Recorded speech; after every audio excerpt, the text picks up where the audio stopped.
Prologue. A dozen men, clad in bright orange coveralls and white hard hats, swarmed the decks of CGSL Orion, the 396-meter flagship of China global shipping lines, like ants. The hollow thud of metal box against metal box rattled the air, adding a bass note to the scream of gears and the whine of spinning cable drums. Gargantuan orange gantry cranes, towering 50 meters above, dipped and rose. Then dipped again, their noses swinging back and forth from dock to ship with payloads of white, green, blue, or red metal containers known as TUs, or 20-foot equivalent units. Gao Tian, chief of the ants, stood on the concrete docks of Dalian. This was one of the busiest container hubs in China, and the mountain of TUs stacked beside the huge vessel made the man look and feel minuscule. He waved his good arm and spoke into the radio, clipped to a loop on the chest of his coveralls. The broad smile across his face belied the frenetic pace of the activity around him. Far too busy with their own tasks, none of the other dock workers looked up to pay any attention to his flailing arm, but they listened intently to his voice over their respective radios. His job was to coordinate and make certain the loading went quickly and safely. Of all the people on the docks, Gao was intimately familiar with the dangers. Each year, almost 750 million of these ubiquitous metal containers, roughly 24 trillion pounds of cargo, moved around the world via tractor-trailer, locomotive, and cargo ship.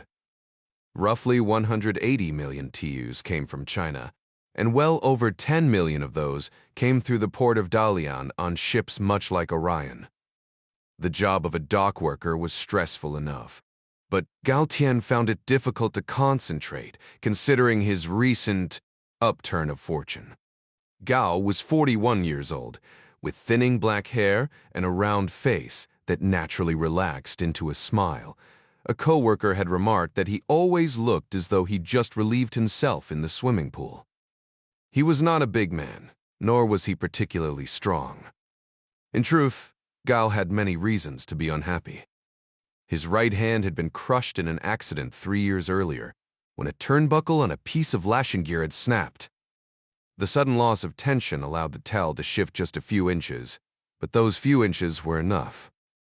3 fingers of his right hand had been sacrificed to the ship, his bone and flesh smeared between the steel bulkhead and the 50,000-pound metal box like so much red currant jelly. Gao's thumb and remaining finger were of little use. He could at least hook the antenna of his radio and depress the talk button, allowing him to direct the activity of the crane operators and the dozen orange-clad stevedores, ensuring that the stacks of TUs were loaded correctly and efficiently.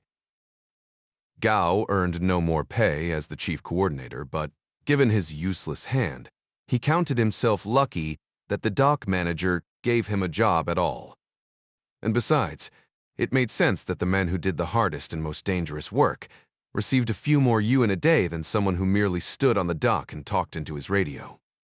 Other men in the crew might eventually move up and become true supervisors with offices of their own, but that was not to be for Gao.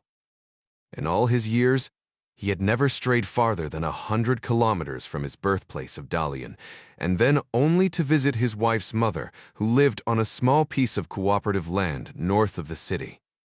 He'd grown content enough with his lot, and then the man with the red eye had come to visit him. 3 weeks ago, the man had offered a considerable sum of money to see that a certain tel was loaded into a certain spot aboard a certain ship.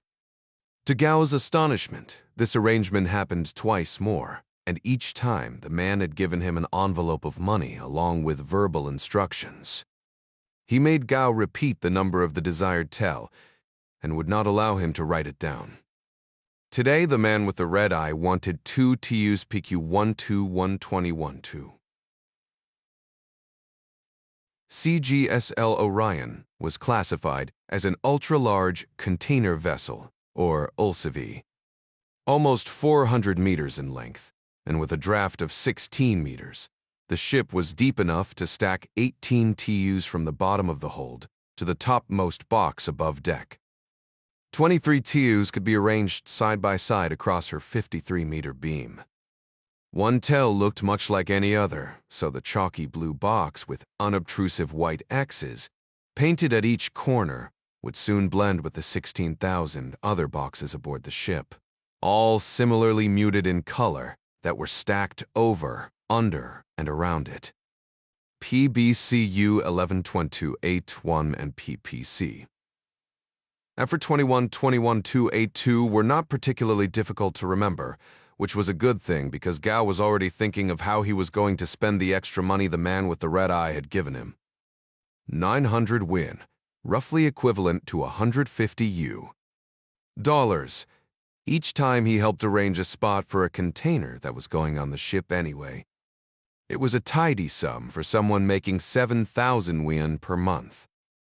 Gao suspected his benefactor worked for a triad and wanted his container of drugs or other illicit material stowed deep in the middle of the thousands of containers on the vessel, thus lessening the possibility of search by authorities. Gao was a moral man opposed to narcotics, but 900 yuan was 900 yuan, and he rationalized that he did not know with any degree of certainty what was in the container. The man with the red eye had assured him that he wanted only to hasten the unloading process when his container reached its destination. So Gao took the man at his word and kept the money, with a conscience as cloudy as his benefactor's eye. He was able to slightly assuage his guilt by thinking about how he might spend the newest installment of 900 yuan. Keeping well clear of the swinging cables and flying tays, Gao followed the man's instructions and located PBC 12128, 1 and PBC 12128, 2 in the stacks. He located the barcode on each container and checked them with the scanner he kept secured to a lanyard at his waist. He then coordinated between the operator of the second gantry crane and the stevedores working aft of Orion's exhaust stack and bridge house to guide the chalky blue TUs into place. The entire process from the time Gao first pressed the talk key on his radio, with his surviving finger to the moment the locking cams on the lashing hardware were turned at each corner of the two containers, locking them together, 7 layers from the bottom deck, 10 rows aft of the raised white bridge castle, and 11 across from the starboard rail took just under 6 minutes. His task complete, Gao began to move his arm again. He spoke into the radio, directing the crane operators and stevedores as they continued to fill Orion, none the wiser to his deal with the red-eyed man. The chief of the ants smiled, 900 yuan richer, and thought about the pigs he could now purchase for his mother-in-law. He liked his mother-in-law. She was a good and gentle woman, well deserving of some new pigs. Hands clasped behind the small of his back, General Su Jinlong of the Central Security Bureau leaned in to peer through the tripod-mounted camera over the rooftops of the Chunha residential district and industrial buildings situated along the port of Dalian. A soldier at the core, Xu was thick across the shoulders, with the big hands and muscular forearms of a man who spent more time in the field than the office. 2 other men flanked him, one close and relaxed, ready to take orders or give counsel. The other, a youthful man wearing a pair of black sunglasses, had positioned himself back a few steps. His hands were folded in front of him, his head slightly bowed as he waited to be bidden forward. All 3 men stood in the shade of a small copse of walnut trees on a gravel apron off Shongnan Road. Many varieties of protected birds and plant life were abundant in these woods, so passers-by paid little attention to the powerful 800mm telephoto lens that protruded like a cannon from the front of the digital camera. The camera itself was superfluous. It was only there to give the lens credibility. The last thing the general wanted was a digital record of any of his activities. He had not come to capture the beauty of Luotan's numerous waterfalls or magnificent root carvings. His interest at the moment lay northward, down the hill toward the sea and the intense activity along the Dalian docks. charged with protecting the highest political leaders in China. The duties of the Central Security Bureau were akin to those of the U.S. Service. Operatives in the CSB, however, put much more emphasis on the word secret, particularly those operatives under the command of General Xu. Xu stood motionless, eye to the camera, studying the scene with rapt concentration. The dark suit the 56-year-old man customarily wore allowed him to blend in among the hordes of similarly dressed businessmen and government officials around his offices in central Beijing. But Beijing was 460 kilometers away, and the suit would have drawn unwanted attention as he stood on the side of the roadway on the coast of the Yellow Sea. He dressed instead in light khaki slacks and a white shirt with the sleeves rolled up against the unseasonably hot and muggy September. A beige photographer's vest of lightweight nylon hid the Taurus semi-automatic pistol tucked inside the waist of the khakis.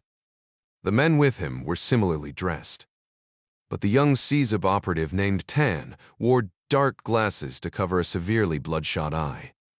All three men were tall and fit, as those tasked with the protection of other men needed to be. Both the general and his protege, a man named Long Yun, had come up through the officers' corps of the People's Liberation Army, Long following Xu by a decade. Another 10 years younger than Long, Tan began his professional life in the People's Armed Police. He'd shown great promise until the blood vessels around the pupil of his right eye began to burst every time he sneezed. Rigorous testing revealed his vision was still fine, but Xu found the thing hideous and looked for assignments that would keep the man out of his line of sight. It was the general who had suggested Tan wear dark glasses even on cloudy days or indoors. It would not do to have the general's secretary or some other party dignitary thinking one of the men who protected him was half blind or, worse yet, half drunk. Xu used a handkerchief to wipe the sweat from a high forehead. He spoke without looking up from the camera. "Comrade Tan, do you trust this crippled dock worker of yours?" Tan's shoes crunched in the gravel as he took a half-step forward. "I do, General," he said. "I have conducted 3 transactions in all, 1 week apart. In the first 2, I chose a container at random, each from a lot heading to the United States. Over this 3-week span, Gao Tian has mentioned our arrangement to no one, not even his wife." "Astounding," Xu said, and gasped mockingly, though he doubted that Tan had caught the inflection. What man in his right mind would confide a sudden windfall of money to his wife, of all people? General Xu stood up from the tripod, arching his back, feeling it pop and snap. In retrospect, it was a mistake to use someone from his own staff for the negotiations, but he would never admit it out loud. The matter of the container ship Orion had been conceived and decided prior to his arrangement with the man known as Coronet. Other operations would be far more tidy and less likely to connect to Xu or his organization. "The gods gave men mouths," the general said. "And in my experience, men have a difficult time knowing when to keep those mouths shut. This endeavor must be handled with the utmost discretion and secrecy. We cannot afford for your man to speak of this. Ever." He looked at Tan. "Do you understand?" "Of course," the younger man said, but Xu doubted this was true. "You must kill him," the general clarified. Tan blanched at the order, proving Xu's suspicions correct. "Of course," the young man said again. "Today," Xu added. It was tedious how everything had to be spelled out for this one. Tan braced to attention and gave a curt nod. "USD, pray of tu tuyas crame." "Course," he said again, stammering, as if any more appropriate words had flown from his brain. The general sighed, exhausted by the conversation. He tipped his head toward the tripod. "Retrieve the lens and gear," he said. "But be certain you are careful as you put it away. The people's money should not be wasted by shoddy handling of equipment." Before Tan had a chance to repeat himself yet again, Shu turned to Long Yun and gave a knowing glance toward the car. Long Yun settled in behind the wheel as the general took his customary spot in the back seat, on the right side, so the two men could more easily communicate. Outside, Tan blustered on the gravel pad as he packed the camera equipment, no doubt made more nervous by his boss's watchful eye through the tinted window. "Follow this witless egg," Shu instructed Long Yun. "When he has killed the cripple, silence him as well. I'm afraid your man Tan lacks the constitution for matters of delicacy and discretion. If the fool on the docks has not yet bragged to his friends, then someone will most certainly have witnessed him meeting a man with such a hideous eye. That ship will reach the United States in 2 weeks. I'm confident there will not be much left after the incident, but the Americans are known to be extremely thorough. There can be absolutely nothing to link Orion to this office. Do I make myself clear?" Long Yun turned and grinned at the general. "Of course," he said. Urged Jack Ryan, Jr., and sat behind the wheel of a dusty Ford Taurus and rubbed a hand through his dark brown beard, trying not to think about his growing need to pee. The car sat parked for the 4th time in 7 hours, and Ryan rested both hands on the steering wheel, staring into the darkness. Dallas, Texas, had a reputation for being muggy, even in fall. But this September night had turned out cool, allowing the two men in the Taurus to keep their windows rolled up most of the way and the AC turned off. Just 2 years old, the dented Ford looked to be in much worse shape than it actually was. The Taurus was one of the few models that could be a police car or, with a quick coat of rattle-can black and some judiciously applied dents to the doors and fenders, become a ratty beater that those same police would see as a meth fleet vehicle. Despite being in dependable shape mechanically, this particular car stank like bad cheese and dirty gym socks, blending well into the seedy South Dallas neighborhood. A quick internet search had revealed that the intersection, not 3 blocks away, was among the top 5 most likely spots in Dallas to get stabbed. There'd been no stabbings tonight as far as Ryan knew, but the night was still young.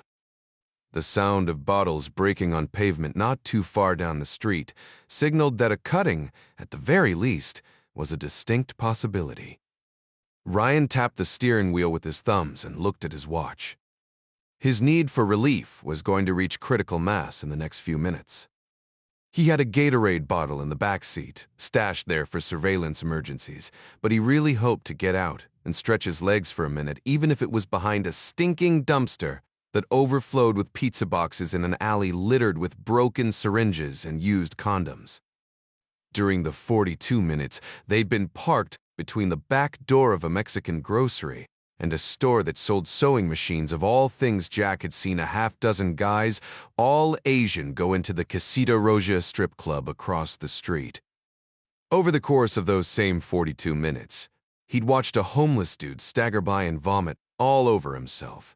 A graffiti artist tagged the back of the sewing machine shop, and 2 hookers entertained clients as they stood against the rough brick wall beside the dumpster, accompanied by a halo of moths fluttering under the sad glow of a feeble street lamp. "If you could see me now, mother dear," Ryan mumbled to himself, tapping the Taurus's armrest. "You say something?" Bartoj as Midas Jankowski asked from the passenger seat.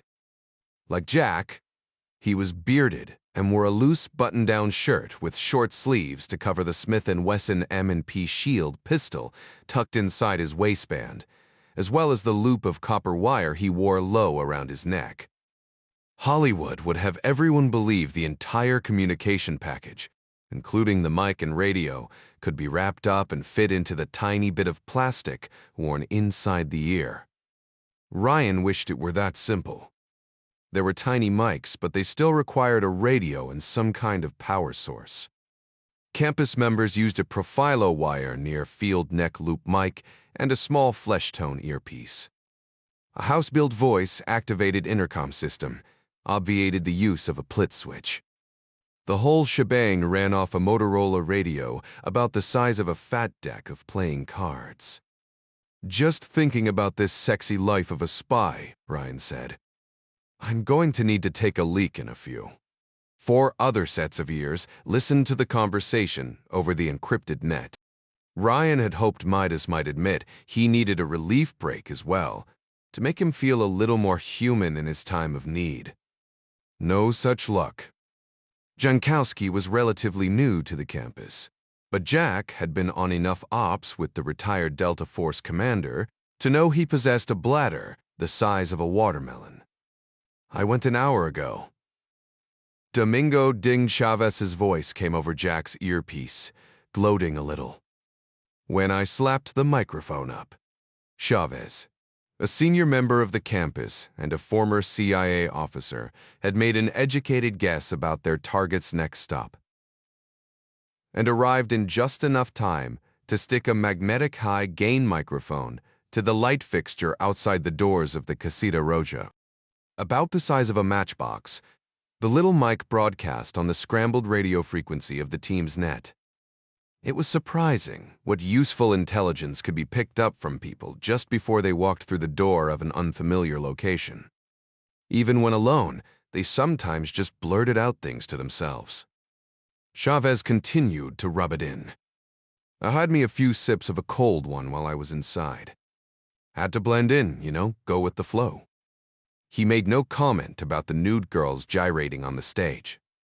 His father-in-law, the campus's director of operations, John Clark, a legend in the intelligence community, happened to be working overwatch on this up from the roof of a payday loan place halfway up the block, with a good view of both the front door of Casita Roja and Ryan's Taurus.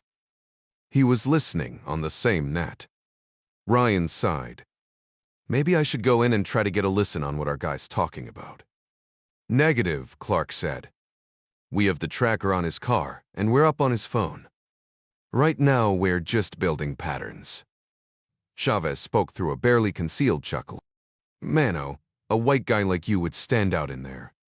Ding had a master's degree in international relations, but he could turn on his East L accent at the drop of a hat. Hold up, Clark said.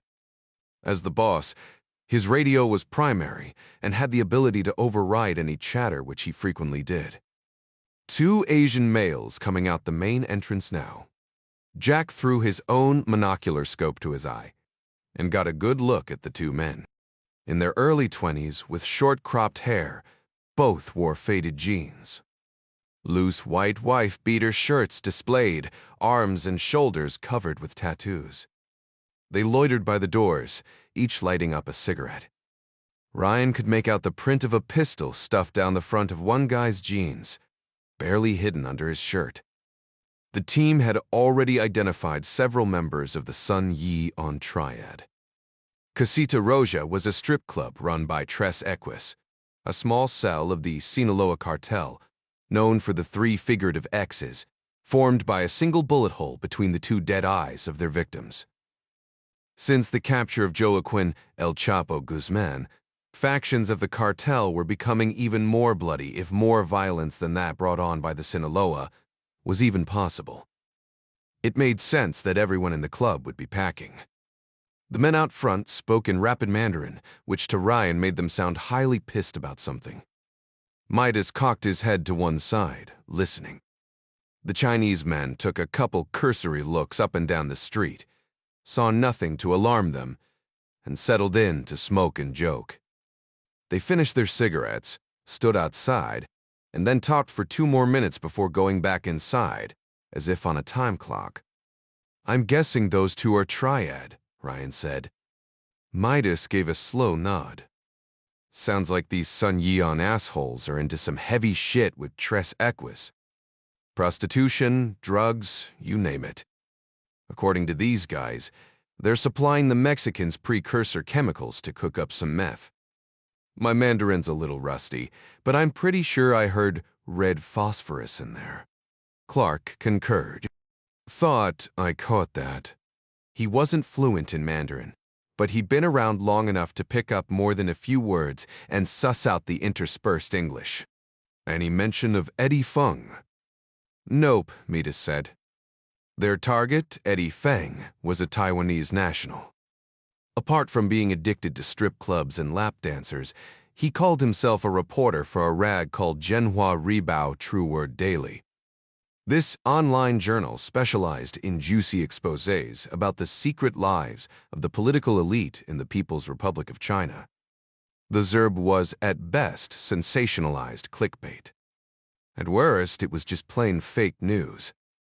Jerry Hendley, CEO of Hendley Associates, the financial arbitrage firm and white sideface of the campus's clandestine activity, would never have approved the unwarranted surveillance of a bona fide journalist. But Eddie Feng was more of an entertainer and propagandist. Feng did, however, appear to have stumbled on something going on with Taiwanese operatives in the Pre. Jack had found the tenuous connection while comparing some chatter on an internet forum for the Confucius Institute at the University of Maryland. According to several U of M students, True Word Daily had run an article about the bombing of an unfinished subway tunnel on the outskirts of Beijing. There was a lot of detail in the article, at least the translation.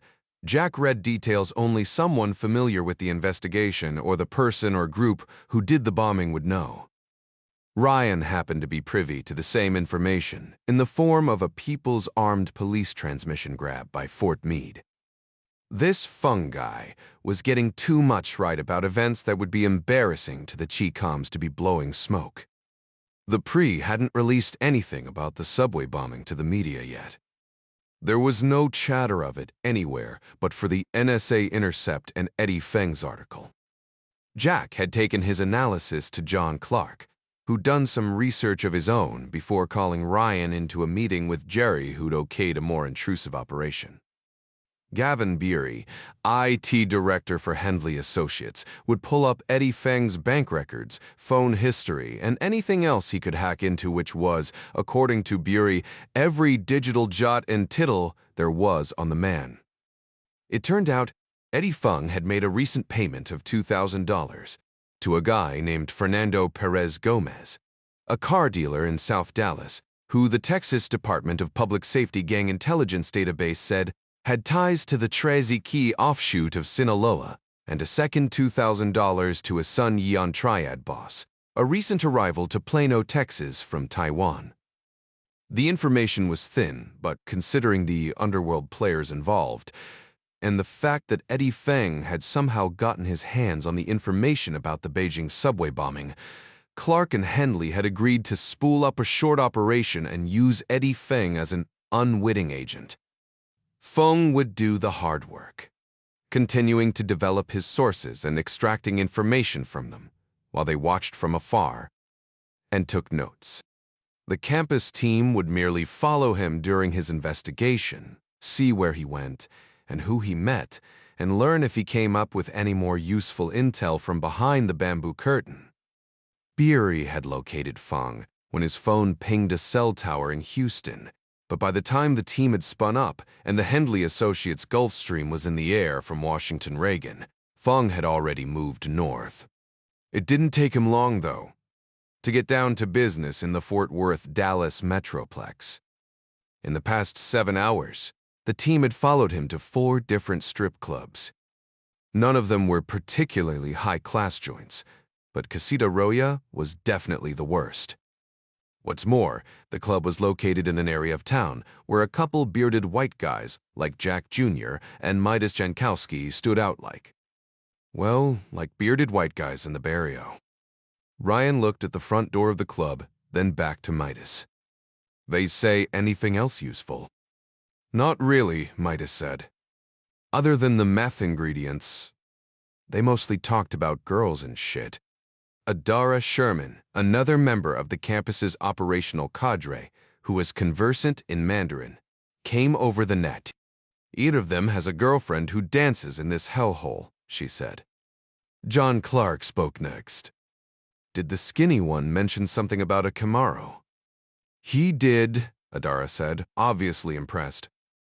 Damn, Ryan said. Am I the only one who's not fluent in a bunch of other languages besides English? Ding Chavez, John Clark, Adara Sherman, and Dominic Caruso all answered back in turn. Na kirkatu. See. What da? Oh. Tervtukizm tree. Suasir. Midas turned and looked at Ryan from the passenger seat, giving a little shrug in the darkness. Yup, he said. Looks like I need Rosetta Stone or a multilingual girlfriend, Jack muttered, reaching over the seat to grab the Gatorade bottle. He started to pop off and say something else, but he caught movement out the rear glass as he turned. He froze. John, he said, you got a visual on our 6? I've got movement out our back window. Clark's slightly muffled voice came back a moment later, giving a play-by-play. Ryan could visualize the man's cheek welded to the comb of his suppressed 008 Winchester Model 70, his eye peering through the reticle of a night vision scope. 2 Hispanic males, Clark said. Ooh, female. Males have pistols tucked in their pants. One is carrying a cane or stick. You'll scratch that. It's a golf club. The males just left the girl standing at the wall. They're creeping your way, Jack, 10 meters and closing. We're moving in from the west, Chavez said. He was in the crew cab pickup with Adara, a little more than a block away. Dom was parked farther out, 5 blocks up the street in the direction of the next nearest strip club, with Hispanic or Asian ties. The location was another educated guess, since Eddie Fung had been working, more or less along a zigzagging line of such places all day. Stay sharp, Clark hissed. Teetering guys are moving slow, tactical. Always a chance they could be undercover cops, hang on. The female decided she's coming with them now. From the tone of his voice, it was clear he remained on his rifle. Clark exhaled fast, like a boxer taking a body blow. What it says souls as cities. Not cops. Guy with the golf club just whipped the shit out of the girl. About time to unass the car, partner, Midas said, drawing his sidearm. Hold up, Jack said, his hand on the ignition. I got an idea. They're coming up on either side, Clark said. He could see the man on his side moving up now, almost at the back of the Taurus. Ryan looked across the center console at Midas. Fling your door open on my Marc. Midas grinned. I like your style. Ryan turned the key as the image of a man filled his side mirror. He used his left hand to push his door wide open, while at the same moment using his right to throw the Taurus into reverse. The engine roared to life. Tires chattered on the grimy asphalt, and the car shot backward down the alley. The open doors acted like wings, catching the 2 approaching men, knocking them off their feet and dragging them along with the car. Ryan stomped the brakes just after impact. Physics and inertia kept the doors traveling rearward, slamming them shut and pinching the 2 men between the unforgiving pieces of steel. Ryan and Midas bolted out of the Taurus on top of their respective assailants. Ryan's was unconscious but still breathing. The broken shaft of a golf club stuck from his right thigh. Midas's man was a little more coherent, but the retired Delta operator solved that by bouncing the man's head off the doorpost. Ryan and Midas each secured the pistols and did a quick pat-down for other weapons before calling clear. No movement from Casita Roja, Clark said, his voice cool and detached, as if they were still on routine surveillance. Ryan, Midas, pull those guys back behind the sewing machine shop. Ding, you and Adara check on the girl. Gravel crunched as Chavez rolled up with Adara Sherman and loaded an unconscious Asian female into their ratty 4-door Silverado. Adara's sure voice came over the radio. She'd served as a Navy corpsman in a past life and had seen more than her fair share of wounds and death. The girl's still alive, but that asshole broke her nose. Pretty sure her orbital bone is shattered. Good chance he'll have some swelling in her brain. Parkland Hospital is just south of us, Don Caruso said. It was his job to keep up with things like emergency rooms and police stations during this rolling surveillance. He gave the complete address of Parkland. "Roll up to the emergency department," Clark said. "Watch for surveillance cameras, but drop her off by the door and haul ass out of there before anyone sees you. They'll be used to it around here." "Roger that," Ding said. Adara climbed into the back seat with the unconscious woman, and the pickup backed out of the alley, taking a quick but quiet left toward Parkland Hospital. "Don't forget to grab her ID," Clark said. He didn't have to say it would come in handy to build their picture of Eddie Feng's web of associates. "Way ahead of you, boss," Adara said. "No ID. But she does have some kind of brand on the side of her neck. It's covered with blood, but I'll get a photo." Clark came over the net again. "Frey, you about done, Jack? We could have company any time." "Just about," Ryan said. Both he and Midas donned blue nitrile gloves and leaned the unconscious men against the graffiti-covered back wall of the sewing machine shop. Neither man carried ID, which was not surprising. Tattoos identifying them both as Tres Equus affiliates were clearly visible on their necks and shoulders. Ryan and Midas took the rolls of cash from each man's pocket to make it look like a robbery and jumped back into the Taurus. They'd voucher the money and turn it over to Jerry Hendley, who'd find some charity that needed it. 4.5 minutes after Ryan first saw the men coming up behind them, wind whistled through the bent door frames as he sped toward Harry Hines Boulevard. "I'll be right behind you," Clark said. "We'll stay up on the phone and check in tomorrow. This guy has an inside scoop on a terrorist action in the Pre, and now he's involved with drug cartels and the Sun Yeon Triad. Something's going on here, boys and girls. I don't know what it is yet, but it's enough to do some more digging into Eddie Feng." To Captain Liang Tang, a 32-year veteran of China Global Shipping Lines, pressed the small of his weary back against a leaning post on the bridge of Orion. It was dark outside, but his running lights pushed back the night and illuminated the expansive deck of the great ship. The big low-pressure system whirling up from the southwest had chased Orion across the 124 line and into the mouth of the Strait of Juan de Fuca 2 hours before. The Canadians controlled the separation of shipping traffic up to roughly the 12-4 meridian of longitude, but when inbound traffic passed Cape Flattery, Coast Guard vessel traffic services took control.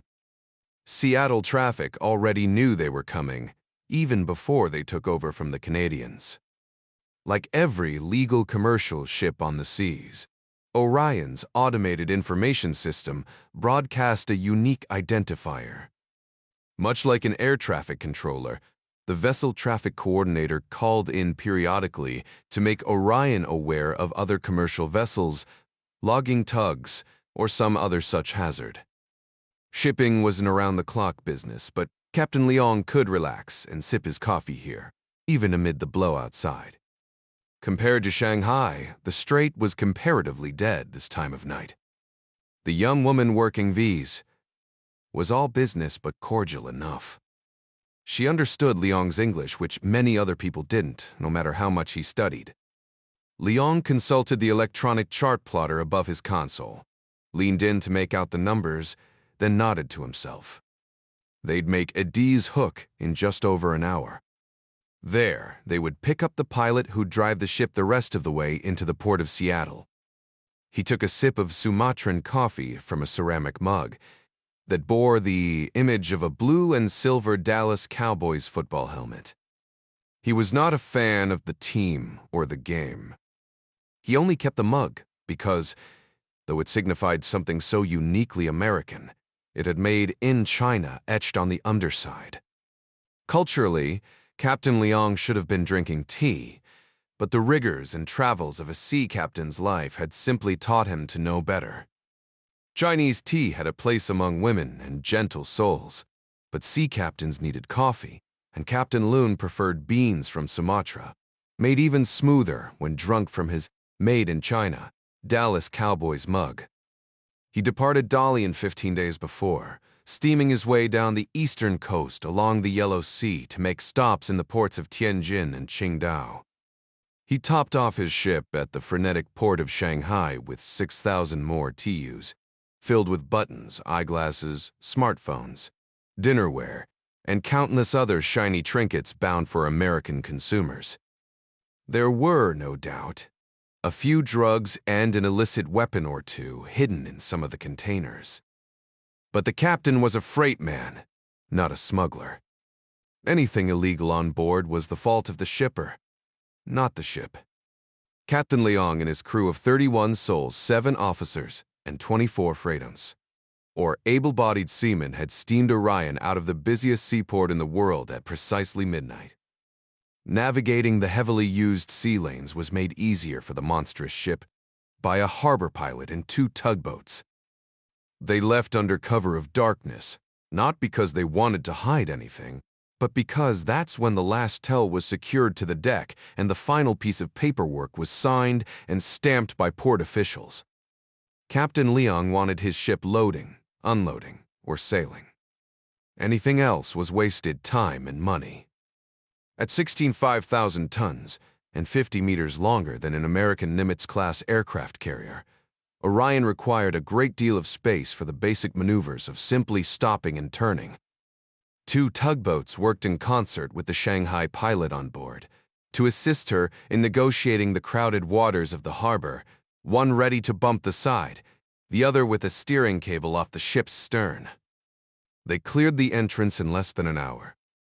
The pilot exited through the bunkered door below the bridge castle and hopped onto one of the tugs, leaving the huge vessel to her own devices and the crew's good seamanship.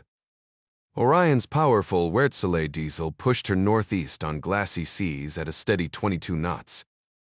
The design of his mammoth container vessel made it impossible for Captain Liang to see the water directly around his ship, but he could imagine Orion's bulbous bow pushing up a frothy white wake on either side. A British sailor would say she'd taken the bone in her teeth. The crew had watched the sparkling lights of Shanghai grow dim and finally wink out behind them, leaving them alone in the purple night. Shortly after sunrise, Orion sailed below the southern Japanese island of Kyushu to catch the dark waters of the Kuroshio Current. Similar to the Gulf Stream of the Atlantic, the Kuroshio flowed up from the equator, pushing her warm waters north and east and saving Captain Liang and his company precious fuel. The massive ship moved through several squalls as it reached the halfway point of the journey. Then, for the next 3 days, Captain Liang watched the radar above his helm as a giant blob of low pressure brought cooler temperatures and confused seas. Exposed to the westerlies of the open Pacific, the strait offered little protection from the wind and waves. By the time they crossed the Tuanfor, gusts were 40 knots and sustained winds had reached 30. Waves were 3 and 4 meters high, but that was okay. Liang's ship was big and cut through 4-meter waves like they were barely even there. It was too dark to see the shore of Washington's Olympic Peninsula or his starboard side, but he could almost pick up the hint of sawdust and sap from the endless mountain forests. He liked the Pacific Northwest. There was a quietness to the place that calmed him, even in heavy seas. Safely tucked inside the heated bridge, the captain yawned in spite of the nasty blow outside. Any fool could drive a boat on calm waters. It took a real seaman to save fuel in a storm aboard a box carrying boxes that were filled with boxes. Liang Tang's supposed boys, in every country that was bordered by a sea, were somehow beckoned by the lure of salt and wind and adventure. But there was no lure in boxes. The captain hardly even noticed them anymore. They were merely gray or blue, or red blobs that he looked over and around to try to catch a glimpse of the horizon or the lights of the next port. He had no idea what was in any of the containers. There was, of course, a manifest, but the modern ship's master found himself buried under mountains of paperwork between ports, and Liang simply didn't have the time or the inclination to read it. Dangerous goods were noted, Refrigerated containers were stowed together, and unless another dozen Fujianese stowaways had hidden themselves away in one of the TUs, as they had the year before, there shouldn't be anything alive in any of the containers. While the Tao had changed the nature of shipping, progress had changed the inside of the modern seagoing vessel. Orion's helm was not the beefy wooden wheel of Liang's seafaring forefathers, but high-impact plastic, and most of the steering was done through the computer and a small bump lever. A bank of screens above the helm displayed the radar, the EDSICE electronic charts, a depth sounder, radio frequency, a tachometer, and the eyes. This automatic identification system broadcast the ship's name, speed, and heading to port authorities, passing ships, and if they were savvy enough to have the app for their smartphones, pirates. Fortunately, Seattle had no pirates, but for the company that pumped the shit from the ships holding tanks. Their prices were outrageous. With all the soulless plastic, the only nod toward a more traditional helm was the half-sphere compass, its magnetic correction noted on a metal plate affixed to the plastic beside it. It cost just over 1 American penny to ship a can of beer across the Pacific, but with that efficiency came the loss of soul. Lightning, quick unloading and loading, made it impossible for Liang to give his men liberty, in all but a very few ports. And even then, most of them would not be able to make it past the razor wire fences that cordoned off the Marsic area of the docks. It seemed to Captain Liang that he'd sailed out of one port when sailing, had provided him an exotic life of adventure, and then, over the course of that single voyage, while he was not paying attention, it had become a job. Storms like this at least made him feel like a sailor. And still, the job did have its good points. He did have a few quiet moments to read. The Chinese government frowned on organized religion, but a decade earlier, a zealous dock worker in the Philippines had gifted him a small copy of the King James Bible, and he'd read it many times. Better to dwell in the corner of a roof than in a wide house with a brawling woman, the proverb said. And when Captain Liang thought about his sniping wife, his life at sea seemed less like the corner of a roof than it actually was. Liang heard the squeak of the hatch behind him and turned to see Goose, the Balinese steward, enter with a platter of fresh donuts. At 17, Goose, short for Bagus, meaning handsome in Bali, was by far the youngest pair of hands on the ship. In Liang's estimation, he was also the brightest. "Captain," the boy said in English, giving him a polite nod. "Goose," Liang said, toasting the air with his Dallas Cowboys mug. The boy spoke passable Mandarin, but he was attempting to learn English, the international language of commerce, and it helped Liang and his first officer to try to teach him. It was good practice for the times they needed to communicate via the radio with wets. Goose held up the donuts. "Mr. Dirty too, Tusk. Cook, happy right lay." "Donut," he said. "Good English," the captain said. "I like donuts." Goose smiled. "I like donuts." The captain closed his eyes to breathe in the heady smell of the fried dough. He opened his mouth to speak, but was cut off by a loud pop. At first, he thought some piece of gear had fallen outside, but a violent shudder ran through the length of entire ship, as if they'd run aground. Liang's eyes shot open. He set the coffee mug in the slot beside his leaning post and scanned the instruments. The depth sounder showed 119 fathoms, more than 700 feet. Perhaps they'd hit something. Countless TUs went overboard each year. Most sank shortly after hitting the water, but some lurked just below the surface like drifting reefs. Perhaps Orion had struck one of them, or even a flotilla of logs. Her hull was thick and made to withstand such an impact, but any strike was reason to worry. Half a breath later, a massive explosion rocked the aft decks. The bank of windows along the rear of the bridge castle shattered from the oncoming shockwave. Bits of glass peppered the men like a shotgun blast. Liang grabbed young Goose by the collar and dragged him behind the captain's chair, out of the path of flying debris. First Officer Su was already there. Outside, heavy containers shot skyward like so many children's toys, disappearing into the darkness to fall into the sea, or crashing back down on the rail to burst and spill their clothing and electronics into the water. Liang couldn't feel the blood from the wounds running down his cheek, but he saw tiny cubes of shatterproof glass embedded in Sue's face. Goose's black hair was covered in the stuff. Windows gone, the gale outside moaned in, whipping through the cabin, lifting papers and ripping away the warmth. The smell of burning plastic and the sharp, acidic odor of molten metal flowed in on the back of the wind.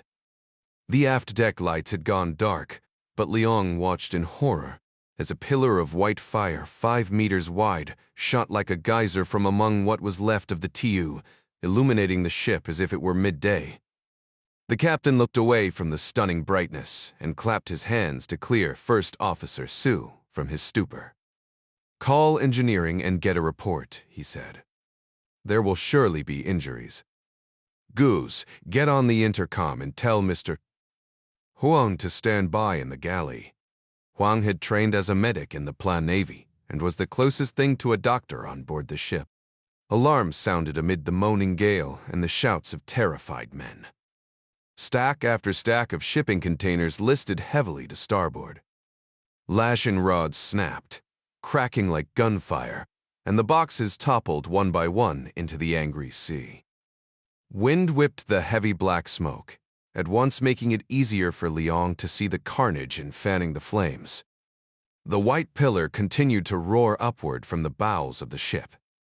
Warning lights on the console changed from green to red, flashing urgently as system after system failed. The ship's intercom broke squelch, and the breathless voice of Jimmy, a Filipino deck rating, filled the bridge. "Captain," the man stammered in English. "Siftegeble. Siblebri. Need help, sir." Goose reached up for the microphone and passed it off to the captain. "Where are you?" Liang asked. "Engineering, Captor. I must speak with Mr. Duwen." Liang's English was good, but in times like these, he preferred to talk to a native of China. Duan was the engineer, the man with the training to understand the questions Liang needed to have answered. That is not possible," the deck rating said. "Mr. Duan is gone. The Dervgaev. Gone," Liang whispered. He put a hand on top of his head in dismay. Outside, containers continued to fall over the rails on both sides, and a fearsome groan ran the length of the ship. Liang imagined some awful beast had escaped to tell and was now running rampant down below. Jimmy grew more breathless with every word, choking back sobs. Sefusterab. I was helping him change a filter. Then he coughed, probably from smoke. There were many explosions from above, and then the most terrible noise. "Captain, do you believe in hell?" "I do not," Liang said, willing himself to remain calm. It did no good to scream at times like this. He prodded the terrified man. "What happened, Jimmy?" "A ball of white fire. It just dropped." "There, through the ceiling?" Beleng said. "Yes. From above the compartment just aft of the wart." The rating used the nickname for the engine. "And Mr. Ewing the Tetradathlert," Liang whispered. "We did. Los Angeli. Fell, sir. Dear Suspa fell." Gown gasped. "He is injured." "You do not understand," the rating said. The fire burned through the deck. "Mr. Duan fell into the man sniffed, obviously trying to compose himself. "Captain," the deck melted beneath his feet. "He's gone." "Okay," Liang said, trying to imagine the unimaginable scene. "Get out of there." "No, I cannot, Captain." Another gasp turned into a frightened whimper. The fire.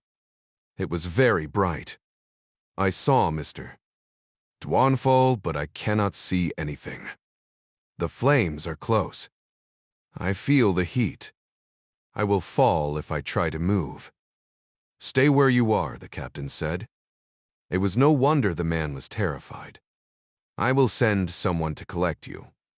"Wedi, sore, wide." Her, the line filled with static, then went dead. Liang's head snapped up to look at Sue. The first officer had pulled a thick binder, labeled fire procedures from below the console, and thumbed through it with trembling fingers. "Win, Forian," the captain said, calling the addled man by his given name in an effort to steady him. "Put that away and go to engineering. Remind everyone you see to put on their life vests." Some will forget in these moments of confusion. The first officer gave a curt nod. Then, grabbing his own life jacket from a compartment under the navigation table, ducked his head and moved to the hatch leading to the aft deck. Goose looked back and forth from the open hatch to the captain. "I will go with him," he said, waiting for permission. The captain nodded, picking up the radio phone. "Goose," he said, as the young Balinese steward started down the stairs to the aft passageway. The boy turned, only his head above the deck. "A white flame means a metal fire. Make certain to use the dry Class D extinguishers only. Water will make it worse. And put on a life vest." The boy scrambled back up the stairs to retrieve a life jacket from the locker below the console. A tremendous roar filled the night air. As if to lend credence to the captain's fears, the shriek of rending metal carried in from the aft decks. A shower of white-hot sparks shot skyward out of the gaping hole. The body of a man dressed in flame-retardant coveralls followed, pushed upward on a geyser of steam and flames. Liang watched helplessly as the man fell straight back down into the same fiery pit from which he'd come. Now he believed in hell. He turned to Goose. The boy was paler now, his chin quivering. He'd seen the whole thing. "Go," Liang said, hoping the boy would understand the instructions given in Mandarin. "Keep your something heavy hit him in the head." He saw Goose's terrified face, and then nothing. Goose had watched in horror as the shard of metal from a ripped container whirred in like a saw blade and struck Captain Liang in the back of the head. Goose ducked instinctively, and when he looked up, the poor man was face down in a pool of blood and shattered glass. The boy found himself alone on the bridge. He grabbed the intercom to call for the first officer, but it was dead. The gale moaned outside, rain and wind whipping through the shattered windows. The radio microphone hung from the console on a coiled cord, swaying with the heaving motion of the ship. Goose had been on the bridge during man overboard drills. He knew how to work the radio. And if there was ever a time to call for help, it was now. What he did not know was how to speak English. He stayed low as he reached for the dangling mic, hiding behind the captain's chair to keep from meeting the same fate. Goose depressed the key on the side of the mic and said the only words he knew that would get help coming his way. "Mayday. Mayday. Man overboard." A female voice crackled over the radio a moment later. You. Coast Guard Seattle Sector. Ship calling Mayday. Please say your location." "Yes," Goose said, happy to hear a voice. "Yes. Man overboard. Now please to help us." A horrible clatter rose from the belly of the ship, as if a dragon had gotten loose in the engine room. A moment later, the clatter abated and the steady thrum of the wort fell silent. Powerless, Orion shuddered and began to turn broadside to the waves at the mercy of the gale. Out on the demolished deck, rain did little to beat back the wall of fire, now fanned by a wicked wind. Metal groaned and men screamed. The bow began to lift as the aft portion of the ship wallowed lower in the water. flooding compartment by mangled compartment. Goose felt the ship rise under him and huddled among the glass and debris on the floor of the wheelhouse, clutching his knees to his chest and trying to focus on the female voice speaking on the radio. He didn't understand her, but he prayed she was sending help. Signed the Straits Operator, Petty Officer 3rd Class Barb Pennington. Leaned back in the swivel chair, scanning the dotted traffic lanes on the 6-color monitors above her workstation in the Seattle Vessel Traffic Services. It was late, and she'd just taken a sip of coffee when a terrified voice crackled into her headset. She rocked forward immediately, as if getting nearer to her computer screens would help her hear better. Chinese container ship Orion reporting a man overboard. Chief, Petty Officer Pennington said as her supervisor walked up beside her. As shows him 2 miles west of Pillar Point. I spoke with the vessel captain at 01:40 hours when he crossed the 12-4 line. It sounds like a different person making the report. I was able to get him to switch to channel 16, but he's not responding to any other questions. The watch supervisor nodded. Man overboard. Understood. He passed the call to the command duty officer in the Joint Harbor Operations Center on the other side of the frosted glass wall. The CDO, Chief Petty Officer George Rodriguez, assigned a SOC operations specialist named Sally Fry to monitor the call through rescue. 21, an advanced maritime C4 program. Rescue 21 used a variety of fixed towers to vector the ship's position each time it transmitted, superimposing a line of position on a digital chart. Best case scenario, the transmission hit multiple towers and took the search out of search and rescue. But even one tower would put the distressed vessel somewhere along that given line. In a calm but authoritative voice belying her junior status and 23 years of age. Petty Officer Fry engaged the young man at the other end of the radio in a conversation during which he said little but man overboard and pleased to help. Both the Straits Operator and the operations specialist were female, and the transfer went so smoothly that the person reporting the Mayday never knew he'd been passed from Vessel Traffic Services to the rescue management side of the GECOS. A time clock began the moment the command duty officer became aware of the distress call. Chief Rodriguez looked across his workstation and nodded at the operations unit specialist, who returned the nod, letting the chief know he was already building a case in search and rescue optimal planning system. Among many other nuanced factors, SEROPS accounted for pre-distress vessel movement, present wind speed, and water currents, generating an estimated location of the vessel when rescue assets arrived. Next, Rodriguez picked up the phone and activated Air Station Port Angeles to spin up their B-0 response crew and get the ready helo flying toward Orion. Anyone watching the process might have thought the call happened simultaneously with his other actions, and they would not be far from wrong. As command duty officer, Chief Rodriguez had the authority to send assets before even notifying his boss, the search and rescue mission coordinator. The SME made it crystal clear. When it came to SAR, the initial response of the U. Coast Guard was to go there. The junior duty officer at Coast Guard Air Station Port Angeles answered the phone on the first ring. Cidu Rodriguez passed on the information to the Joe, who repeated it back, then hung up and pressed the extension for the senior duty officer, Lieutenant Commander Andrew Slasnek, pilot in command of the B-0 response helicopter.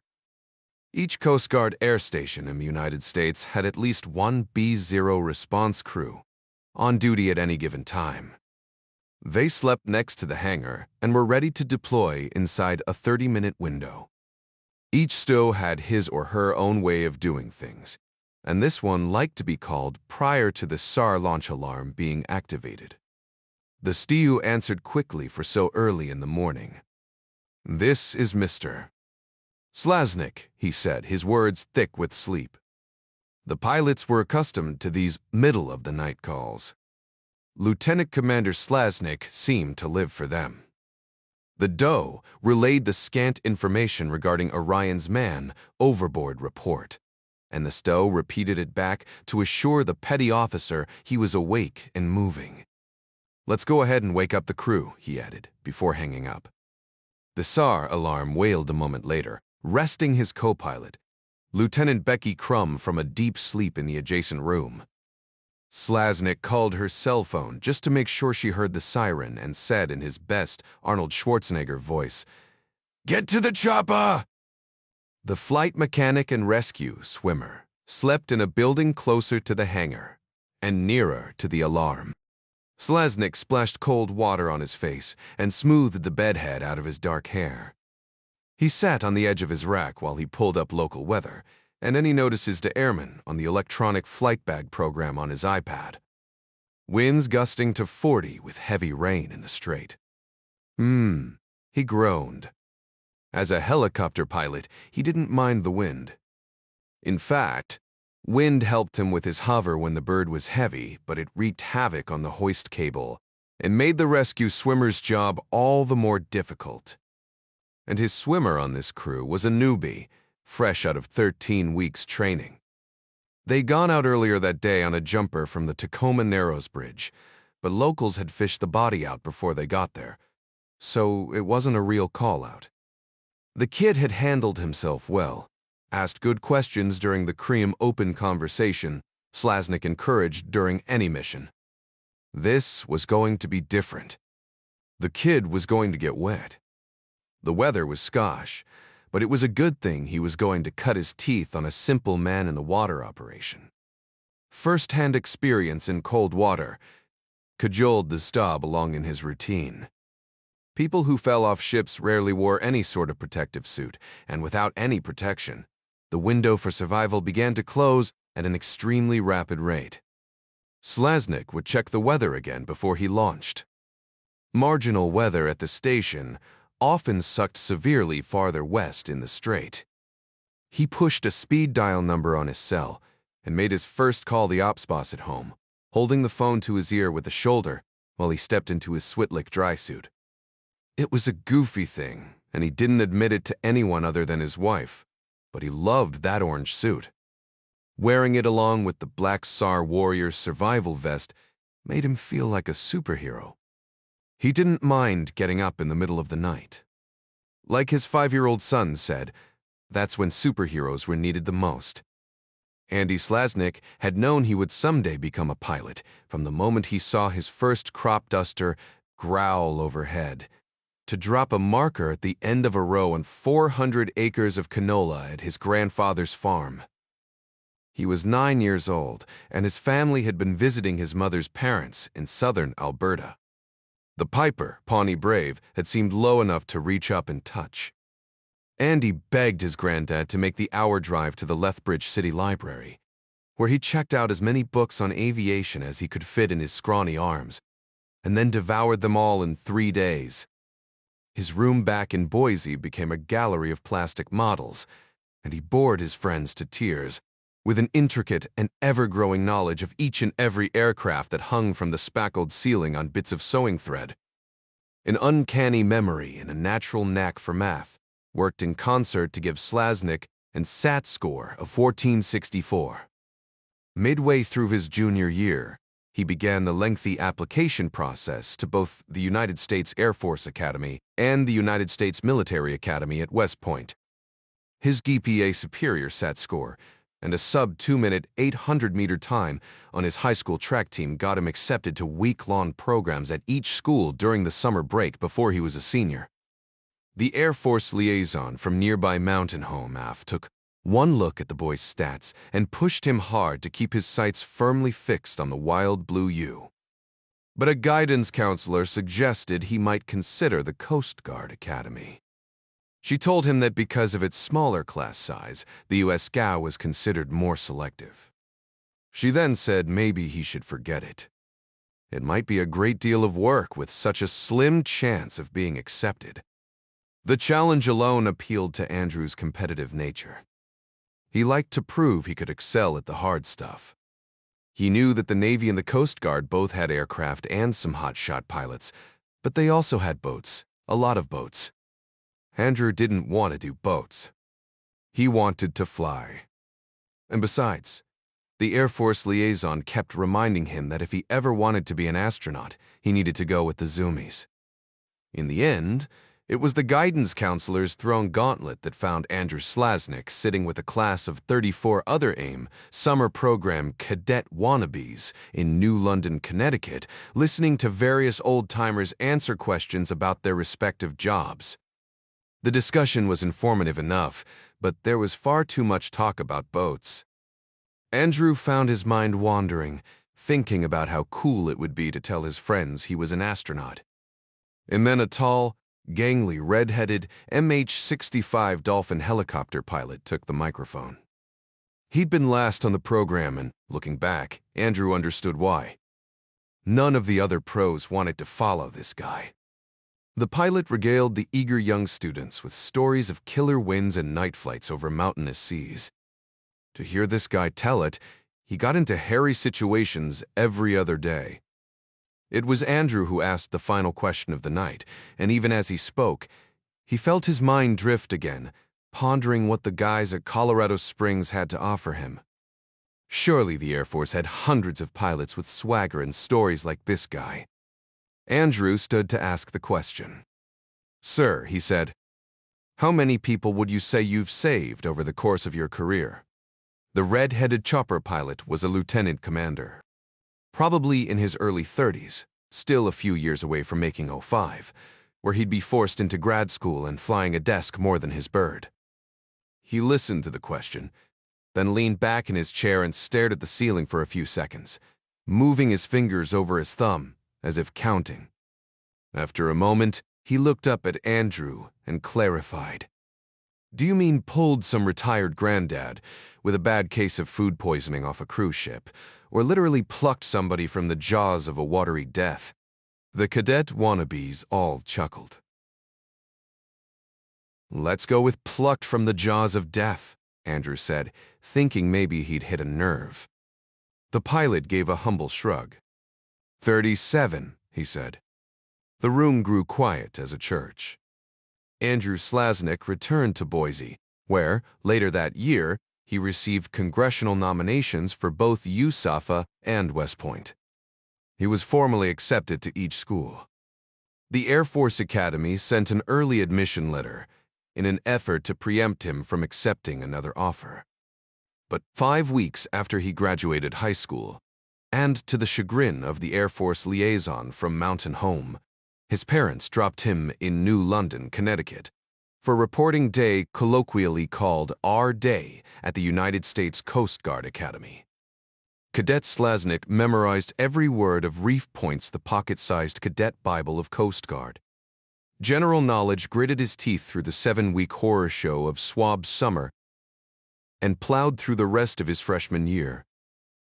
4 years later, after learning not to be such a self-important ass, he graduated third from the top of his class with a degree in mechanical engineering and a tolerance for boats.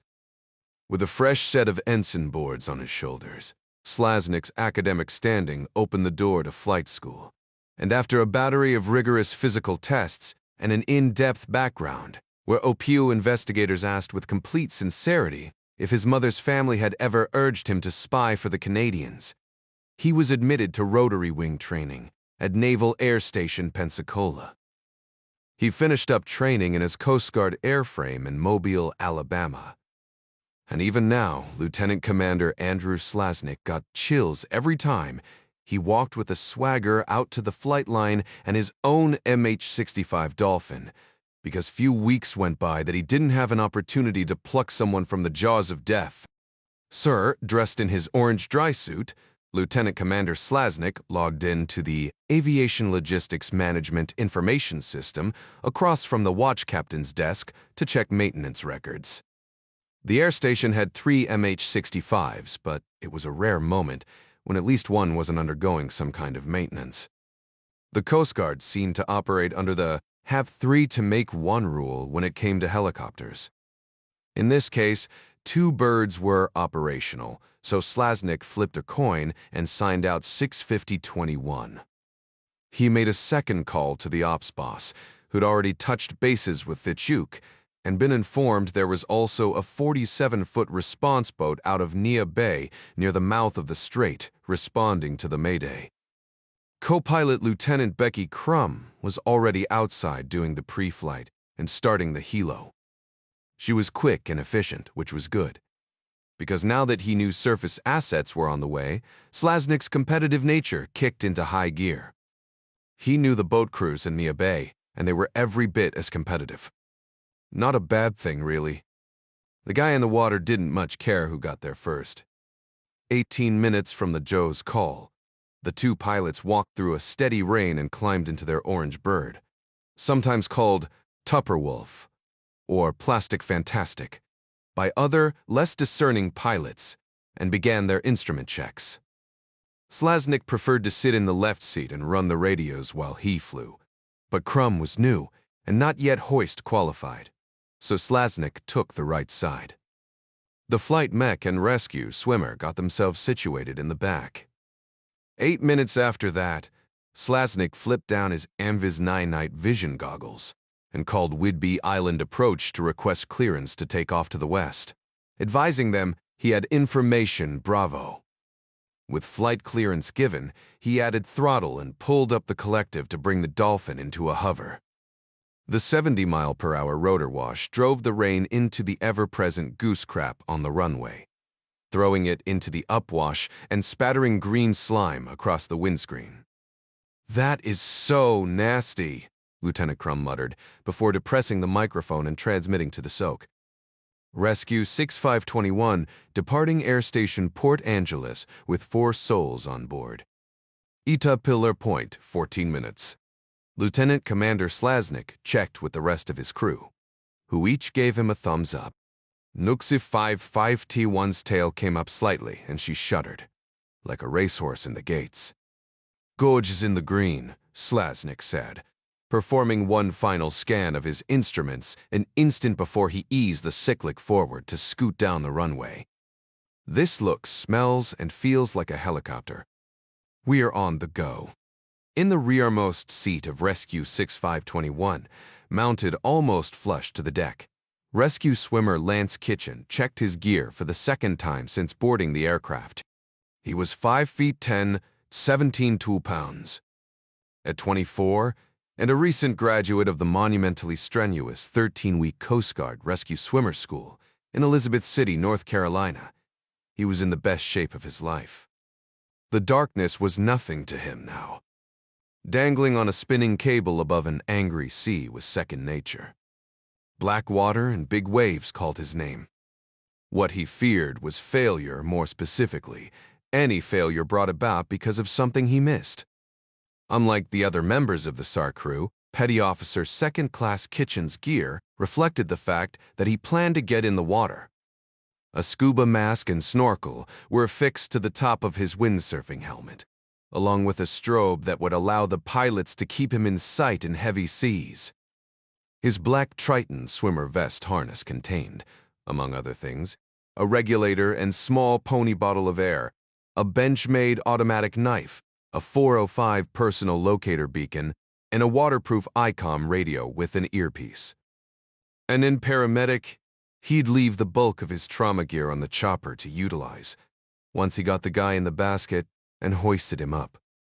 Heavy rubber jet fins hung from a clip on his high-visibility, orange-dyed dry suit. He'd slipped them on when they got to the scene, just before he attached himself to the hoist. With the gear and mine set checks complete, Kitchen sat back in his seat and looked at the Seiko dive watch on his wrist. 11 minutes out. 1 man in the water. Simple. He could do this. Tilda Pedersen, the captain of Ocean Treasure, was on the bridge when she heard Orion's initial Mayday broadcast on 22 Alpha, the communications channel with Seattle Vates. The luxury cruise ship was returning from a 25-day round-trip cruise to Hawaii. She was making 24 knots in order to pick up her pilot near Port Angeles and make her berthing time of 0700. She put a pair of blue marine binoculars to her eyes and looked at the orange glow on the water ahead. "Man overboard," she repeated half to herself. "Captain," Alberto said. "The radar shows what appear to be multiple small craft suddenly in the water." Pedersen lowered the binoculars. "More craft?" "Many. Wevlu, how many?" "At least 30 by my count. They completely surround the Orion. I would guess she's losing containers overboard." They, a fair assessment. Pedersen studied the multiple blips on the radar. They looked like a swarm of silver dots around the much larger vessel. An orange glow now filled the horizon ahead. Pedersen's binoculars went back up to her eyes. "Alberto," she said, "keep a weather eye for floating containers, but bring us up to best speed. That ship is on fire, 14 miles to the east of Ocean." Treasure, Slasnik, and Crumb flipped up their NVGs at the sudden brightness in front of their helicopter. "Holy shit," Kitchen said, surveying the conflagration in the water ahead. "Man overboard my ass," the flight mech said, nose pressed to the helicopter's window as they made a tight circle over the carnage.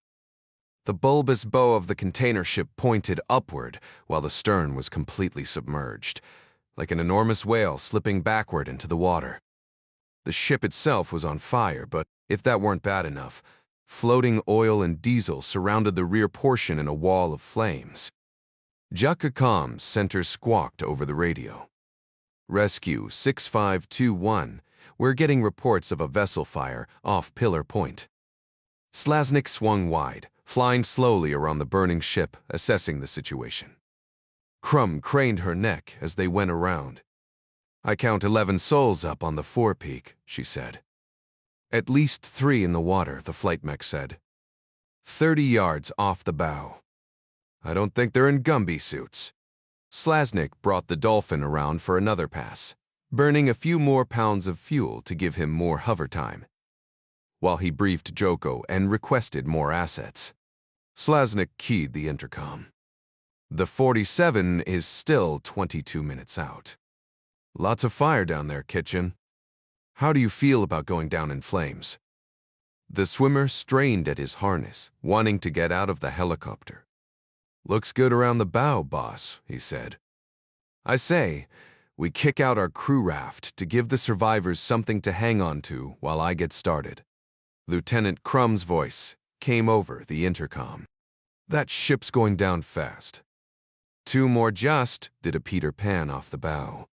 The helicopter was finally light enough to hover within regs, so Slasnik reduced power, utilizing the wind as he descended toward the waves. Rain pelted the windscreen. The gale roared in as the flight mechanic slid open the side door.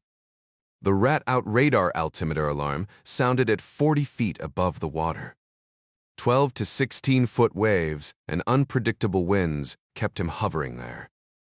The radios were blowing up with chatter from Suck, Whidbey Island, and an assortment of responding surface vessels. Slasnik had chosen a lone survivor, floundering a good 30 meters from the others on the port side of the vessel, reasoning that this one was alone and had probably been in the water longer than those who were grouped together. 90 seconds later, the flight mechanic lowered Kitchen down toward the surface on the hoist.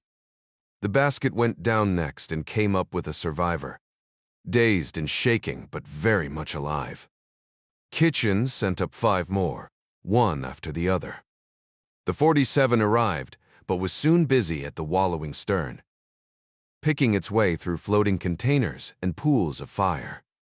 The Coast Guard boat crew had already pulled in 2 survivors and were heading toward a pocket of at least 2 more who appeared to be stuck behind a wall of flaming diesel. Lieutenant Crump tapped the console. "Commander, we're nearing bingo fuel." The MH-65 had a flight window of about 2 hours and 20 minutes, and a requirement that she come back with at least 20 minutes of reserve fuel. Pillar Point was slightly closer to Nia Bay to the west than it was to Port Angeles. Landing in Nia Bay for fuel would get the survivors on the ground for treatment sooner, extend Slasnik's available flight time by a precious few minutes, and get him back into action. He raised the rescue swimmer on the radio. "We're packed to the gills up here," Slasnik said, looking out his window at Kitchen, who rode the frothy waves in the 70-mile-per-hour prop wash. The swimmer worked steadily to try to keep 10 survivors together around the small 6-person flight crew raft they'd kicked out of the helicopter.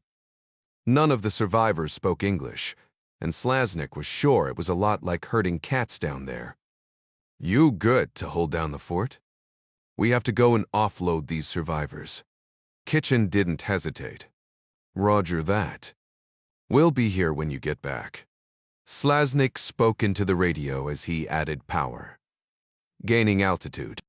Coast Guard near bay. Rescue 6521 heading to you with 6 survivors. The flight mech will fill you in on their condition. Break. Gekin, you hold tight. We'll be back in a flash." Petty Officer Kitchen used the stiff jet fins to kick through the chop, directing the panicked seaman toward the crew raft he dropped out of the helicopter. The raft was meant for only 6 passengers, but Kitchen would stack them in, like cordwood, to await rescue from either the 47 boat from Nia Bay or 6521 when they returned. The bright yellow raft riding the waves should have been self-explanatory, but if Kitchen had learned anything about rescue operations, it was that cold and drowning men were unpredictable. He used hand signals and, when needed, physical force to direct the seamen. He'd already elbowed a particularly aggressive one in the solar plexus, when the guy had tried to climb on top of him and use him as a human ladder to board the bobbing life raft. A couple of the men, one looked as if he was still a teenager, had the sense to hang on to the outer rings and direct their shipmates, calling out amid the wind and spray. Behind them, the mammoth ship groaned and hissed, shooting jets of spray into the air from every crack and ruptured seam as she slid deeper into the water. Kitchen could have imagined the 700 feet of blackness below him, the possibility of being crushed between half-submerged shipping containers that were tossed around in the mountainous waves. He could have focused on the fact that he was alone in the middle of an unforgiving sea with 10 men who were about to claw one another's eyes out in an effort to keep from drowning. But he didn't. He was too busy. Woo! Jack Ryan awoke at 4:51 a.m. The full 39 minutes before he got up on a normal day, but then, as President of the United States, normal was a subjective term. Kathy was out of town with the kids, performing cataract surgeries in Nepal. School wasn't exactly in full swing, but it had already started for the year, and Ryan wasn't too happy about Katie and Kyle missing the first few weeks. Katie had pointed out that while she fully agreed that school was important, a deep understanding of world culture was also crucial. Travel to Nepal, she reasoned, would add to that understanding in a way no classroom could. China canceled travel visas for people that wanted to go there, just to keep the Tibetans from sneaking into India. Dad, don't you want me to visit someplace the Chi-Coms say is off limits? Ryan's wife bristled at the use of Chi-Coms, and he'd had to remind Katie it wasn't especially diplomatic for the president's daughter to use the word in reference to the communist Chinese no matter what she might overhear him saying in the White House. His daughter's logic was sound and emotional, leaving Ryan to live in mortal fear that she would decide to be an attorney. So the kids went with Kathy to Nepal, and Jack Ryan found himself alone. He arched his back, ticking through the myriad old injuries that stitched his body. He had more than a few, and some woke up slower than others. Sitting up against his pillow, he glanced at the bedside table and the 5x7 photograph of his wife and him on the docks at Annapolis. They were standing with his old friend and mentor, the late Admiral James Greer. The photo customarily occupied a place of honor on top of his cherrywood dresser, but it was Ryan's favorite picture of Kathy, so he moved it to the side table whenever she went out of town. Ryan reached for his glasses and stood, wincing when his feet hit the carpet. He cast another glance at the photograph, getting a clearer view now. Geez, his hair was so dark back then. "That's just like you, Kathy," he mumbled, going off to restore poor people's vision when I need you here to rub my aching foot. With his wife performing medical miracles and no opportunity to engage in what the Secret Service euphemistically referred to as discussing the situation in Belgrade. Ryan was up and seated on the rowing machine in the residence gym by 5:05. An hour later found him showered and dressed in a pair of gray wool slacks and a white French cuffed shirt that had been laid out for him while he was in the gym. He left the blood-red power tie on the bed, preferring to wait until he finished breakfast before he consigned himself to the noose.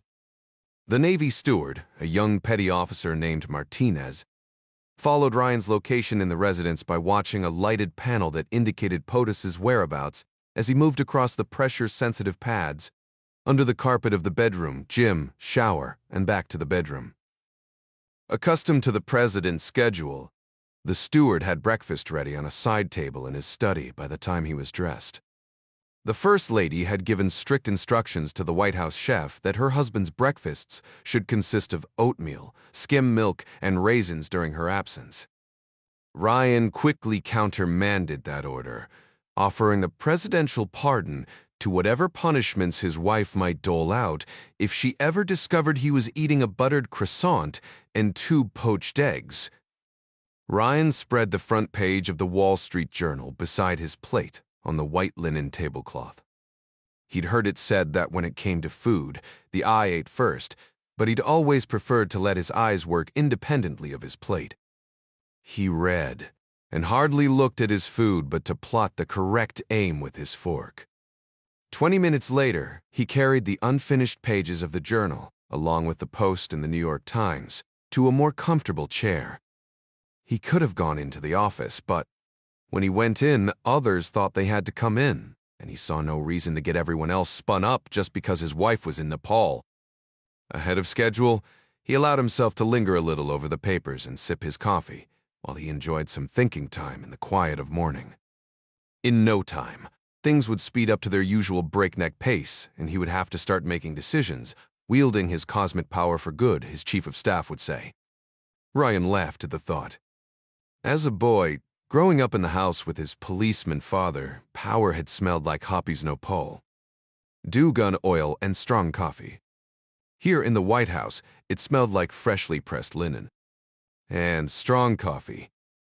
Ryan glanced at his watch, then rationalized away 6 more minutes to limber his analytical mind on half the Wall Street Journal's crossword before digging into the presidential daily brief. The piece d'Ivoire was a collection of highly classified executive summaries that the Office of the Director of National Intelligence deemed worthy of his review. It contained everything from hard intelligence to rumors that, while patently false, were likely to incite unrest or instability in parts of the world where the United States had strategic or humanitarian interests. Charged with the deconfliction and information sharing between the 17 intelligence agencies. It was the responsibility of the ONNI to have a finger on the pulse of important world events and to boil them down into the PSD. Ryan preferred a bluff report, bottom line up front. He wanted a simple executive summary of straight facts, even when those facts were about rumors, and would drill down on the specifics in face-to-face national security briefings. He'd cut his teeth in the intelligence community as an analyst, playing what-if games with world events, and could spend hours delving into the nuances of a single issue and enjoying the hell out of it. But he wasn't in the rank and file of the IC anymore. The problems facing the office of president came at near lightning speed from all points of the compass and at all hours of the day. Ryan was forced into the role of a generalist, relying on subject matter experts to work through the in-depth analysis and strategy. Theoretically, the PGD allowed him to stay a move or two ahead and decide where to put his pieces on the board. This morning's brief was straightforward, with the same parts of the world devolving into their continued spiral toward chaos, while other parts, admittedly fewer than he wished for, continued to emerge into newer, more robust economies. According to the briefing folder in front of him, The world was just as safe, or every bit as dangerous as it had been the day before. At 7:40 A. Ryan snugged his red tie into a semi-uniform single Windsor and stuffed the PZB into the same leather briefcase he'd been carrying for years. He downed the last of his delicious Navy coffee, a phrase that did not come easily to the mind of a former Marine, and walked out of the West Sitting Hall to meet an earnest young Secret Service agent who was posted there. "Good morning, Tina," he said. Special Agent Tina Jordan gave him an exuberant smile, though she was coming to the end of her shift just as he was beginning his. "Good morning, Mr. President." Then, quietly, she raised her sleeve to her lips and whispered, "Swordsman is on the elevator." She stepped into a small alcove and pushed the button on the elevator that would take them down to the ground floor, where they hung a right to begin on Ryan's 3-minute walking commute to the office. Ryan entered the Oval from the Rose Garden, the door opened by the agent who knew how to overcome the security device in the handle. He found his daily calendar printed on a single sheet of paper that was centered perfectly on the middle of his desk, where his lead secretary had placed it shortly after she'd arrived at 7:30. Ryan pressed the intercom button on his phone. She already knew he was there, because she too had a light board indicating his location. "Good morning, Betty." "Good morning, Mr. President," his secretary said. "What can I do for you?" "Director Foley and Secretary Adler should be here in a few minutes." "Go ahead and send them in when they arrive." "D. Foley is here now, sir," Betty said. A moment later, the Director of National Intelligence entered from the secretarial suite outside the Oval. Ryan had known Mary Pat and her husband Ed since their days at CIA together. They dodged innumerable crises, weathered the ones that were unavoidable, and together walked barefoot over the broken glass of some of the most tragic events in recent history.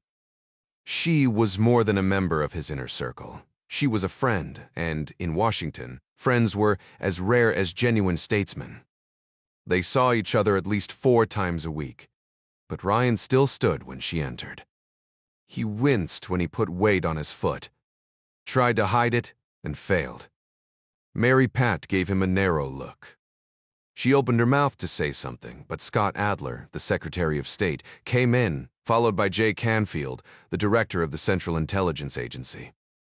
Arnie Van Dam, Ryan's Chief of Staff, entered from the adjoining door to his own office, the only person in the White House able to enter the Oval unseen and unimpeded. Arnie had served as Chief of Staff to 3 presidents. Ryan was the polar opposite of a politician, leaving Arnie to handle the annoying and frankly unfathomable part of the job that allowed him to get elected, so he could make the decisions the country needed him to make. Jack picked his clubs and hit the ball, but Arnie told him the lay of the course. Ryan made his way to his favorite chair in front of the fireplace and waved the others to sit on either of the 2 off-white couches in the middle of the Oval Office. His advisors had all staked out their customary spots for these meetings long ago, and he felt sorry for anyone new to the cabinet who happened to take the wrong seat. The thought of it brought a smile to his face and a question to his mind. "Not national security too related," he said, "but you guys have your ears to the ground out there more than I do. What do you hear about DeHart's nomination?" Ryan had recently put Marc DeHart, senior congressman from Pennsylvania, forward as his pick for Secretary of Homeland Security, an office recently vacated by the resignation of Andrew Zilko. Van Dam gave a slight shrug, the way he did when something was a non-issue. "That guy squeaks, he's so clean," he said. Confirmation sounds like a foregone conclusion. The door opened again, and Bob Burgess, Secretary of Defense, stepped in. He scanned the seated group, checked his watch, and then shook his head. "I apologize for being only 5 minutes early, Mr. President." Ryan smiled, nodding to the Navy steward with the service cart rolling in behind Burgess. "You beat the coffee," he said. "That's something, I guess. We're just getting started." Ryan thanked the steward, who was already his co-conspirator in the less healthy breakfast scandal, and, as was his custom, poured everyone's coffee himself. Rather than standing, he simply held the cups out for his advisors to get up and take. No one appeared to mind. The meeting breezed along, hitting the high points about Russia, the Ukraine, immigration, and on the home front, the possibility that the Fed was going to raise interest rates. And that brings us to the latest FOMUP, Van Dam said. As co-S, it was his job to keep the momentum going on the meeting, but always with an eye on his boss. FONOP was the acronym for Freedom of Navigation Operation. With China continuing to make what much of the world felt were absurd maritime claims in the South China Sea, the United States in general, and Ryan in particular, felt it important to show that not everyone agreed with those claims. To that end, several times each month, Navy vessels, typically destroyers or literal combat ships, innocently sailed within the 12-mile line surrounding several of the disputed islands and reefs without asking permission. The movements themselves had become almost commonplace. Within the last month, harassment by Chinese vessels and planes had reached new and alarming proportions. Sounds like the Pre got their feelings especially hurt on this one, Ryan mused, perusing his written brief. The SecDef nodded. That would be a correct assessment, mister. It do winus Kaib.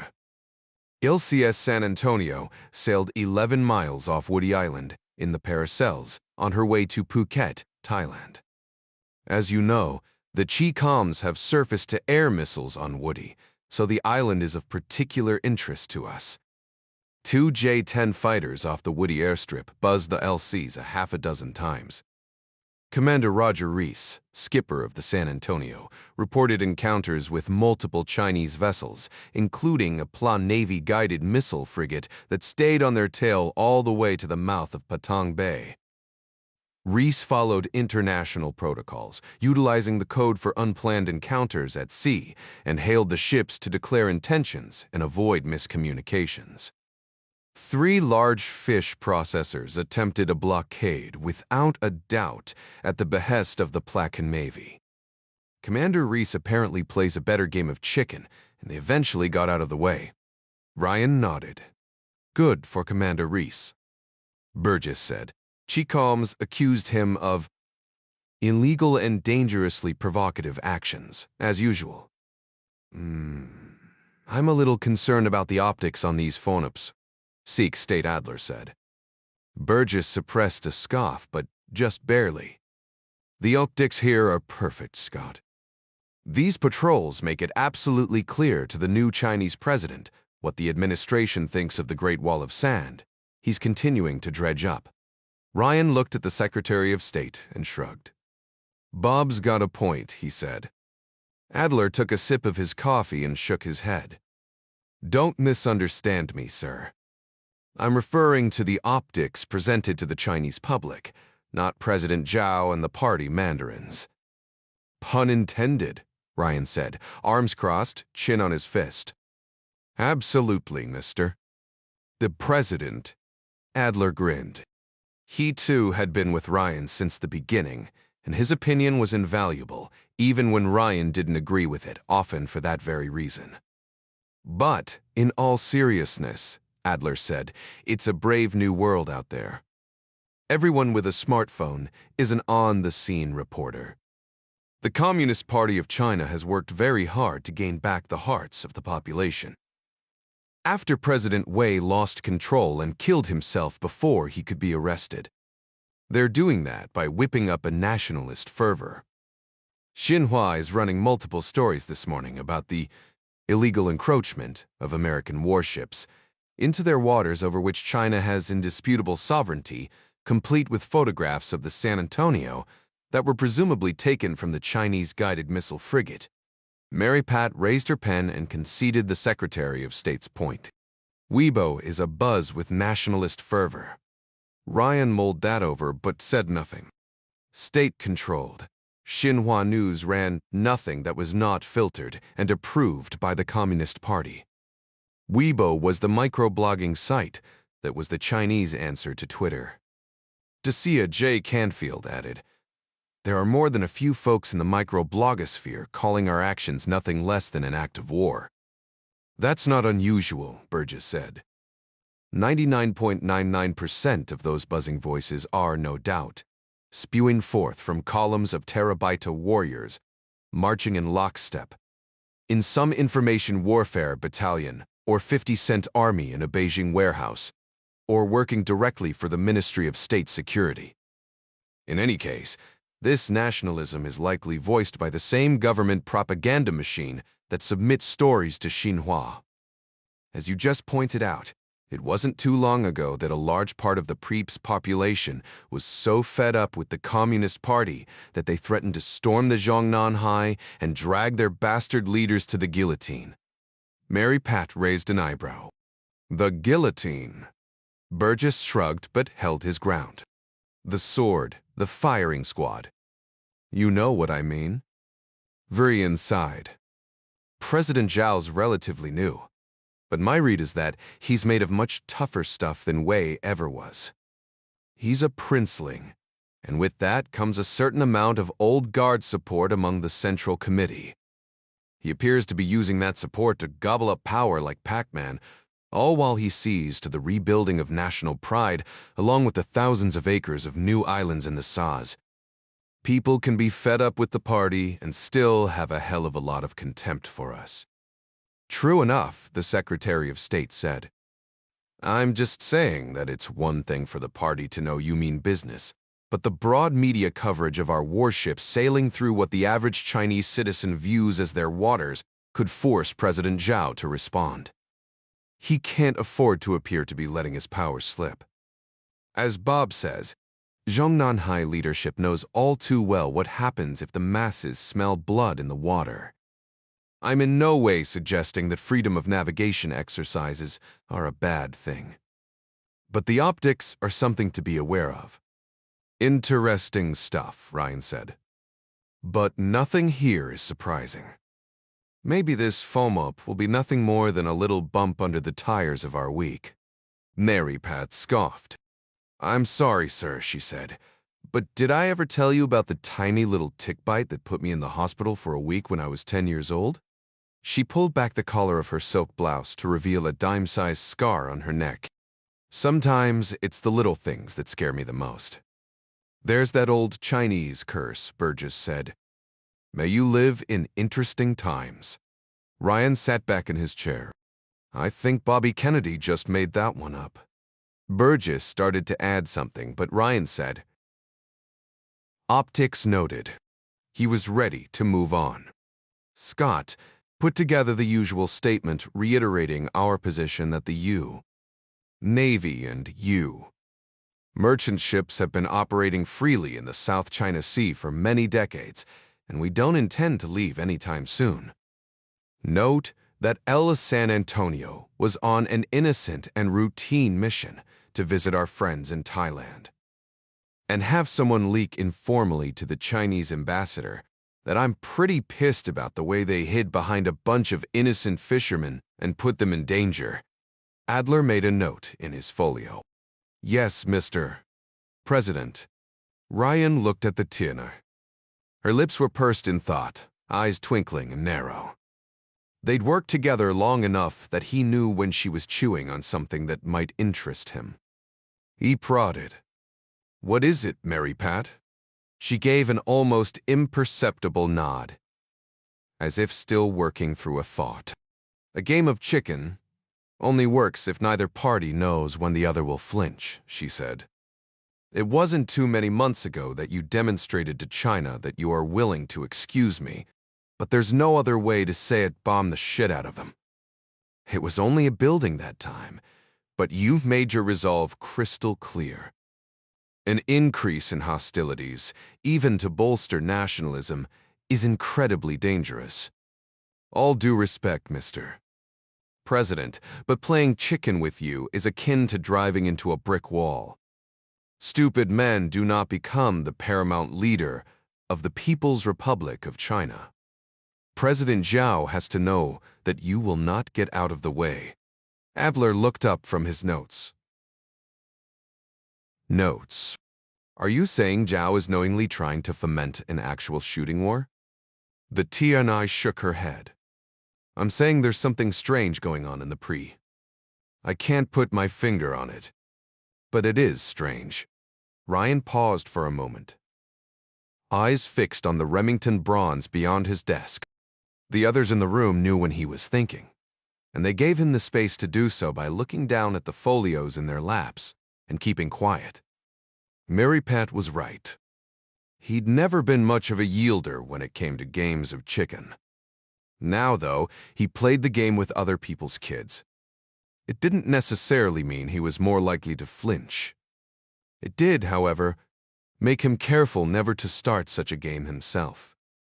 Scott, he said, get on the horn with your counterparts in and around Southeast Asia over the next few days. You can start with Australia and Japan. They certainly have big dogs in this fight over the cess. Let them know we appreciate what they are doing. But it wouldn't hurt our feelings if they ramped up their own movements in these waters. They don't have to go out of their way to piss off the Chinese, but they shouldn't be tiptoeing around to avoid them either. A unified front, Secretary Burgess said. Wouldn't that be nice? Yes, it would, the president said.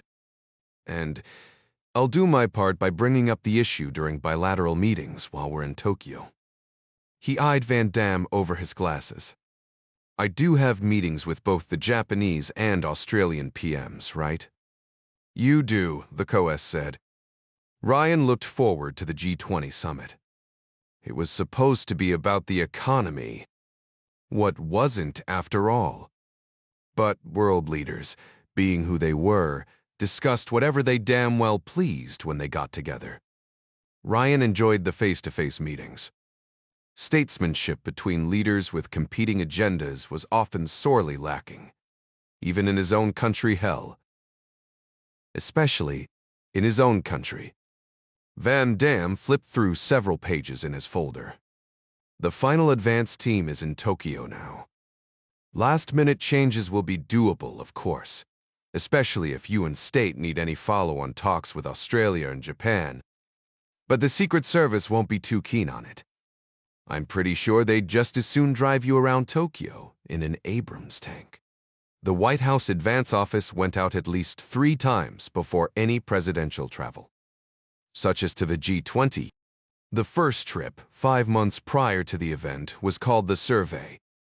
The second, known as a pre-advance, occurred a month or so before the actual event. A final advance took place 3 weeks later, a week prior to the president's arrival. By pre-advance time, the big hurdles, such as where they would park the 19 aircraft and hundreds of vehicles, had all been roughed out, allowing the advance team to drill down on the inevitable crisis issues that always came up. And don't forget the pre, Ryan said, nodding. I want to sit down face-to-face with President Zhao at least once. Maybe keep this game of chicken from progressing any further. It would be nice if I could point out our unified front with... Betty's voice came over the intercom, cutting him off. Mr. President, she said. I'm sorry to interrupt you, but Commander Forrestal is here. He says it's urgent. Interruptions like this were not uncommon. When not in the Oval Office, every person in the room was tied to a government-issue BlackBerry or iPhone, the intelligence umbilicus, Mary Pat called it. But each of them left their smartphone in a basket at the secretary's desk just outside before entering the Oval. There were secure phones in compartments inside the Oval Office furniture, if anyone needed, to make a call pursuant to a meeting. Betty had a copy of the president's calendar. She knew how long his appointments were scheduled to last, and her ability to ascertain if some issue just absolutely could not wait bordered on a superpower. Nook's Commander Robbie Forrestal stepped into the Oval a moment later, standing by the door until the president motioned him the rest of the way in. Bald as an egg, he had an angular jaw and runner's build that suited his Navy service dress, white's the summer uniform he'd wear through September. The placard of ribbons on his chest said he'd served in conflicts involving Afghanistan, Iran, and China. It never ceased to move Ryan. How much time in action these young servicemen now faced before they were 35. It was a sobering thought, since for too many years it had been a nod from him that sent them there. 3 minutes later, Commander Forrestal finished his initial bottom line, up-front briefing regarding the explosion and eventual sinking of China Global Shipping Line's Orion. He took a step back, waiting for discussion and questions. As a former national security advisor himself, Ryan knew how to conduct a briefing, and Forrestal was one of the best. "Dire casualties?" Ryan asked. "Preliminary information reports 4 dead," Forrestal said. "But the ship's manifest says there were 32 souls on board, and only 22 of those are accounted for." Ryan took a long breath and gave a pensive shake of his head. "Revere 6 more. Still missing, Mr. President," Forrestal said. "Coast Guard has a Mandarin speaker from Seattle on scene at the command post now. I'll have more information for you in short order." Ryan read the 1-page executive summary Commander Forrestal had provided. 40-knot winds and 16-foot seas. "Yes, sir," Forrestal said. "We are fortunate they were able to save the 22, considering the conditions. The search for the 6 missing crewmen is still ongoing. I have to admit, the Coasties are doing an incredible job here. High praise from a Navy man." Ryan smiled. "So they're diverting traffic up through Canada?" "Yes, sir," Forrestal said. "The strait is 20 miles wide at some points, but given the weather, it's impossible to tell how many containers are floating around beneath the surface. One of the Coast Guard 45s out of Port Angeles has already hit one. The crew is okay, but their vessel is in op." Ryan checked his watch. "It'll be getting light out there by now at this time of year." "That'll help, but I'd imagine it's a circus. A ship that large, there's bound to be a lot of oil and diesel floating around." "True enough, Mr. President," Forrestal said. "The district captain has raised the MARSIC level and instituted a standoff zone. If there's anything good about the weather, it's that most of the looky-loose are staying off the water. EPA officials out of Seattle are on scene. We should have the preliminary environmental assessment anytime. As bad as the weather is, it would be nothing for a modern container ship to negotiate." Ryan tapped the paper with his forefinger to underscore his point. "What caused this ship to sink?" "According to the Mandarin speaker, the crewmen are claiming a series of explosions. Burgess couldn't contain himself. In the engine room." "That's unknown," Forrestal said, before turning back to Ryan. "Nothing but wags so far, Mr. President." Commander Forrestal had been around long enough to know that Ryan had enough information flying across his desk. He didn't have time for wild-ass guesses. "Very well," Ryan said. "Sec, keep us informed." "Thank you, Mr. President." Forrestal turned to go, but Ryan stopped him, calling him by his first name to take the tone of the meeting down a notch. "Thank you, Robbie," the president said. "Didn't your son have a football game last weekend?" The commander smiled. Commander smiled. "He did, sir. Ran for a total of 64 yards. Not bad for an 11-year-old in Pop Warner," Ryan said. "Be careful, the Patriot scouts will be looking at him before he knows it." "I'll tell him you said that, sir," Forrestal said, excusing himself with a broad grin. Not everyone got to pass on kudos to their kid from the President of the United States. Ryan turned back to his advisors once the door was shut. "A bomb," Secretary Burgess said. "Diesel engines don't usually explode." Scott Adler gave a slow shake of his head. "That's one possibility," he said. "The explosion could very easily have been a reaction of some chemicals in one of the containers. We'll have to look at the manifest. In any case, this incident creates another problem that piles on to the issues I mentioned regarding the I'm happy the Coast Guard was so quick to respond. But our rescue of 22 Chinese seamen is just another thing to make President Zhao look weak. His ships can't even make it to Seattle without the evil capitalists lending a hand. You know, Mary Pat said, nodding. It's a poor state of affairs, but he's right. Maybe, Ryan said. All of you get into this and see what you can find out regarding terror threats toward Chinese shipping. And specific threats toward us from the Chicoms, Burgess added. That too, Bob, Ryan said. Although I sincerely hope any specific threats would have floated to the top already. Ryan stood to show the briefing was at an end. Was all. He was careful not to put any weight on his heel. Ryan waited for everyone, including Arnie Van Dam, to file out and their respective doors to close behind them before he hobbled toward his desk. He'd nearly made it when Mary Pat stuck her head back inside. I saw you limping, Jack, she said, affecting the motherly voice she'd used on him when they were in the CIA together. MP was one of an extremely close cohort, who still addressed him by his given name, but even she rarely did it in the Oval Office. She opened her hand to reveal a golf ball with the presidential seal in her open palm. I got this from the stash of tchotchkes Betty gives out to visitors when they can't get in to see you. Ed had a bout with plantar fasciitis a couple years ago. It's nothing to be ashamed of. Ryan leaned back in his chair, his eyebrows raised. Getting old isn't for wusses, he said. You're not a wuss, Mary Pat said. You're an invalid. Ryan sighed again. Yeah, well, don't spread that around. Press gets word I have a toothache, and the markets drop 50 points. I will treat your condition as highly classified, Mary Pat said, and then tossed him the ball. You're supposed to take off your shoe and roll this around under the arch of your foot.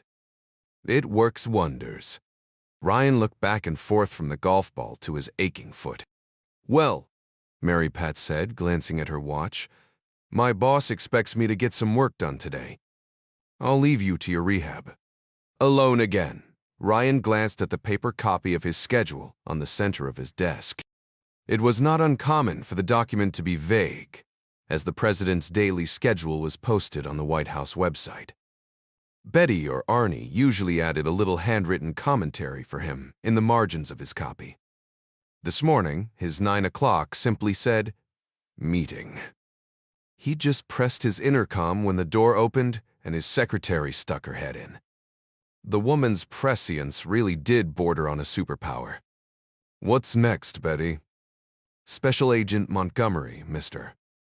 President, the new special agent in charge of your protection detail. He asked for 5 minutes to introduce himself, grouchy from the pain in his heel. Ryan dropped the golf ball on the carpet and began to roll it around under his foot. I liked Joe, he muttered. We got along well. He was good at his job. Why couldn't they just leave me, Joe? Ryan glanced up at his secretary's passive face. It was the closest she would ever come to chastising him, even when he deserved it. Lovely dress, Betty, he said, by way of apology for his sulking. Thank you, Mr. President, she said. Special Agent O'Hearn will do a fine job as deputy director. She raised her eyebrows and tilted her head like a mom, telling him to give the liver and onions a chance. This Montgomery fellow seems like a very nice man. Send him in, Ryan said. Betty placed a file folder in the center of Ryan's desk and excused herself with a benign smile. Prepared by the Secret Service, the folder contained the new agent's photo, work history, and biography. Ryan had asked them to include his detail agent's shooting scores and short bios of their families as well. It was the analyst in him. He'd already read Montgomery's file, but left his copy in the residence on the mile-high stack of briefs, budgets, and political ballyhoo he had to read every day along with the pest egg. Special Agent in Charge Gary Montgomery stepped in a moment later, wearing an expensive gray wool suit. His charcoal-colored hair was cut neat and short, just long enough to part. Ryan smiled. Everyone got a haircut, and bought a new suit for their first meeting in this office if they had the time. He remembered his first time in the Oval and shuddered a little. Ryan guessed the agent at around 6'3" and well over 200 pounds, with the ferocious look and thick neck of a guy you'd want protecting you when the shit hit the fan. People in the private sector and even other countries tended to hire their bodyguards by the pound. But the Secret Service was different. The agency understood that big didn't necessarily mean competent. Ryan had been around long enough to know that at some point in their careers, virtually all agents in the Secret Service had to punch their tickets by working on some kind of protection. The best were assigned to PPD Presidential Protection Detail. But even those assignments could range from any one of a variety of positions advance agents scouting locations prior to the president's arrival, outer perimeter, counter-surveillance, or lowly post-stander at any of dozens of doors at any given venue. While Ryan respected the entire agency, the SAIC and the principal detail agents, who worked within arm's reach, inside the bubble, they called it, were the best of the best. PPD agents didn't have to be large in stature, but they did have to be extremely good at their job. From all accounts, Gary Montgomery was both. It said something about the man that he now stood in Ryan's office with a gun under his suit coat. Not many people in the world got to do that. The files said his range scores were near perfect, with both his SIG, Sauer pistol, and the MP5 Sming. There was a lightness to the way he stood, with his large hands hanging easily at his sides, as if he knew right where they were if he needed them. The bio said he'd boxed at the University of Michigan, so it made sense that he would be self-assured. Still, it would take months to develop the relationship Ryan had with Joe O'Hearn. And the level of understanding shared between him and Andrea Price O'Day, forget about it. "Welcome to the big show," Ryan said, referring to what the agents themselves called PPD. His eyes narrowed as he studied the new addition to his detail. "We've met before." Montgomery possessed a disarming smile for such a ferocious-looking man. "I was warned you had an incredible memory, Mr. President." "So we have met?" "Not officially," Montgomery said. "I served as whip of the VP detail shortly after Special Agent Price O'Day became SAIC on yours." Ryan sighed. Andrea Price O'Day was one tough human being. She'd picked him up and dusted him off both figuratively and literally during his first moments as president. That was what? 1,000,000 years ago. Not many agents in the Secret Service could say they'd gotten a field promotion from the president to lead PPD. But then, considering the carnage that had led up to that promotion, no one wanted that kind of bragging rights. The longtime agent in charge of his detail, Andrea, had retired after injuries sustained protecting him in Mexico City. Ryan was sure Montgomery knew the story. "The VP detail?" Ryan mused, instead of boring the agent with bloody memories.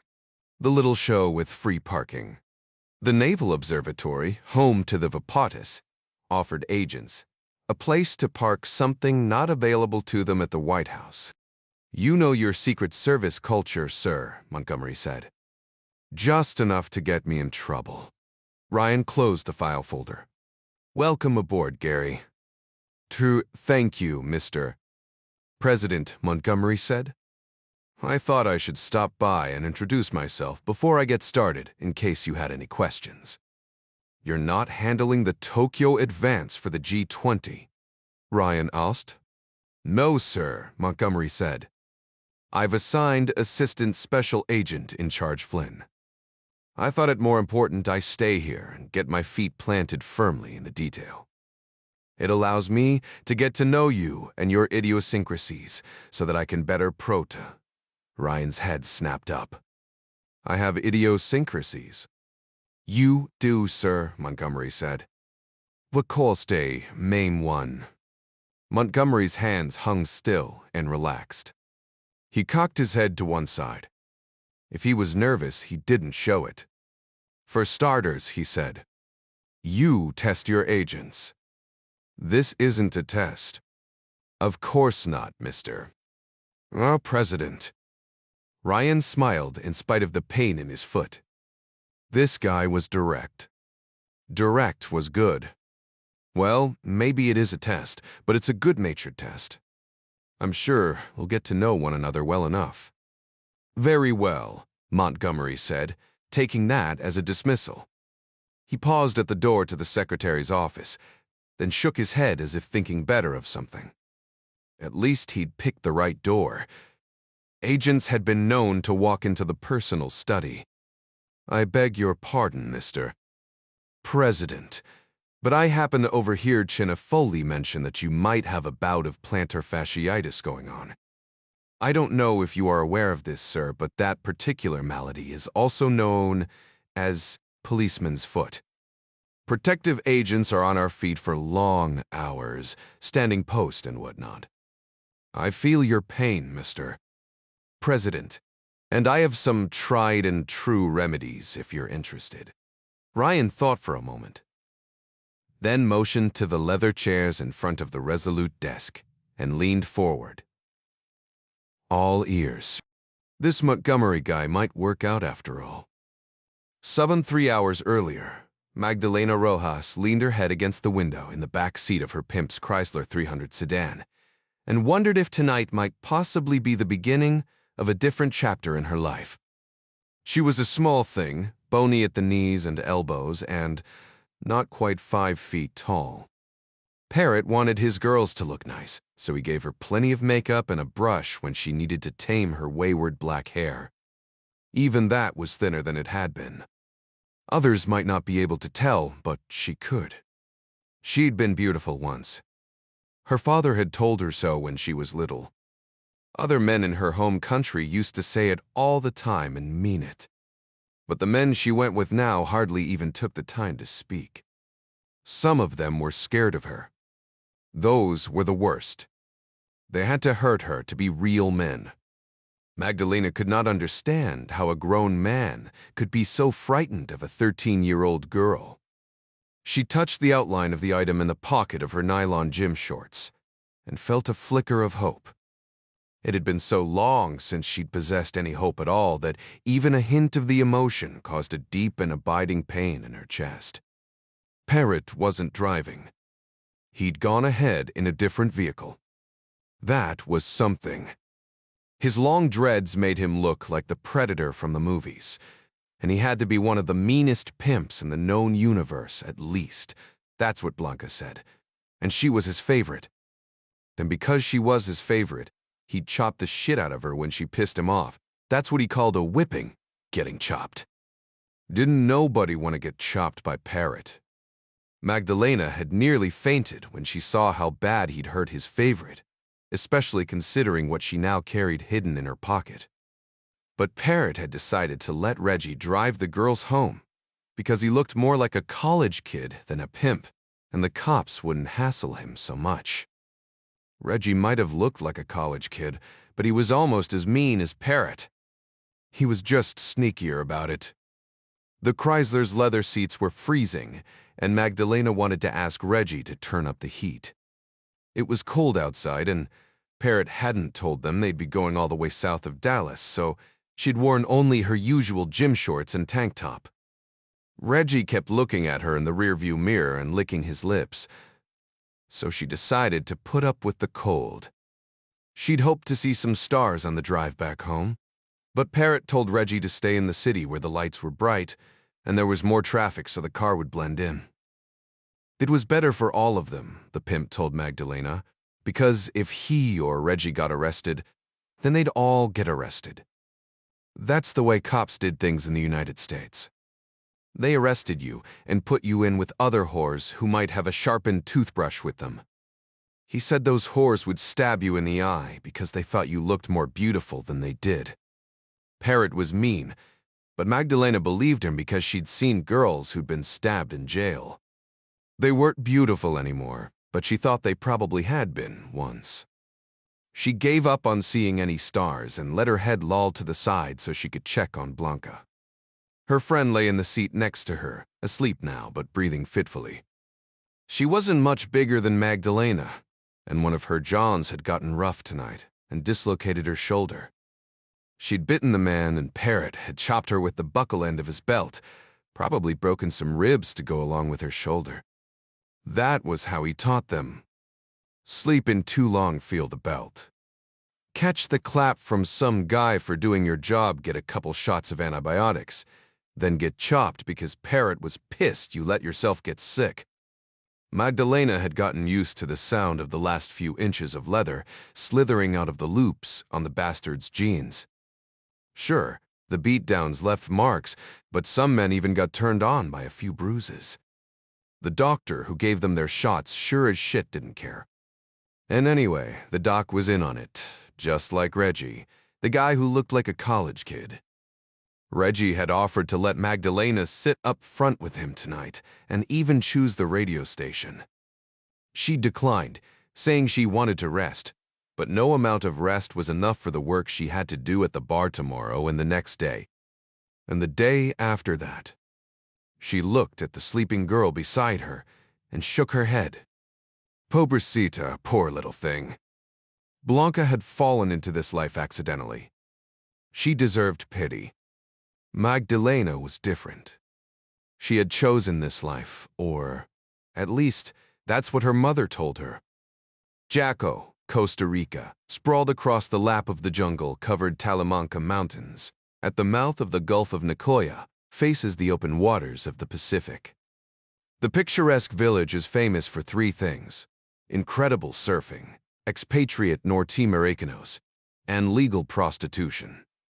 For most of his adult life, Miguel Rojas ran a small zipline business that catered to affluent tourists. It did not make him wealthy, but Miguel could support his family and still have time to walk along the beach with his three daughters, including his favorite, Magdalena, until the cable parted and sent him plunging into the deep jungle gorge below. Miguel had not died immediately. There were many medical expenses, as well as the eventual cost of the funeral. His wife's job cleaning rooms at the Hotel Cocolin Casino was not enough to cover the crushing weight of it all. A month after the funeral, Magdalena's mother sat her down and explained to her that as the eldest of the three Rojas daughters, it fell to Magdalena to open her kitchen so the family could pay its debts and her younger sisters could continue to go to school. Prostitution was not only legal in Jasho, but culturally sanctioned. Procreation, recreation was, in fact, one of the driving forces of the local economy. Internet travel sites extolled the beauty and variety of the surfing and the young women. Cocaine was plentiful, as was rampant theft and street crime, but there was also good food, dancing, copious amounts of liquor, and hundreds of girls who worked the restaurants, clubs, and bars without scary pimps looking over their shoulders. These working girls made enough money during the tourist season that they had savings to spend during the lull, buying food, shopping for clothing, eating at local cafes, until the surfers, or men with more sinister motives, returned to the village. A girl who worked hard and didn't get played into lowering her prices for handsome but hard luck. Beach boys could make enough money to support a family and have a few nice things of her own. At her mother's prompting, Magdalena opened her kitchen 4 months before she turned 13. She didn't look any older than she was. In fact, people often thought she was younger than her 10-year-old sister. But the men who hired her seemed to prefer it that way. The age of consent in Jasho was 16, but the authorities were more interested in catching speeders, and they made it clear that they would leave the girls alone unless they were under 12. Magdalena looked like she was 10, and no policeman ever bothered her. Opening her kitchen for business turned out to be grueling work, and she spent the first 3 weeks in constant tears. But a lot of money was coming in, and her mother told her she'd get used to it in time. That is what women did. They got used to it. Magdalena entertained many men, but instead of a pimp, she had her mother to contend with. Where other girls went to the hair salon every 2 weeks and had someone else to do their nails, Magdalena's mother insisted she paint her own nails and do her own hair. Other girls shared apartments and ate at cafés. but Magdalena took her meals at home and tried to sleep during the day while she listened to her sisters argue over their lessons or the handsome boys who talked to them at school. Then Dorian had come to Jocko. He was a businessman with a kind smile. Magdalena was hanging out at a place called the Monkey Bar when she saw him. It was a slow night and he was handsome. He wore no wedding ring. She always added $50 to her price if they had a wedding ring. She offered him an hour for $100 American. He made a counteroffer of $500 for a 3-hour date. She told him he was foolish, so he raised his offer to $1,000 a night, and they ended up spending the entire week together. She told her mother about him, but passed along only $500 to her each morning, and kept the other $500 in her shoe until she got to her room. At the end of the week, Dorian surprised her by asking if she wanted to go to the United States. She was beautiful enough to be a model, and he would be willing to buy her some better clothes and be her manager. He said she could make a lot more money in the United States standing in front of a camera than she did in Jasso lying on her back.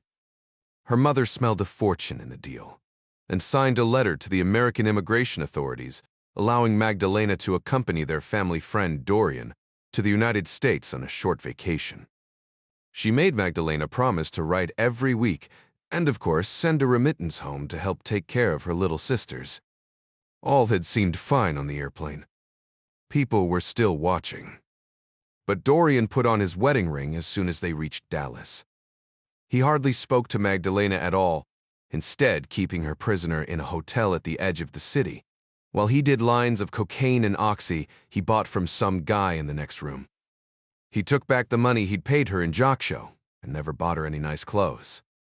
The only camera she ever saw was hooked up to the internet, and he put her in front of that a lot. Dorian sold her to another man a week later for enough money to pay for his entire vacation, including the money she'd given her mother, and then went back home to his wife. Magdalena Rojas changed hands 3 times before being sold to Parrot, who already owned Blanca. She knew Parrot reported to someone else and probably gave him a piece of the money his girls brought in. He was mean, all right, but he didn't seem smart enough to run a business by himself. Whoever that other person was, Magdalena never saw him. She was too busy staying alive. The girls spent their days trying to sleep, and their nights bouncing between a biker bar and a couple different massage parlors in South Fort Worth. Magdalena was nowhere near strong enough to give a decent massage, but she went through the motions for the guys that came to get massages mongers, they called them. They got their fake massages and then pretended the rest of it was all her idea. Parrot, or Reggie, took them to the doctor every other Wednesday, where they got checkups and antibiotics. The doctor was old, with very cold hands, and Magdalena hated him even worse than she hated the stinking bikers or the mongers who came to the massage parlors. The doctor was supposed to be nice and only pretended to be. Every so often, Parrot would get a call on one of his mobiles, and they would take a road trip in his Chrysler. Magdalena and Blanca had been to the Super Bowl and Mardi Gras, and even the State Fair. Well, cheap hotels near the Super Bowl and Mardi Gras and the State Fair. The ceiling of one cheap motel room was much like any other, but at least she got a road trip, and sometimes they got to meet a few other girls. Tonight, Parrot had set up a private event with a bunch of Asian guys somewhere south of Dallas. The event had gone long, and there was no traffic to speak of on the roads. Reggie was starting to get twitchy and drove slower than the limit. He kept his eyes glued to the road so he didn't appear to be drunk. Magdalena hoped he didn't get them all arrested. She didn't want to get stabbed with a sharpened toothbrush, especially not tonight. She didn't mind Asians, but her last eye of the night was an odd one. She'd been so tired and incredibly sore by the time she got around to him. He must have noticed because he said he only wanted to sleep. He'd paid for 2 hours and just talked to her until he fell asleep, 10 minutes into his time. Sometimes guys all but passed out when they finished with her, and she would usually just be still and try to grab a little rest until Parrot banged on the door. This guy was weird, and she wondered what he'd want her to do when he woke up. He'd talked about all kinds of stuff, the places he'd been, the dangerous stuff he'd seen, like he was a spy or something. Magdalena had been carried away by his fantastical stories. She'd lain there beside him staring at the ceiling until his breathing became more rhythmic, and she knew that he was asleep. She began to wonder what it would be like to be a spy, and once the man began to snore, she slipped out of the bed and snooped through his small backpack. The pack contained some wadded clothing, a camera, and a bunch of papers she couldn't read, messy for a spy. She wrinkled her nose when she saw the loose toothbrush among the dirty clothes, covered in hairs and tiny bits of lint. That was just nasty. Magdalena had stolen things before, usually small amounts of money that the Johns wouldn't miss. She'd taken a watch once, but she'd been caught, and Parrot chopped her bad for that. She'd never taken anything as useless as a thumb drive. She had no access to a computer, no way to know what information the device held. But she reasoned that if this man was indeed a spy, the contents of such a drive would be very valuable and might keep the police from putting her in jail with the other whores if she got arrested. With her heart in her throat, she shoved the drive into the pocket of her short shorts and climbed back into bed. The odd man stirred, whispered something in her ear, and threw an arm over her shoulder. He woke from his $200 nap an hour later and shooed her out the door, pretending for Parrot that she'd been good at her job. Maybe he was nice. Maybe he'd just been too tired to be cruel. Men were strange, and though she was only 13, Magdalena was old enough to know that she would never understand them. She'd told Blanca about her odd spy. She even told her about the thumb drive. The other girl was smart enough, but could never focus on important things. Magdalena felt herself slide forward on the slick seat. Her heart lurched into her throat as the car turned off the main highway. Reggie got out and fooled with a chain a minute before pushing open a big iron gate. He sat behind the wheel again without speaking. The tires rumbled over a metal cattle guard. Magdalena peered over the back of the seat and out at the headlights as they played across the deserted gravel road. She rocked back and forth, about to jump out of her own skin. "Why are we stopping here?" Reggie shrugged. "Parrot told me to drop you off. And Blanca too, right? You're coming back?" "Nope, sweetheart," Reggie said. "Was Quetzalcoatl. She's too banged up for this job." Magdalena could see the lights from the big house on the hill now. She'd never been here before, but she'd heard about it from Parrot when he was trying to scare her. If there was a spot worse than the massage parlors and biker bars where she worked, then this was sure as shit that place.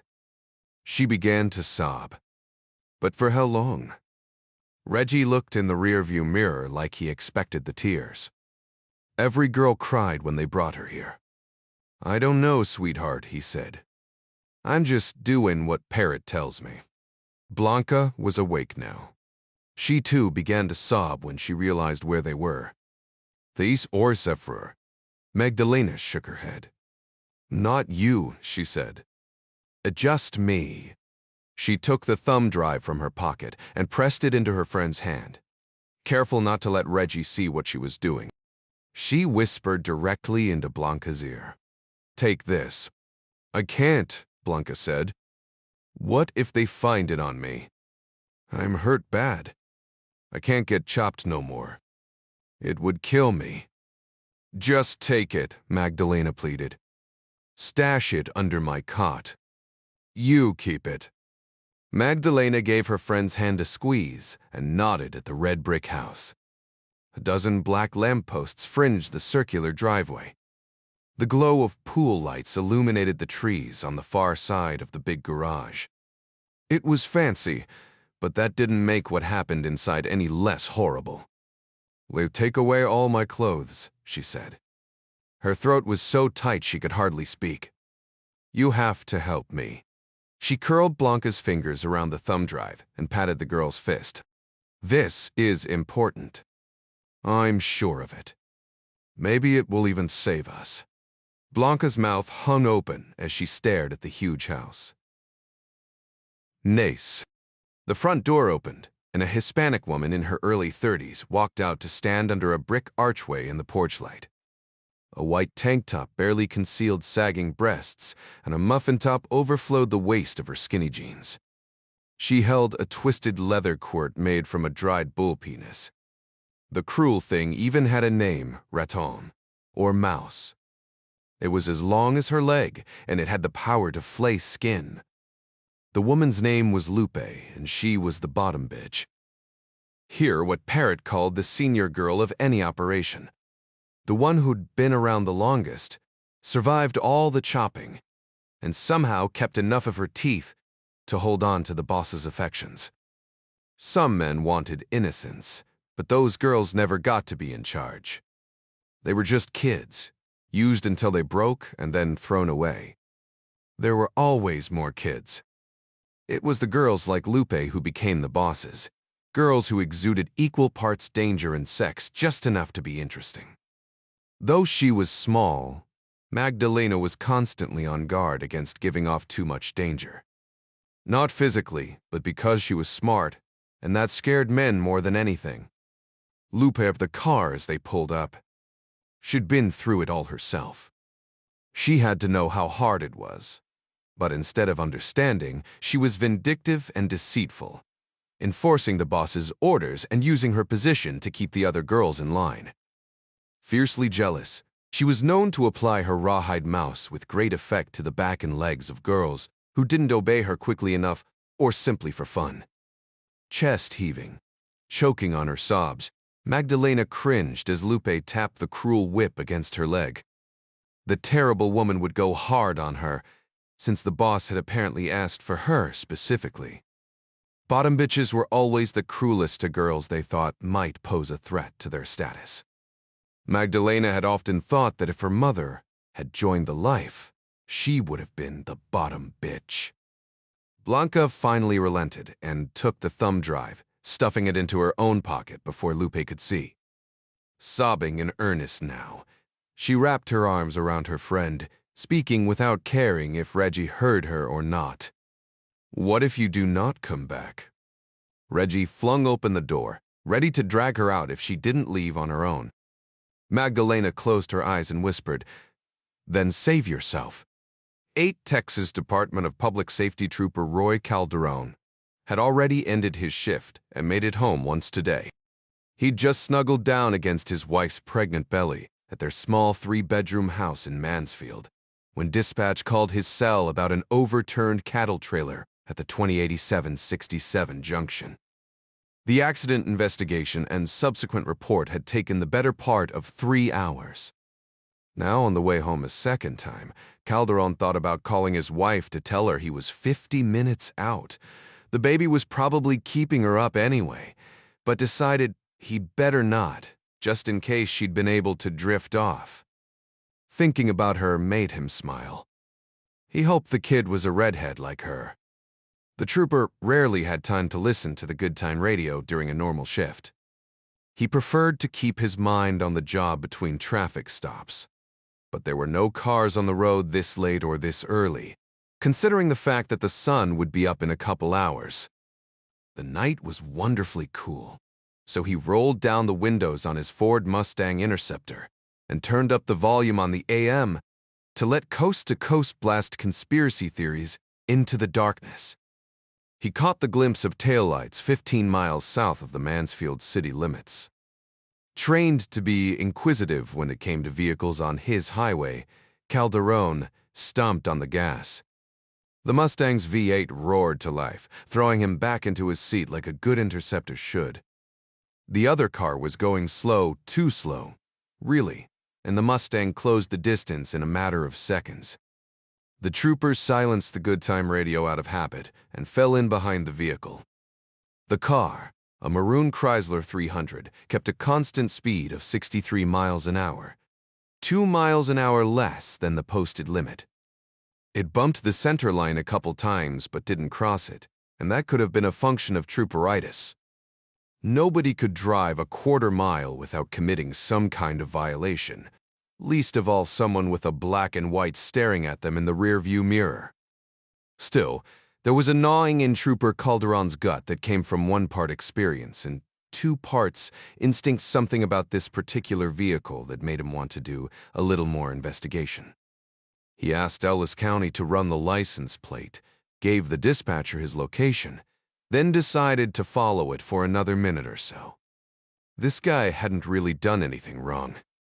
Calderon was exhausted, and he wanted to get home to his wife's pregnant belly. Then the face of a young girl popped up in the rear window. She hadn't given him a long look. In fact, the face vanished as quickly as it had appeared, as if someone had ordered her away. Calderon had 7 years on with the Texas Department of Public Safety. Way back during his field training days, a senior trooper in the Highway Patrol had once told him that only 3 kinds of people were out during the wee hours of the night: cops, paperboys, and assholes. Thousands of violator contacts over those 7 years, many of them after dark, had proven the notion. Ellis County came back over the radio and said the LP was registered to a guy named Carlos Villanueva, aka Parrot. The dispatcher was on the ball and had already run a triple I, checking Villanueva's criminal history as well as any outstanding warrants. He wasn't wanted, but his record showed 2 convictions for driving while intoxicated.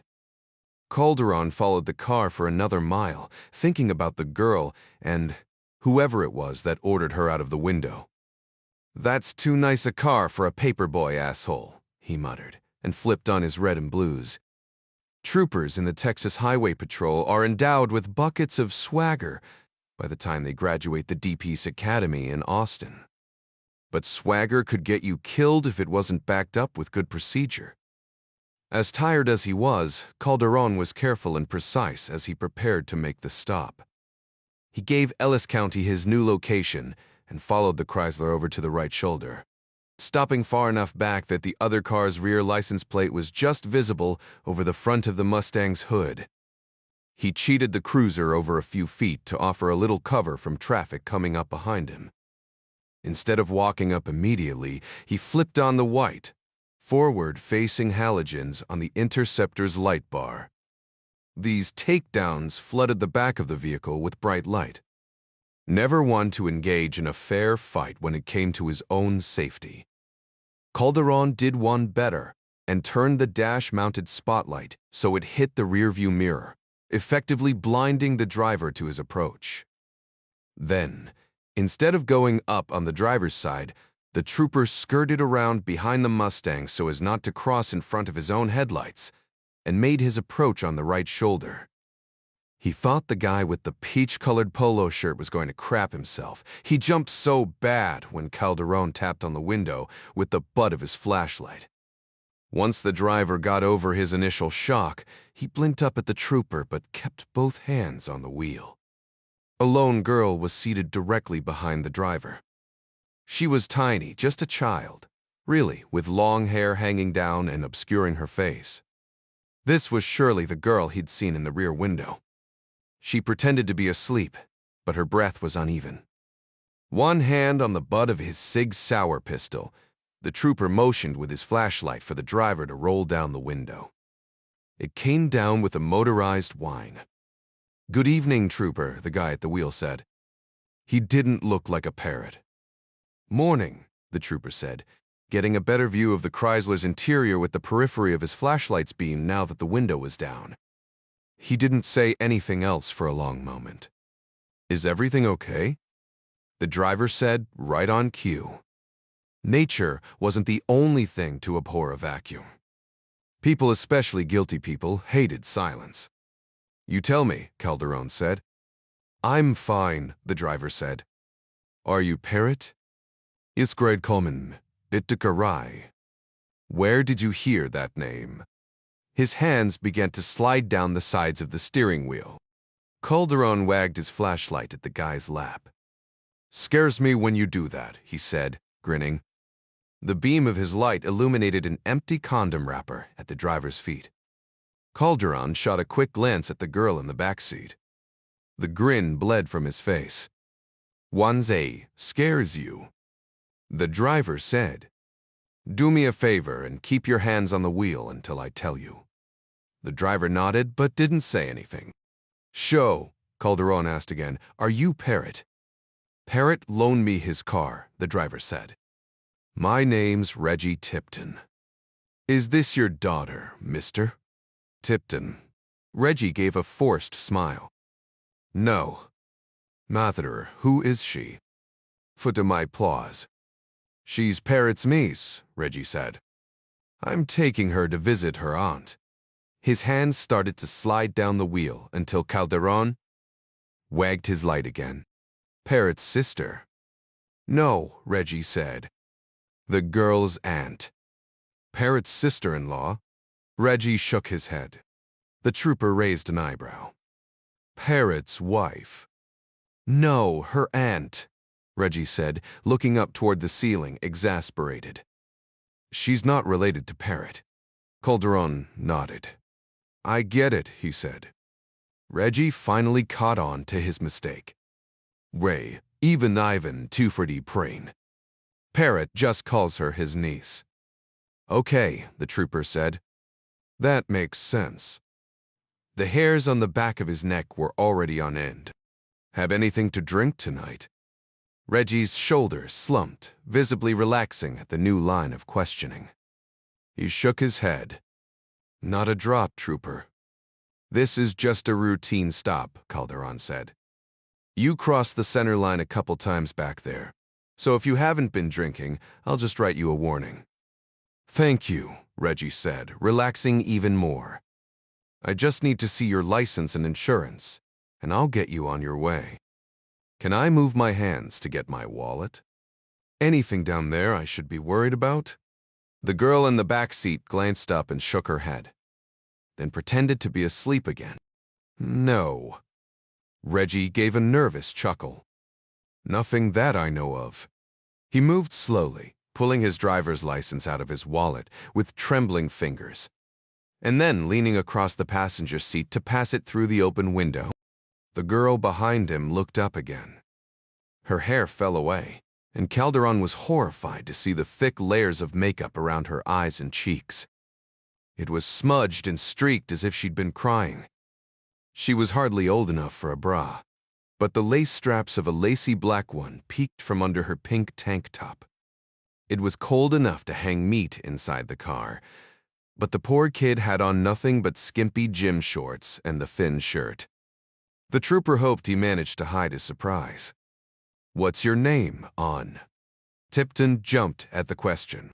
He shot a glance over his shoulder, not bothering to conceal his anger. His leg began to bounce. "Her name's Mag." "I mean Blanca," Tipton whispered. "Hi, Blanca," Calderon said. He kept one eye on the driver but offered the child his best smile. It was difficult enough not to look imposing in the gray-green highway patrol uniform and Stetson. "My name's Roy." "How old are you?" "She's 13, Reggie said. She doesn't have a license or anything." "Look, if you don't mind." Calderon put the light directly in the driver's eyes while his right hand drew his cig. "Reggie," he said, his voice raspy and tight. "Keep your hands where I can see them. Shut your mouth and get out of the car."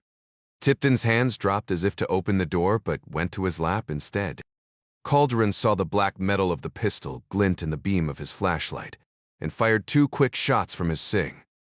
Tactically, he should have stepped to the rear to keep more of the Chrysler between him and the shooter, but that would have put the girl directly in the line of fire. So he stepped backward, firing as he moved. Tipton wasn't smart, but he was committed, and he managed to get off 4 shots from his 9mm before the third of Calderon's. Some Civ 7 SIG round struck him below the right eye, ending the fight.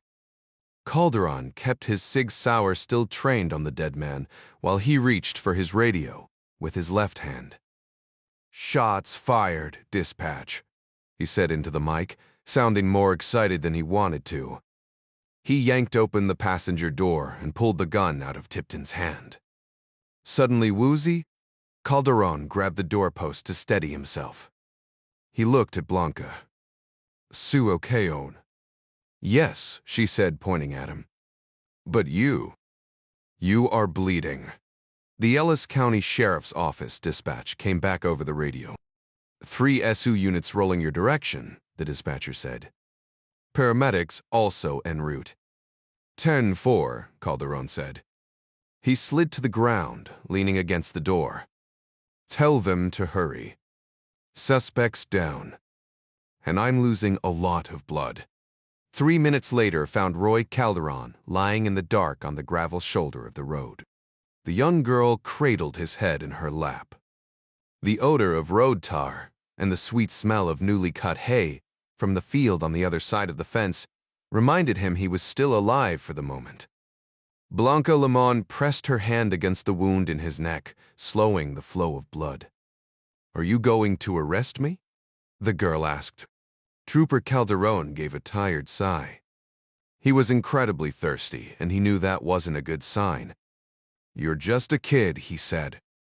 "I don't arrest kids." The little girl sobbed quietly, her trembling lips set in a grim line, as if she didn't believe him. "Parrot told us all the police would put us in jail with the other whores." Calderon's heart broke. "I would never," he whispered. "Besides, you're saving my life." The girl nodded again at that. "My name is Blanca Lemon." Calderon licked his lips. He could hear sirens now. "Good to meet you, Blanca Lemon." "More police are coming," she said. "Do you think they will put me in jail with the other whores?" "No." Calderon coughed, wincing at the movement. "And you're not a whore." "But I am." Blanca's crying grew more intense as the sirens got closer. "Lisby the Stenthurst, forced. I have something that maybe I can use to make a deal." "You don't need to deal." "Maybe that is so." She sniffed. "But maybe not. My friend was with a man earlier tonight." The trooper began to cough again, cutting her off. He closed his eyes and regained control. "Sorry," he said. "Go ahead." "You were with a man." "My friend," the girl said, then stopped. She looked down at him as if coming to some conclusion. "Yes, I was with a man last night. I think this man is a spy." "Really, Osfrin Zav?" Calderon stifled a smile, humoring her. A little kid telling fantastical stories. "A spy, you say?" The sound of approaching sirens grew louder. "Dear God," Calderon thought, "please let that be the ambulance." "Did this man hurt you?" The girl hesitated, blowing out a long breath as if to regain her composure. "Yes," she said. "They all do." She looked over her shoulder, then back at Calderon. "My father used to watch many spy movies, and this man bragged about doing things I think real spies must do." He fell asleep after he finished. "That is when I stole the thumb drive from his computer." "Really?" Calderon coughed again. "You do not believe me," Blanca said. Calderon groaned. "Of course I believe you." "Well, I did steal it," Blanca said. "Maybe I can give it to you, and you will help my friend. Awful people have her now, and I am worried for what they will do to her." Calderon felt himself drifting off. He licked his lips, willing his eyes to stay open, to stay awake for the ambulance. "Not a very good spy, if he lets you steal his thumb drive." Blanca slumped. "She told me he was a spy." The trooper coughed. "What?" "Nothing," Blanca said. "I'll tell someone to help your friend," Calderon said. The paramedics rolled up, and just like that, it began to ring cop cars. "And I promised to check out that guy for you." "What's his name?" A tear rolled down Blanca Lemon's filthy cheek. "Eddie Fong," she said. "Do the large earth tone painting of the Great Wall above the paramount leader's head hit a single bullet hole in the wood paneling. The thick beige carpet, too, concealed evidence of violent death. Everyone in the room knew the story of the previous president, including Colonel Huang Zhu of the Central Security Bureau, but they rarely spoke his name. Standing against the wall, out of the way but close enough to act, the colonel sensed there was something very wrong in the room, something that went far beyond any violence from the past. No, this was a new threat, and like a good, protective officer, Huang could smell danger in the air. A Chinese container ship had sunk in Yu waters, and it was the feeling of some in this room that America was somehow to blame. Tensions were high among the advisors, and when tensions ran high around the General Secretary, the man he was charged with protecting, Colonel Huang Zhu, paid close attention. The commander of the 1st Squadron of the 1st Group of the Central Safeguard Regiment, sometimes referred to as Regiment 608-90-89, stood to the right of the polished mahogany doorway inside the paramount leader's spacious office. His senses were raw, as if they'd been rubbed with coarse sandpaper. Huang was tall and trim, with thick black hair long enough to part yet short enough that the gray around his temples was difficult to notice. His face was serene as stone, a very sharp and dangerous stone, but a stone nonetheless. Those charged with the protection of others were often described as willing to take a bullet for their principle. Like the American Secret Service, rather than seek cover during times of attack, they were trained to make themselves larger targets. That was indeed something Colonel Huang had vowed to do, but there was much more to protection than simply absorbing bullets intended for one's protectee. His primary duty was one of vicarious concern. He worried over the many dangers that lurked both without and within, so the paramount leader did not have to think of such things. Though officially a member of an army regiment, Huang wore a white shirt and dark suit nearly identical to the white shirts and dark suits worn by 3 of the other 5 men in the inner office. Everyone else in the room ranked exponentially higher than Colonel Huang, but under his dark suit jacket was a Taurus PT 7099 mm pistol. None of the other men were armed, and as Chairman Mao had so rightly pointed out, political power grows from the barrel of a gun. Some 20 feet from Colonel Huang, beyond the seated guests, the paramount leader sat behind his expansive desk. Zhao Chengji was at once the General Secretary of the Communist Party, President of China, and Chairman of the Central Military Commission. Thick black hair, normally combed up in the front, hung down over a pallid forehead. It was late evening and his long workday was beginning to take its toll. Zhao's mahogany desk was cluttered with file folders. There was a white telephone for general calls and a monstrous red phone with twin handsets that he used to contact ranking ministers of government as well as any one of several dozen state-run businesses. A photo of the General Secretary's wife sat to his immediate right, though this and the unruly stack of files had been removed when Zhao had given his New Year's address to the nation. Huang could not help but notice that the General Secretary, normally a quiet and serene man, shifted a great deal in his seat, as if he were uncomfortably warm. General Ma, the Vice Chairman of the Central Military Commission, and Admiral Qian, commander of the Plan Navy, each wore the uniform of their respective office, festooned with enough medals as to form protective breastplates for the 2 men. The general and the admiral were both possessed of the heavy jowls and swollen bellies that seemed to go with high command, attributes Huang swore he would never possess.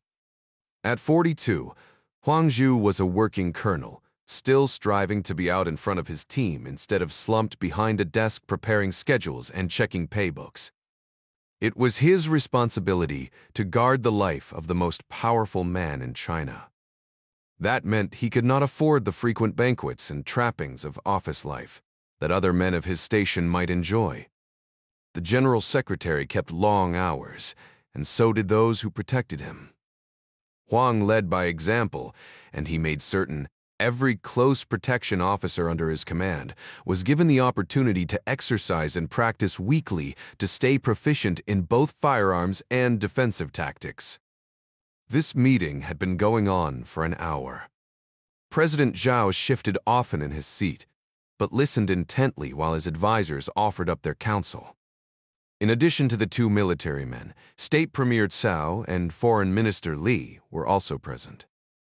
Huang did not trust any of the men, but he trusted no one beyond himself when it came to the safety and security of his charge. His job was to suspect, and he came by it naturally. The General Secretary leaned forward, elbows on the table. There was a trace of sweat on the man's brow, though the air conditioning kept the office relatively cool compared to the humid outside temperatures. For the past hour, the topic of discussion had been about nothing but the sinking of Orion. Colonel Huang, of course, was not consulted, but present only to make certain none of the other men did anything to harm Zhao, and to put a bullet in their head if they tried. "The idea makes no sense," the General Secretary said. "Does anyone truly believe the Americans are stupid enough to sink a Chinese ship off their own coast, and then prove themselves magnanimous enough to rescue our personnel?" General Ma gave a sullen nod. "It would be a mistake to put anything past the American CIA. I would not be surprised if they were behind the bombing of the subway construction site." The foreign minister interjected. "We are referring to that as a gas explosion, are we not?" Of course, Ma said. "But we in this room are all aware Uyghur separatists were behind it, financed by the Americans, no doubt." The General Secretary raised an eyebrow. The bombing of the new subway tunnel was obviously a terrorist act. This matter of Orion, however, is it not more likely that some bureaucrat cut corners during safety inspections? Perhaps someone accepted bribes to line his own pockets, and those overlooked violations caused the explosion and eventual sinking of our container ship. Zhao's anti-corruption initiative had already seen top executives from 6 state-run companies and several prominent party leaders, including a PLA general, thrown into prison. 3 of the executives had been convicted of crimes stemming from the shoddy workmanship of an apartment building in Shanghai that collapsed, killing 49. The men were given the death penalty but received the customary 2-year probationary period, whereby they might, with good behavior, have their sentences commuted. Zhao made it clear that he was not pleased with that loophole in the law. He was more than passionate about the topic. Admiral Qian spoke next. "The sea is over 100 fathoms deep, where Orion was lost, so there it will be impossible to look at any physical evidence. And we all know that the Americans will cover up any relevant facts. Can any of the 22 survivors fill in the missing pieces?" Zhao asked.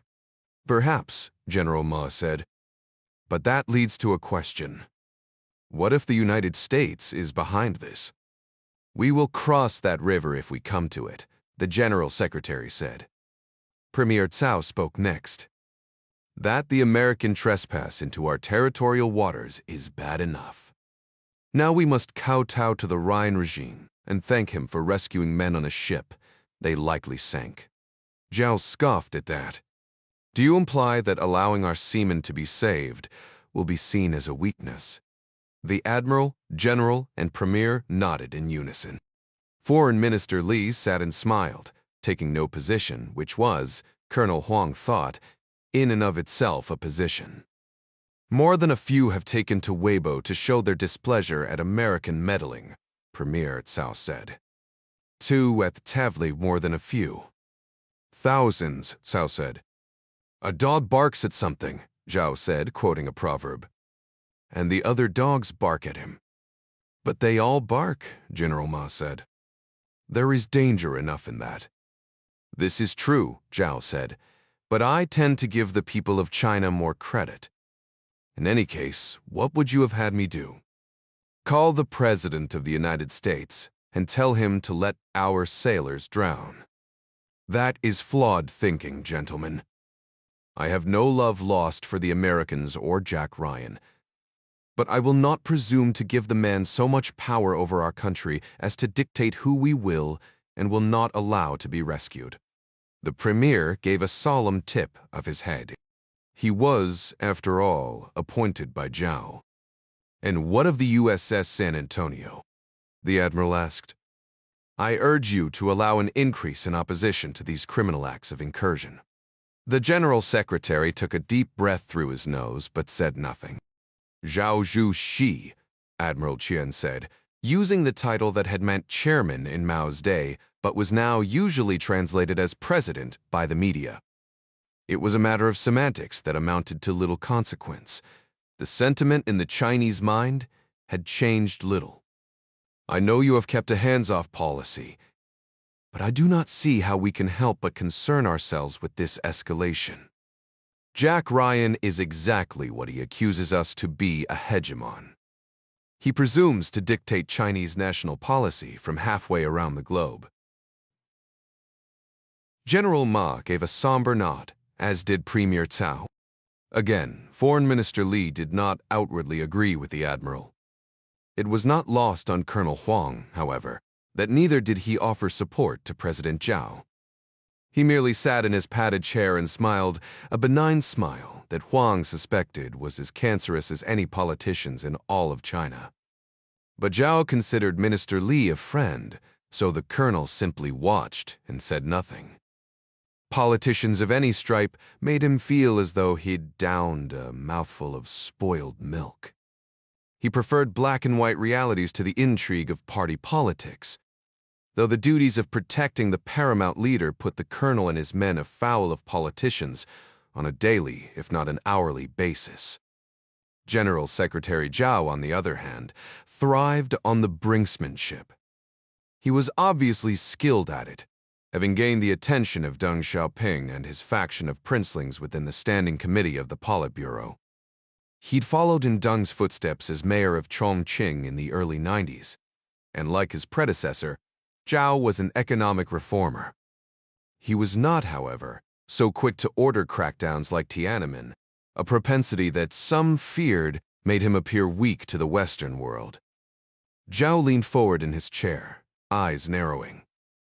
"Admiral, China is powerful enough that we need not rise every time America dangles a baited hook. There are other ways of achieving our aims than by the rattling of sabers." Huang braced himself as Admiral Qin nearly came out of his chair. "With respect, Zhao Zhuxi," Chen said, "the Americans would sing a different song if we do more than rattle those sabers. Ryan made China look the fool under President Wei. The people of our country are weary of the bullying will of a nation on the other side of the world." Zhao cocked his head to one side. "Do you insinuate that China looks the fool under my leadership?" "I do not, Zhao Zhuxi," the admiral said, not quite backing down. "I merely mean to advise perceptions." Zhao's jaw muscles flexed.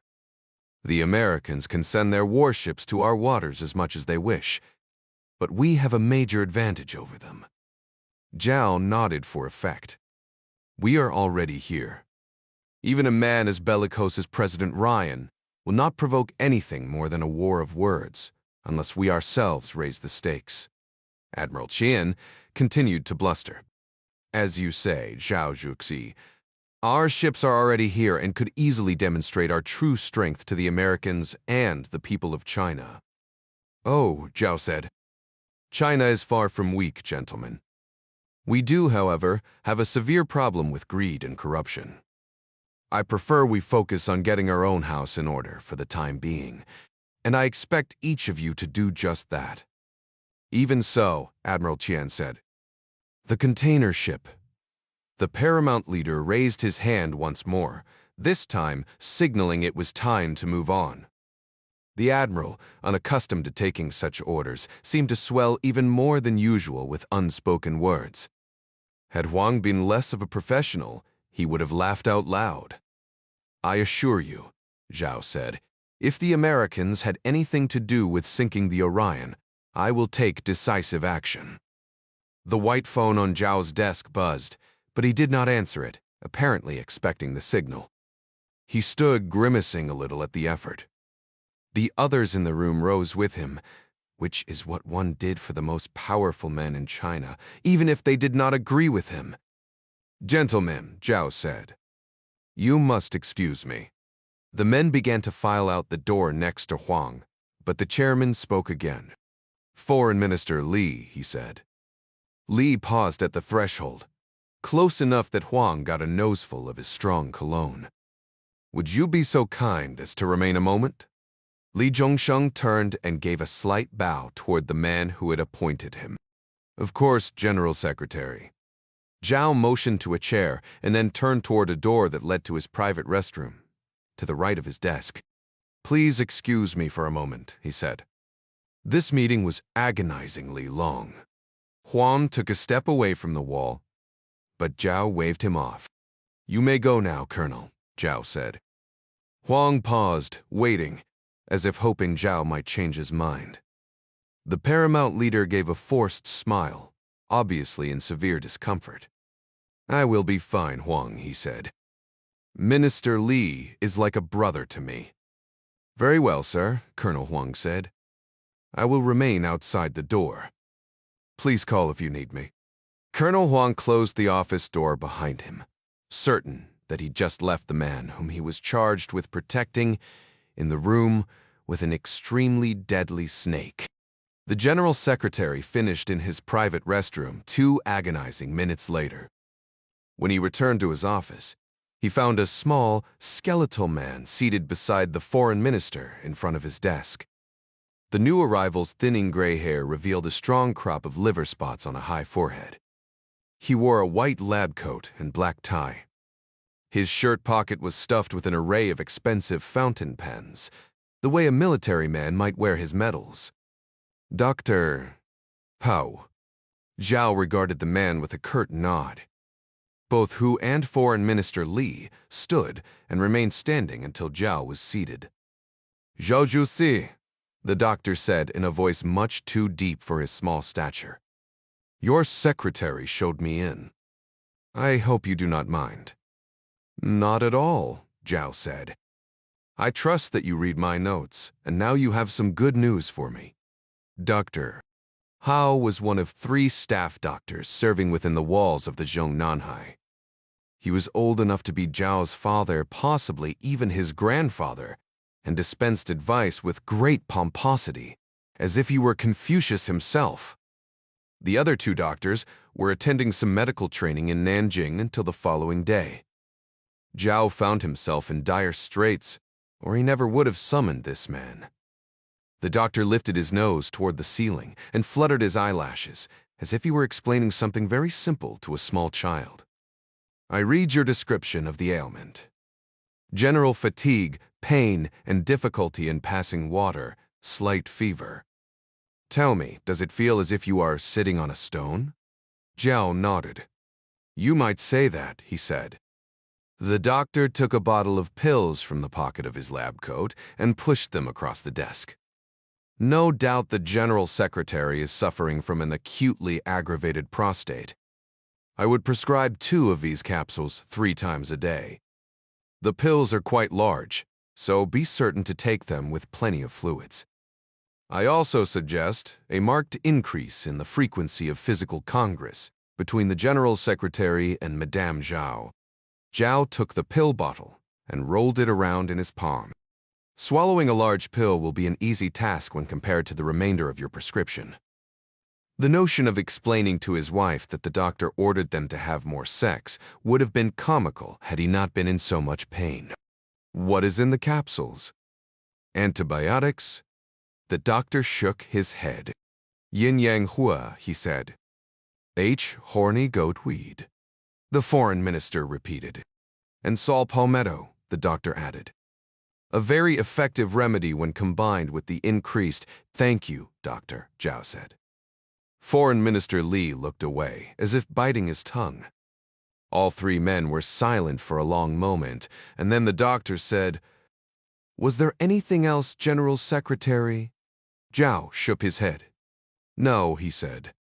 "That will be all. I appreciate your diagnosis." The doctor shut the door as he left. I am all for Eastern medicine, Comrade Zhao, the foreign minister said, offering a friendly smile, but I will see to it that my doctor prescribes you some antibiotics. I would appreciate that, Zhao said. This is a perfect example of how we must move forward. Herbs have their place, but there are times when one needs actual medicine. If I may be so bold as to ask a question, Li said. Of course, Zhao said, swallowing 2 capsules of horny goatweed to hedge his bets.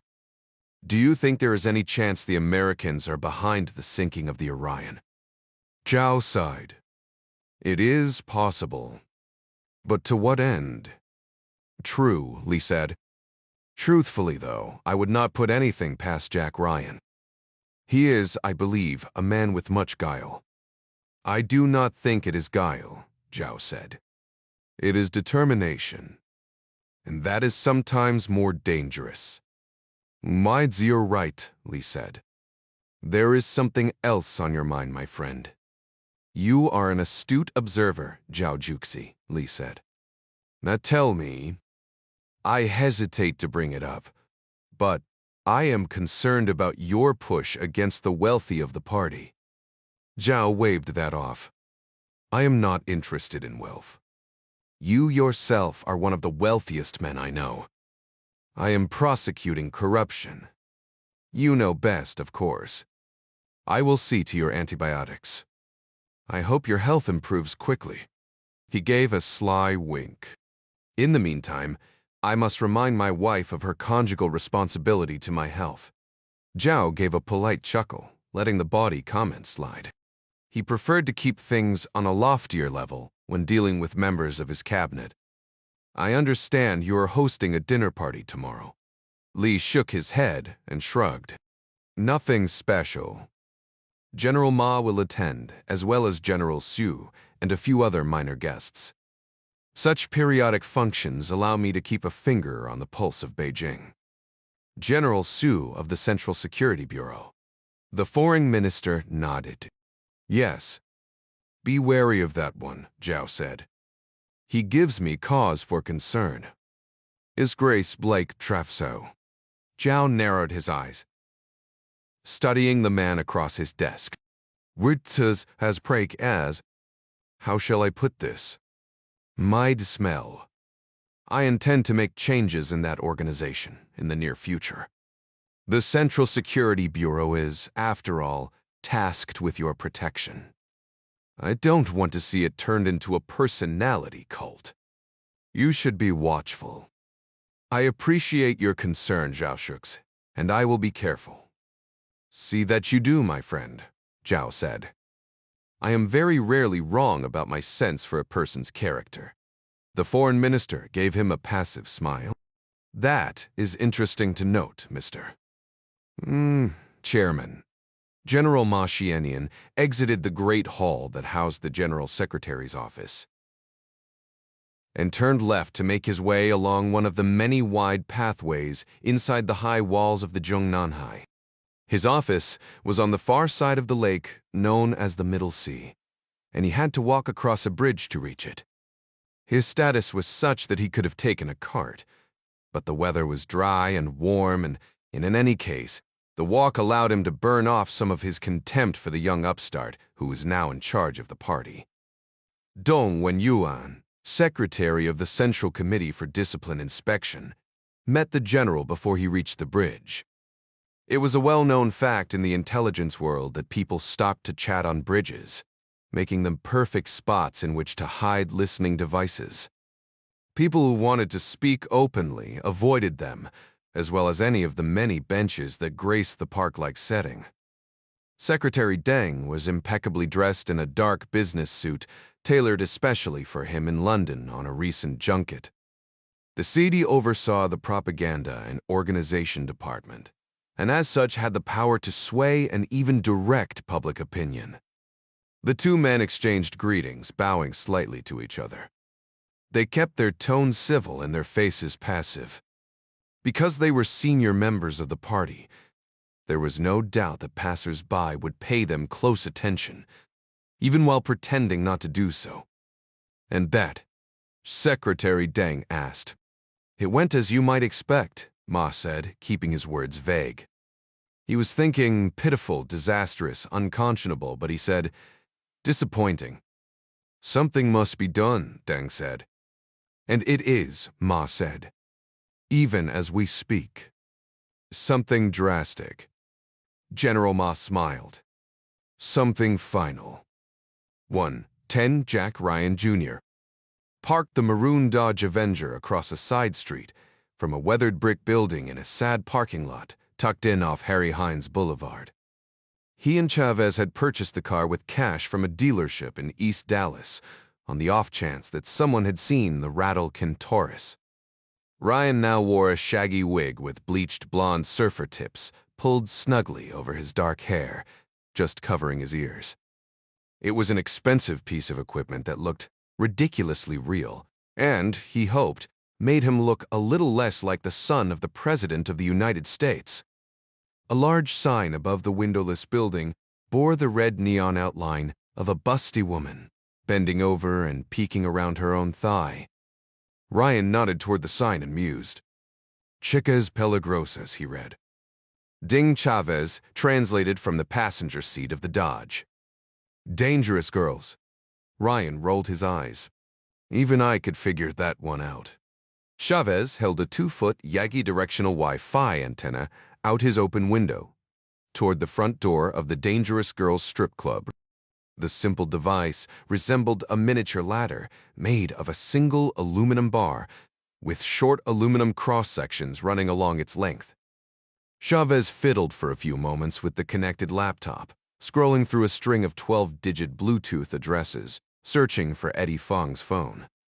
A tango's in there, all right, he said over the net, and then shot a glance at Ryan.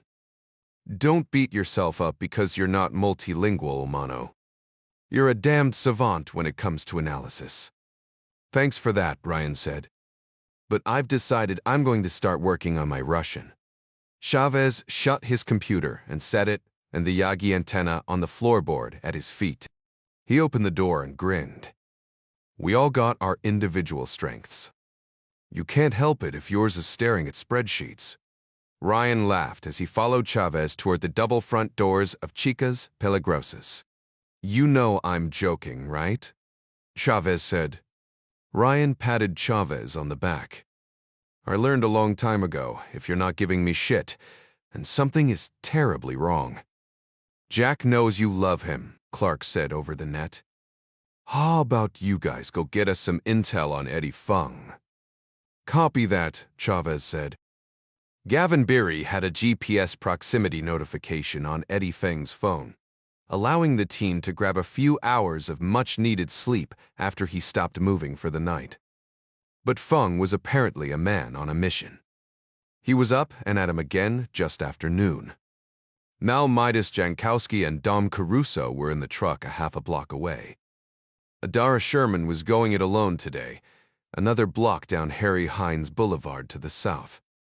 The daylight hour made climbing onto a rooftop problematic, so John Clark sat behind the wheel of a primer, gray Pontiac Firebird, around the corner in the parking lot of a Pep Boys auto supply store.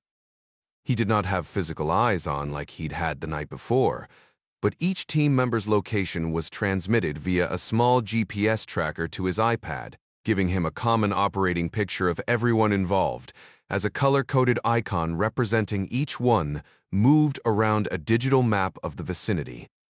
Successful surveillance operations took several teams to do them correctly and safely, especially if the subject decided to run SDR's surveillance detection routes, which Eddie Fung did not.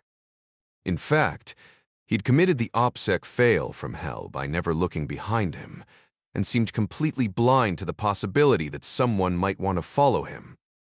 Ryan couldn't figure out if the man was stupid or merely bad at tradecraft. Clark decided Ryan and Chavez would go into Chicas Peligrosas and get an eyeball on Fung. Note the lay of the land inside.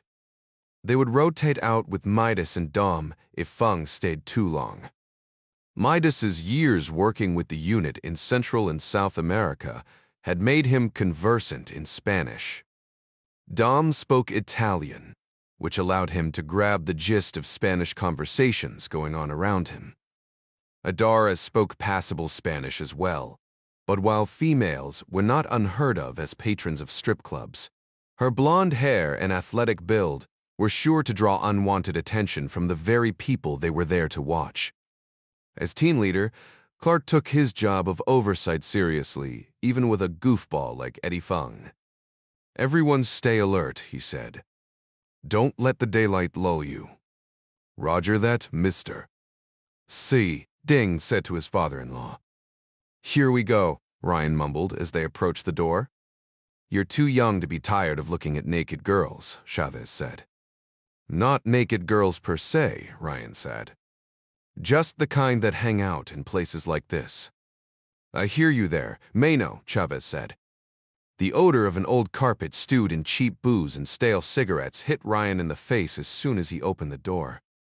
"Well, this sucks," he said under his breath as soon as he stepped across the threshold. He'd fully expected to see a handful of triad or cartel types, but was startled to find one of the largest Hispanic men he'd ever seen sitting beside a magnetometer, presumably to check IDs. Pushing 7 feet tall, the big guy had to weigh in at a good 350 pounds. Much of his bulk was fat, but Jack had learned from experience that heavy guys built up a considerable amount of muscle just hauling their own weight around. This one eclipsed the small stool he was sitting on, completely blocking the entry. A tattoo of what looked like a female version of death stuck up from the collar of his t-shirt. He hadn't shaved or showered in a long time, and Ryan was surprised they hadn't gotten wind of him outside. He half expected fee-fee-fo-fum to be the first words out of the guy's mouth. Instead, the big man grunted and asked, "Of armas?" giving Ryan, and then Chavez, the evil eye once over, "Guns." Ryan hunched his shoulders, slouching some to look less threatening than his 6'1" frame would normally indicate. There was a time to be intimidating, and this was not it. Bouncers paid a hell of a lot more attention to tough guys than they did to nervous pushovers with bleached tips. Both men were indeed strapped, each carrying a Smith & Wesson M&P Shield 9mm. The small, single-stack pistols were virtually invisible under the men's shirts, but even so, guns could be explained away. Dopers carried guns. Hell, half the people in Texas did. The wire neck loop mics and the rest of the comms package, however, would likely earn them each a hole in the head. Jack assumed the dozen Asian and Hispanic men in the place were armed, but management evidently wanted to double-check any new faces. Chavez started to say something in Spanish, but Jack noticed just in time that the cord at the base of the magnetometer was unplugged from the wall. He gave his partner a quick elbow in the ribs. "No armas," Ryan said, eyes on the dancers as if he was enthralled, trying his best for a lecherous college boy look. "We're all about the girls, not the guns." He peeled a couple $20 bills off a roll from his pocket and gave the big guy an embarrassed grin. "To tell you the truth, this is my first time in a titty bar. Do we pay the cover charge to you, or what?" The 20s looked like Monopoly money in the big guy's massive hands as he snatched them away. He lifted his chin and grunted toward a trio of skinny Asian girls swaying on the stage. "They dance better if you give them a little cash, but hands off the merchandise, unless you work out an extra arrangement with me or Manolo the bald guy in the white shirt at the end of the stage." "Got it." Ryan gave a compliant nod and gulped for effect, his eyes wide and seemingly transfixed on the poor gyrating women. A dozen low tables ran in front of the stage, some occupied by small groups of Hispanic or Asian men. Triad or cartel according to their significant ink, each stuck with his own ethnicity. 2 rosy-cheeked white guys in City of Dallas municipal worker coveralls occupied the nearest table. Ryan counted 16 patrons in all, counting Manolo and the Asian man with the ridiculous faux hawk sitting at the table beside him. That one had to be Eddie Fung. The North Texas Crimes Against Children Task Force was housed in a nondescript hangar leased by the Federal Bureau of Investigation on the northeast side of Dallas Love Field Airport. The three agents that made up the IC, or the Internet portion of the Crimes Against Children Task Force, worked at a bank of computers in a windowless area with their backs to the far wall. These two women and one burly man, all parents themselves, spent much of their workday posing as children, engaged in online conversation with some of the sickest minds on the planet. It was a target-rich environment, with the National Center for Missing and Exploited Children estimating 75,000 would be traders in child pornography online at any given time. The ISEC workstations were purposely situated with their backs to the walls, giving them some semblance of security and allowing them to look up and view a glimpse of the semi-normal life of their brothers and sisters in arms in the bullpen just a few yards away. The CACA Task Force Commander, FBI Special Agent Kelsey Callahan, didn't believe in separate offices. If her team was going to wade through the river of shit that the perverts they hunted caused, they should do it together as a unified group. She did, however, put her desk at the head of the open bullpen so she'd have direct access to the whiteboard behind her. No straight-laced Betty Bureau blue suit, Special Agent Callahan wore a Neiman Marcus silk blouse in subtle pink and stonewashed jeans over hips that she wished were a smidge smaller, but that were still small enough so as to make the .50 caliber Glock 23 in the holster on her belt look huge. Her instructors at Quantico had called her curly copper ponytail a murder handle. She considered chopping it off for the academy. But she'd had long hair since high school. And besides, she needed to cling to every last vestige of femininity in this overly masculine profession. Callahan resolved early on to unleash 9 kinds of hell on anyone who got close enough to even touch her hair, and went on to prove that resolve to an exuberant defensive tactics instructor who thought he'd teach her the error of her thinking and grabbed her from behind. She dislocated her own shoulder but ruptured the instructor's testicle. Her injuries saw her recycled into the next class of Nat's new agent trainees. But the badass reputation that followed her into her career was worth repeating 3 weeks of training. The reputation of being what Texas Department of Public Safety's Sergeant Derek Bork called a half a bubble-off plum only added to her success leading the North Texas CAC Task Force. Sergeant Bork's desk was to the immediate right of Callahan's, facing the bullpen, but the 40-year-old trooper and father of 3 now stood beside her, looking over her shoulder at the files on the screen of the standalone laptop at her desk. It was Sergeant Bork who had brought her the used drive, retrieved the night before by a trooper posted to Mansfield. Department of Public Safety computer gurus had run all manner of diagnostics to check the drive for viruses. FBI techs had double and triple checked it for remote access Trojans, ransomware, and other viruses. Even after the device had been pronounced free from malware, FBI higher-ups still directed it only be inserted into a computer with the modem disabled and not attached to any network. Bork leaned in, his hand on Callahan's desk. "Looks like some kind of spreadsheet," he said. "Accounting records, maybe. And encrypted notes." The FBI agent scrolled upward, nodding. "Not encrypted," she said. "Grab it. We can open them. We just can't tell what they mean. I see the word coronet a lot. Mean anything to you?" "No, pretty. Callahan mused as she scrolled, as much to herself as to Bork. "I'm not finding anything to give us a location of this Eddie Fong bastard. After what Blanca Limon told me about him, I really, really want to find this guy." She leaned back in her chair and looked up at the sergeant. "I'll let the organized crime squads figure out the rest of the trash on this thumb drive. What I do need is to have a little chat with the guy who pays for sex with a little girl as young as Blanca. According to her, there's another girl, a friend of hers named..." Callahan looked at the printed FBI 30302 beside her laptop. "Magdalena Rojas."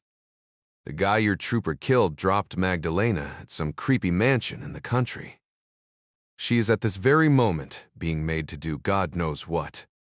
If we find this Eddie Fong and squeeze him a little, maybe, just maybe, we can find her."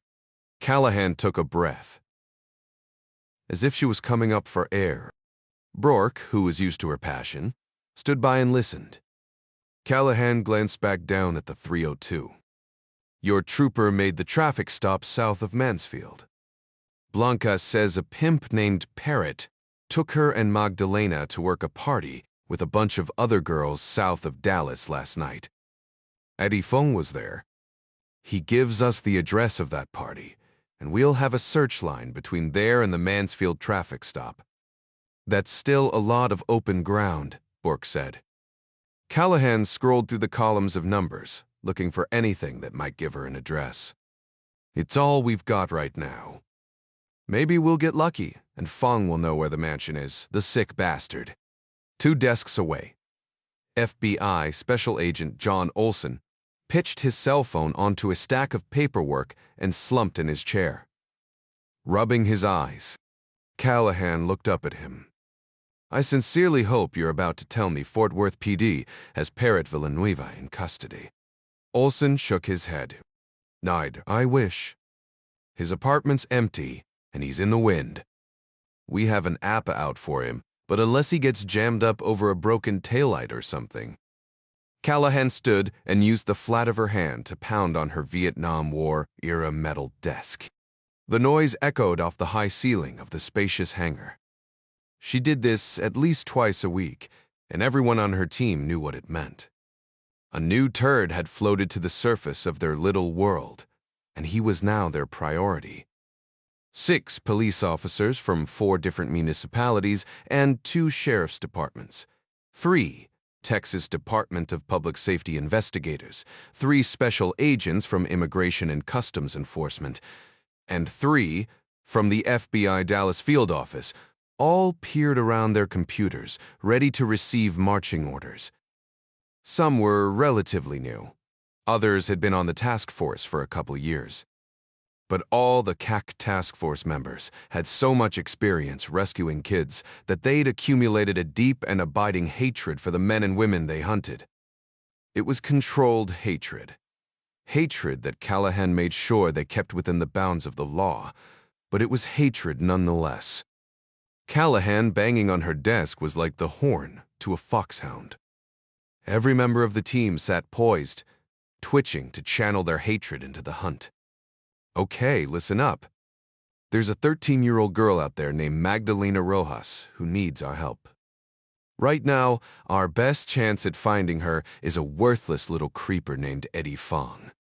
She threw the last name like an expletive. Not sure if it's Edward or Eddie. He speaks English, but judging from the scant information we have, he may be Chinese." Joe Rice, a detective working off a federal grant from the Waxahachie Police Department, raised his pen. He was in his 50s, with thinning blonde hair and a drooping mustache. He'd probably not shaved since his first days in the police academy 30 years before. A new grandfather and a deacon in the Waxahachie First Baptist Church. He was the reason Callahan didn't curse as much as she would have liked to. "Do we got a photo of Eddie Fong?" "We will as soon as you get me one, Joe," Callahan said. She'd conducted the interview with Blanca Limon, so she had a general physical description.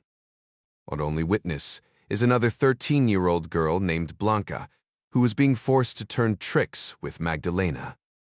Blanca describes Fong as being in his mid-30s, around 5'8", slender build, with glasses. She says he downs energy drinks like they're going out of style.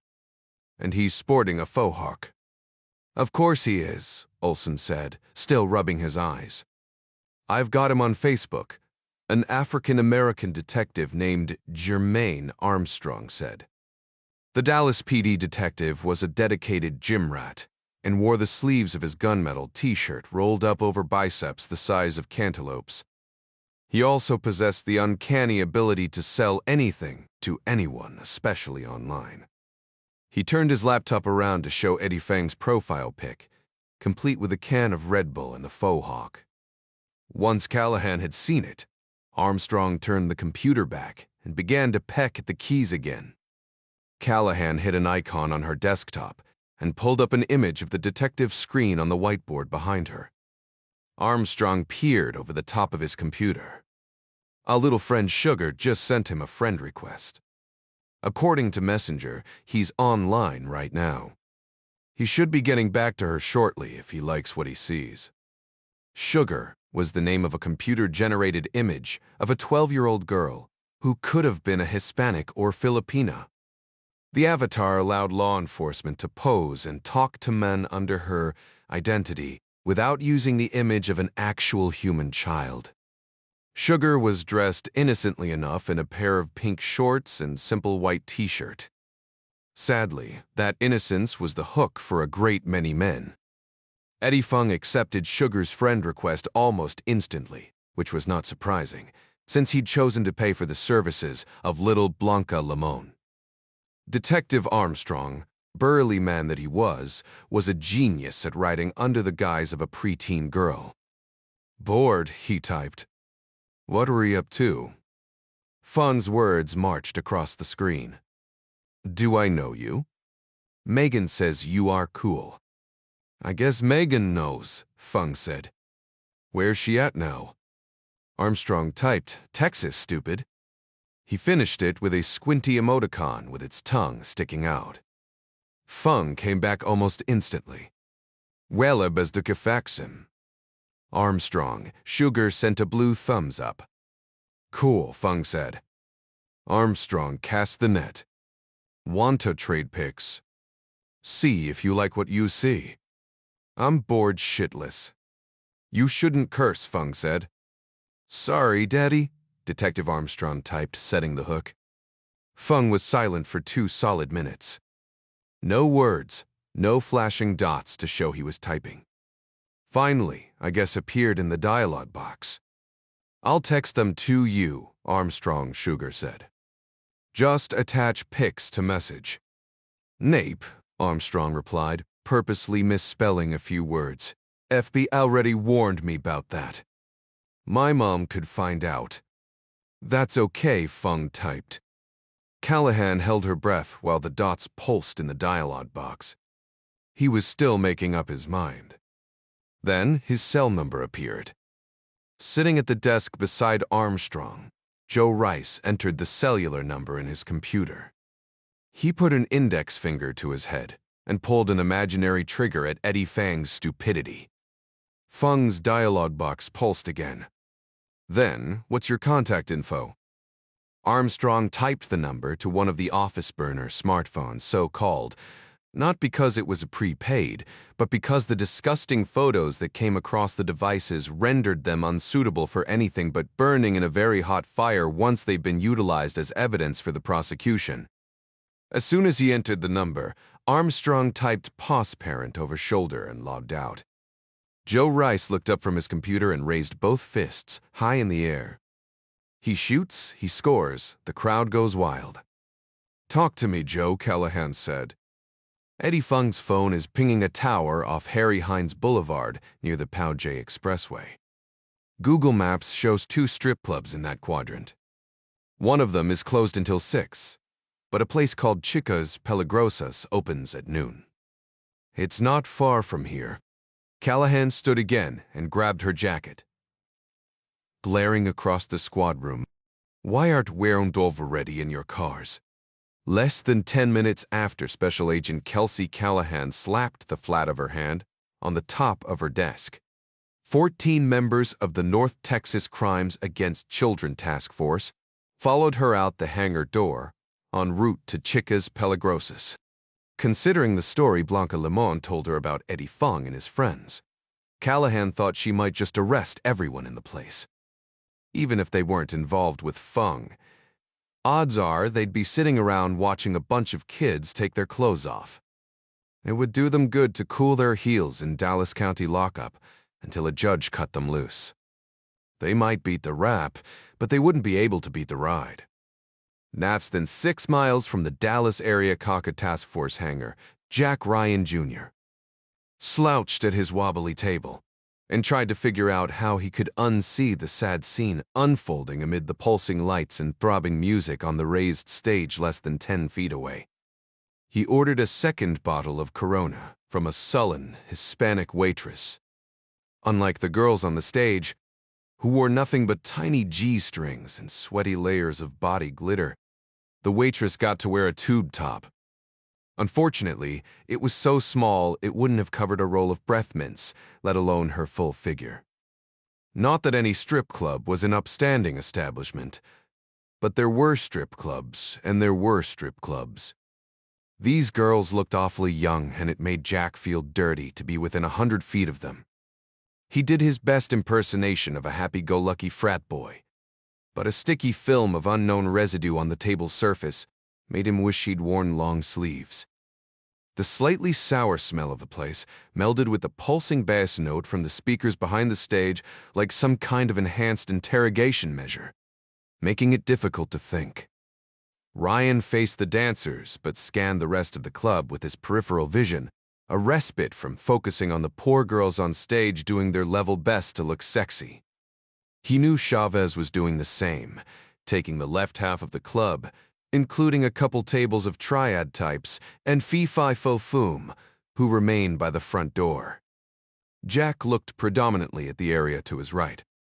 The strobe lights of the stage left the area extra dark, but he could just make out the curtained booths in the shadows along the back wall where the special dance arrangements were taken care of. At the far end of the stage, Eddie Fung sat next to an equally sleazy-looking Trediacus guy and tapped away on his iPad in between slugs of Red Bull. Fung was the polar opposite of the giant at the front door. His skin was pasty and pale, appearing to glow pulsing strobes. As with many of the people Ryan had followed over the years, there was nothing formidable about the man at all. In fact, calling him wormy was a disservice to actual worms. In addition to working on the iPad, Fung scribbled notes in a spiral notebook on the table in front of him. Ryan didn't know exactly what this guy was up to, but he knew he wanted to get a look at that spiral notebook as well as the iPad. Ryan nursed his beer, casting enough looks at the dark-eyed dancing girls so as not to appear out of place. He leaned sideways toward Chavez and spoke under his breath, hoping the mic on his neck loop would pick up his whisper and broadcast it to the rest of the team. "A friend has a tablet computer I'd like to get my hands on." "Due time," Clark said. "Does it seem like he's being protected? Guarded by the cartel or triad?" Ryan fought the urge to shake his head at the question coming from his earpiece.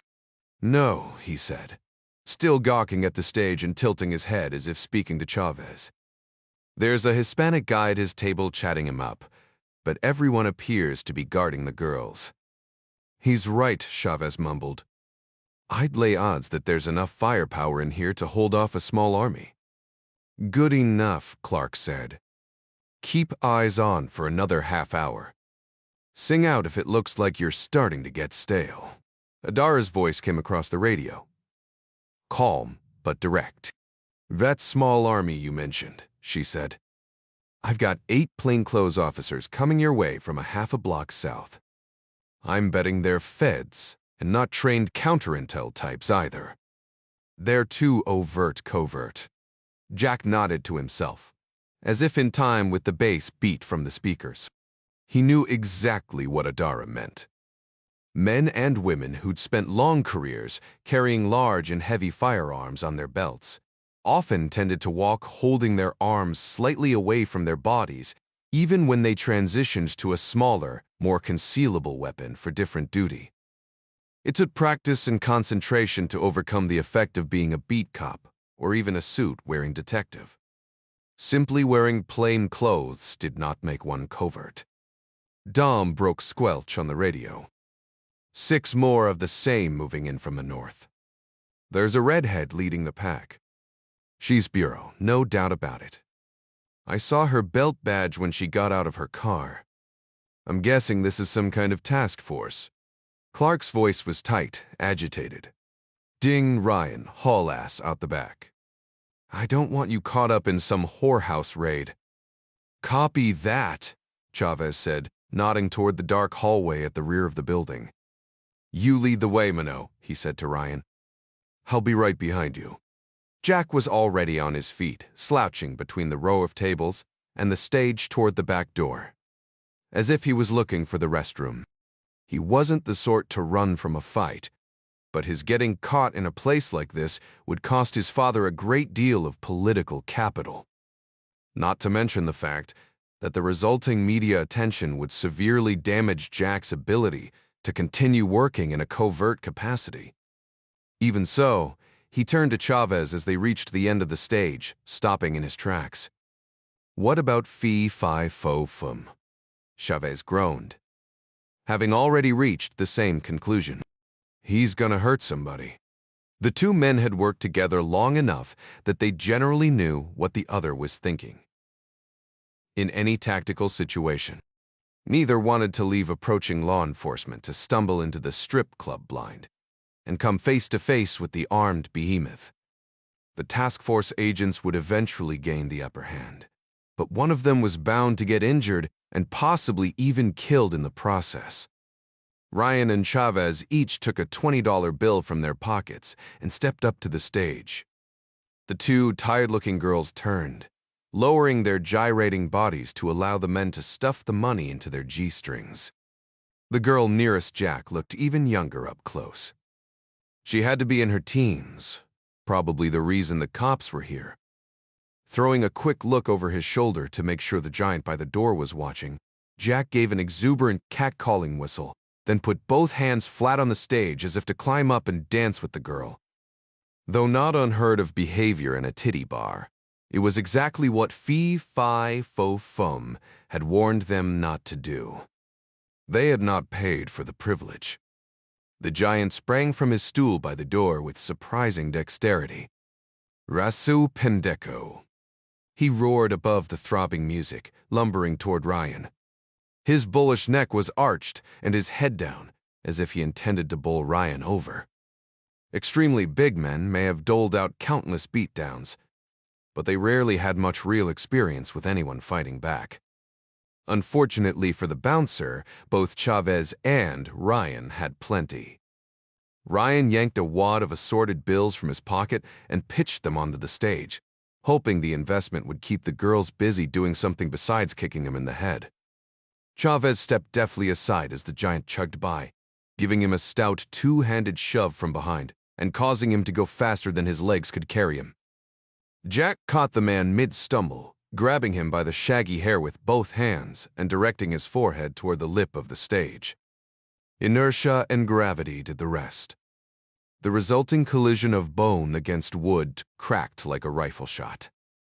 Fee-fi-fo-fum piled up on the filthy carpet at the base of the stage, moaning, both hands on his gashed forehead, trying to stanch the flow of blood. Chavez gave Ryan's arm a tug. Ne du kite, he said without looking back. The nearest cartel guys sat at their table and blinked. It was inconceivable that anyone could knock out the big bouncer. Everything had happened so fast, it took them a moment to process what this white kid with the frosted hair and dark beard had done. Ryan turned to run, but came face to face with Eddie Fung, who was now on his feet, clutching his tablet computer in crossed arms. A commotion at the front drew the Taiwanese man's attention toward the door. Ryan took that moment to dip into his pocket and then reach under the edge of Fung's table. A strong adhesive held the Gisum slap mic in place, leaving Ryan free to run down the hallway and out the back door, joining Chavez in the alley at the same moment law enforcement poured in the front door. 14 members of the Crimes Against Children Task Force button hooked through the double doors 2 at a time, moving quickly as they came in to make room for the person behind them. They hadn't knocked or announced, so they'd seen no reason to cover the back door. With their sidearms drawn, they divided areas of responsibility as they scanned for danger. Chica's was a cartel joint, so it was a given that there would be guns inside. Joe Rice, the Waxahachie detective, had suggested they call Dallas PD SWAT. Callahan had demurred, though she knew it was probably the smarter call. She wanted to take Eddie Feng herself, and right damn now too, before he had a chance to contact even one more child online. She wasn't about to screw around waiting for a bunch of SWAT guys to convene and scratch their asses while they drew up a plan. With her FBI badge hanging from a chain on her neck, Kelsey Callahan pointed her pistol at the Sun Yi on triad turd nearest her and gave a shrill whistle to get everyone's attention. On cue, Special Agent Olsen cut the music and turned on what lights there were, which still didn't brighten things up much. A dead quiet fell over the club. The triad and cartel pukes just blinked, sizing up the task force like dogs consider a piece of meat. They were starting to get twitchy. "The deserter stop," Callahan shouted, staring down a skinny Chinese gangbanger beside the stage. She lowered her voice slightly in an effort to diffuse the situation. "I only want Eddie Feng." The triad guy's shoulders relaxed a notch. He tipped his head sideways toward a man with a faux hawk, holding a computer tablet and a can of Red Bull. The bleeding gigantor lay at his feet. Two CAC task force officers moved in on Feng. One took the tablet while the other spun him none too gently and put on the cuffs. Callahan continued to scan the shabby club. "Nice and calm," she said, her voice steady and remarkably controlled considering how fast her heart was beating. She had to concentrate to focus on the threats and not the poor kid standing topless on stage.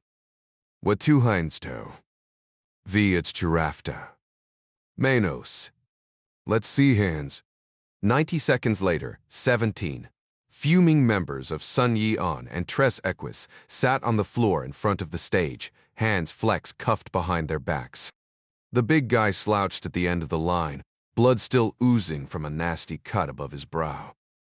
One of the agents stood guard over 19 confiscated handguns, now cleared and stacked along with knives and assorted other weapons, from chains to bicycle locks. Callahan sat Eddie Feng back down at his table, while two female CAC officers got the dancers some clothes and took them outside to interview in the cars, away from the accusing eyes of their pimps. Two agents secured the front and rear doors, while the rest either pulled guard duty or stood in front of the guys lined up at the base of the stage, running them through Dallas PD dispatch for wants and warrants. Callahan tapped Feng's tablet, handing it off to Olsen. "Let's get this bagged before somebody wipes it." Olsen reached in his jacket and pulled out a black nylon sleeve, into which he slid Eddie Feng's computer. Often called a Faraday bag, the forensic evidence sleeve shielded the device from sending or receiving signals that might shut it down, remotely wipe the information, or inform a third party that it had been compromised. FBI techs would be able to take a better look once they got the device back to a shielded room. Feng slumped at the table, hands behind his back, his dark eyes casting around the place like a cornered animal. He glanced at the RF shielding bag and then up at Olsen. "There's no need for that. Hell, it's barely even encrypted." He leaned forward, chest against the table, as if to confide in Olsen. "We need to go somewhere else to talk." "And we will," Callahan said. Feng looked over his shoulder at the line of triad and cartel members. Every one of them was now staring daggers at the man.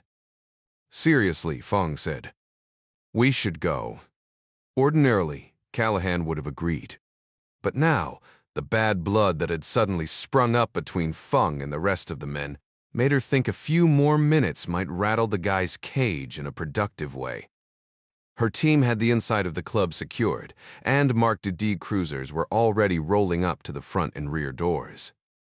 She didn't have to worry about the outer perimeter. Sticking around was safe enough, and even if it didn't turn out to be incredibly productive, it did Callahan's heart good to see this little prick squirm. "You have the wrong man," Feng whispered in accented English. "I'm one of the good guys." "You seriously need to shut up," Callahan snapped. Feng was the type who would talk, but she wanted to get the tap flowing good and strong of his own accord before she read him his Miranda warning. Often, the best way to do that with people like him was to tell them to be quiet. An Asian man with a buzz cut and full sleeve tattoos craned his neck from his position at the base of the stage. He began to shout maniacally in Chinese, eyes wild, spittle flying from his drawn lips. Feng went pale, shrinking sideways in his chair to put even a few more inches between himself and the screaming triad soldier. A task force officer gave the tattooed man a shove with the toe of his boot. Instead of going quiet, the man rolled on his side, scrambling to his feet. He continued to scream in Chinese as he rushed toward Feng. Arms behind his back, the screaming triad puke fell flat on his face when Armstrong simply stomped on his foot. Feng suddenly stood, nearly knocking over the table, but Callahan shoved him back down. He seemed awfully frail, and it wasn't very difficult. She nodded to Armstrong and then the screaming triad guy.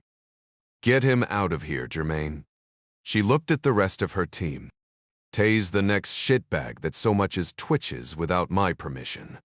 Olsen held up the bagged computer, unfazed by the commotion. "Is this going to be more of the same stuff?" Feng's face fell. "Same stuff as what?" Olsen shrugged, leaning back to rub his eyes. "Record of payment, maybe. Most of it is in code. Coronet gets mentioned a half a dozen times or so." "Shh," Feng said, nearly apoplectic now. "Don't discuss that in here." Callahan looked over Olsen's shoulder.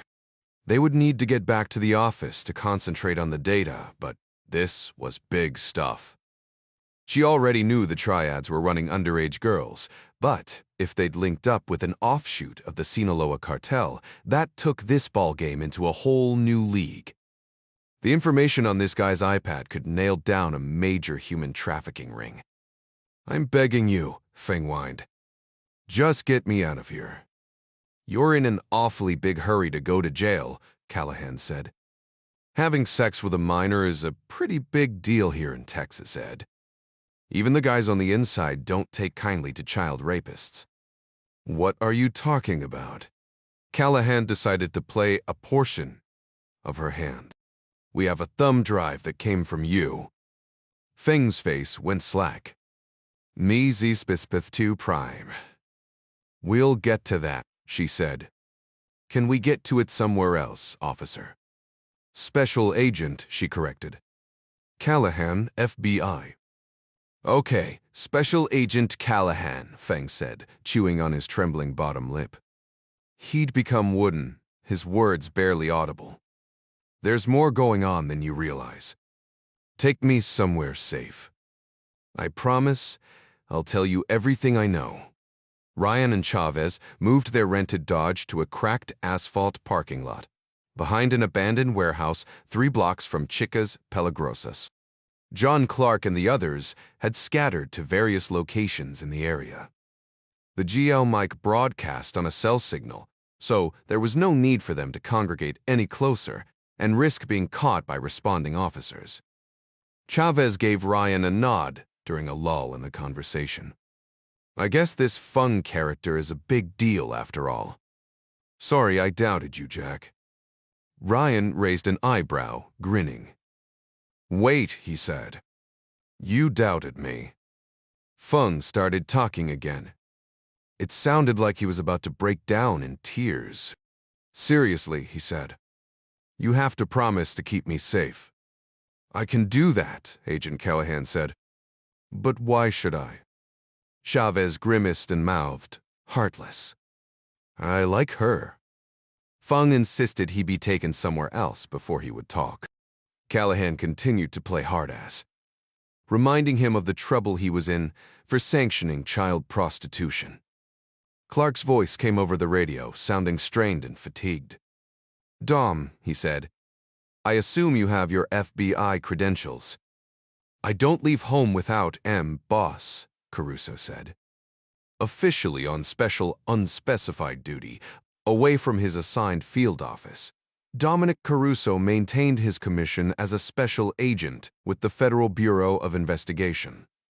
This often made him the only member of the campus who could legally carry a weapon in all 50 states and territories. Not that any of them let a little thing like that stop them from packing. Many of the things they did overseas were, in point of fact, against the law. It was the way of counterintelligence work. The fact that one's government sanctioned an action in no way made that action legal in another country, no matter how moral or right it might be. Clark continued, "The human trafficking is bad enough, but there's more going on here than that. Eddie Fung is a piece of shit, but he knows something as evidenced by Jack's earlier discovery about the Beijing subway bombing. We need to find out what that something is. Dom, I'll get Gary to pull a few strings with the Bureau so you can insinuate yourself into Special Agent Callahan's investigation. Stick with her and find out what she knows.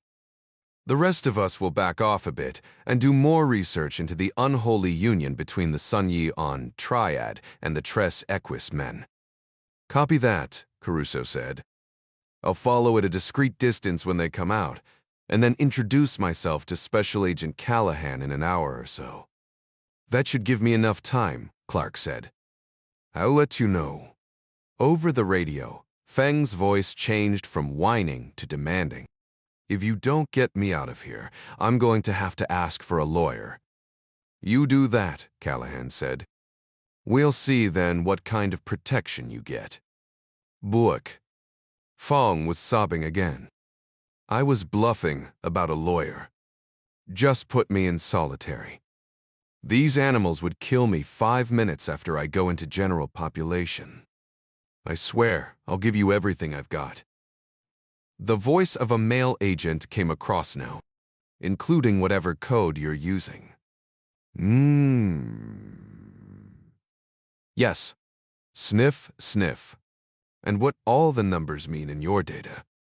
"Yes. And who they correspond to." "If I know." "Malba Coronet," the male voice asked. "Who or what is that? What is wrong with you people?" Feng spoke so quietly now that the Giedzem mic barely picked up his words. "I said I'd tell you, but you have to get me out of here." "So tell," Callahan said. "Show some good faith." "Okay," Feng whispered. "This guy, Coronet. I think he's some kind of spy. The man with La Santa Morete tattooed on his neck. Sat down the street from Chicas Peligrosas in his 1994's 10 pickup. He ground his teeth, discolored from years of smoking hand-rolled cigarettes. The man's name was Javier Goya, but everyone called him Moco. At 29, he'd spent more than a third of his life behind bars, and he decided, after he got out the last time, he wasn't going back. His leg bounced on the floorboard, rocking the little truck and drawing a look from Gusano, the man who sat beside him. "You got the need for weed," Gusano said. "Shut up, cabron," Moco said, knowing his partner was right. Gusano had once eaten a worm on a bet, earning his name, and Moco thought him just about as smart as one of the slimy creatures. Moco pounded his fist against the steering wheel, causing dust to rain down from the headliner of the S10 pickup. He had to be the luckiest son of a bitch in the world. The tat, a schooled female figure with scythe and beckoning bony fingers, was a prison job he'd gotten while incarcerated in Huntsville's Eastham unit. The guy running the block had suggested the design as long as Moco was ready for what went along with it, and sent him to another guy who worked in the kitchen. This other guy was a crazy old Mexican artist from Reynosa, who used ink from the soot of burned baby oil mixed with pages from the Bible.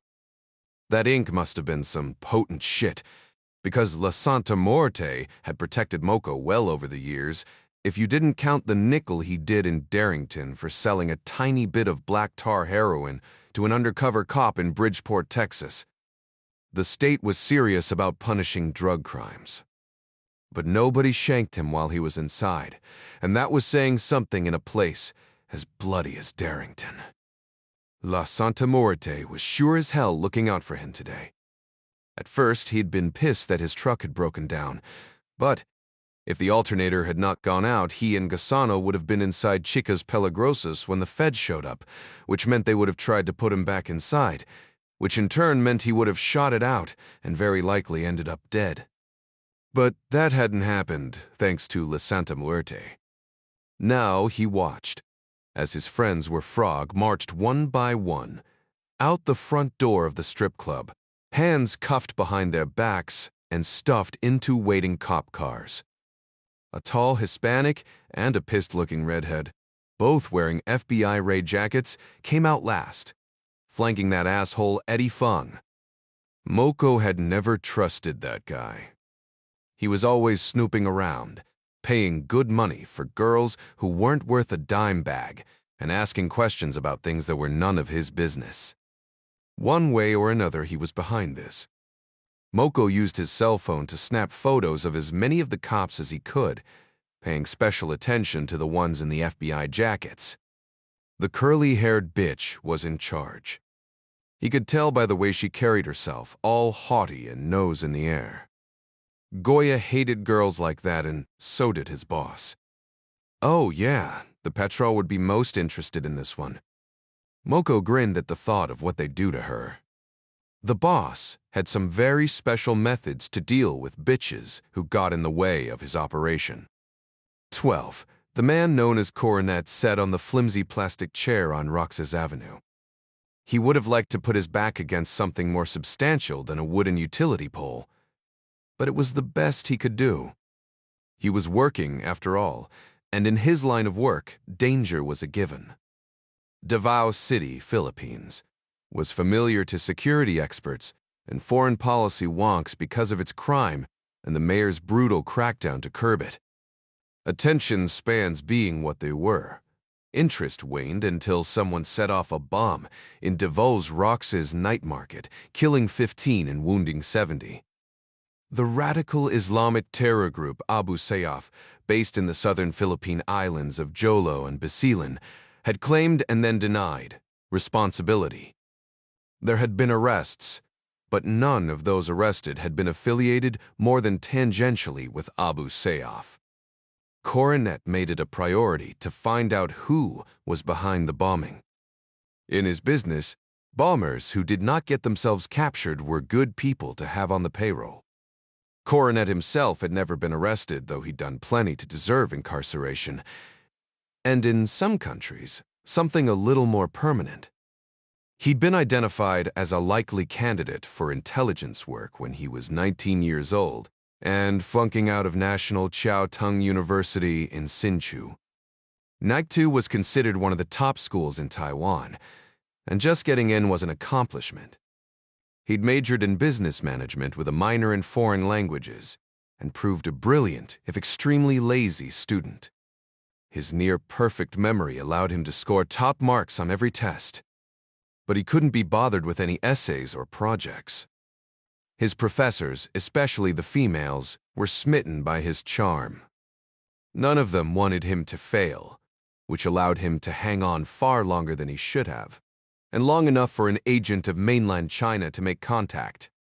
Over drinks one night, an English professor named Wang promised that if Coronet would commit himself and finish his studies, there would be a job for him that would be more exciting than he could possibly imagine.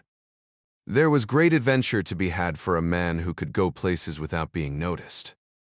According to the professor, Coronet's medium complexion and innocuous Asian face gave him an ambiguous ethnicity, allowing him to blend in with one group or another in most parts of the world. In addition to being brilliant, the younger man's inconspicuous looks, medium stature, and a combination of fearlessness and brains put him in the Goldilocks zone for work as an intelligence officer. Looking back, Professor Wang had known all the right words to say to hook the naive young man who'd eventually become Coronet and whip him into a frenzy. Goldilocks zone indeed. He was 32 now, and he worked hard to stay just right for his job. So far, he'd retained the thick black hair that he kept neatly trimmed and just long enough to part on the side. His slim, athletic build looked especially good in his lightweight blue European blazer and khaki linen slacks. Some might say that he was overdressed for a visit to the night market, where t-shirts and flip-flops were de rigueur. His mentor in the business warned him that he'd grown up watching too much James Bond, but Coronet held firm to the notion that, while one could be underdressed, it rarely hurt to dress well. Apart from the Mandarin of his native Taiwan, Coronet spoke Cantonese, English, and Malay. He did not, however, speak Tagalog, and it was a thorn in his paw that he could not understand most of the people in the crowd around him. He'd not survived the last 7 years in his present employment by being oblivious to his surroundings. Meetings with men who cut off other men's heads as a matter of course required a heightened sense of awareness. A sea of people chattered in Tagalog and English, amid the smells of grilling meat and burned sugar, munching on skewers of fried chicken intestine, or, if they'd braved the insanely long queue, a cone of Mang Danny's ice cream. Coronet used the varied composition of the crowd to his advantage. To tourists, he looked like a local. To locals, he was a dandy tourist. To roaming police whose presence had increased tenfold since the bombing, he was too well dressed to be a militant. His vantage point by the utility pole gave him a direct view across Roxas Avenue, where a girl in a pink t-shirt sold lemonade and other colorful drinks.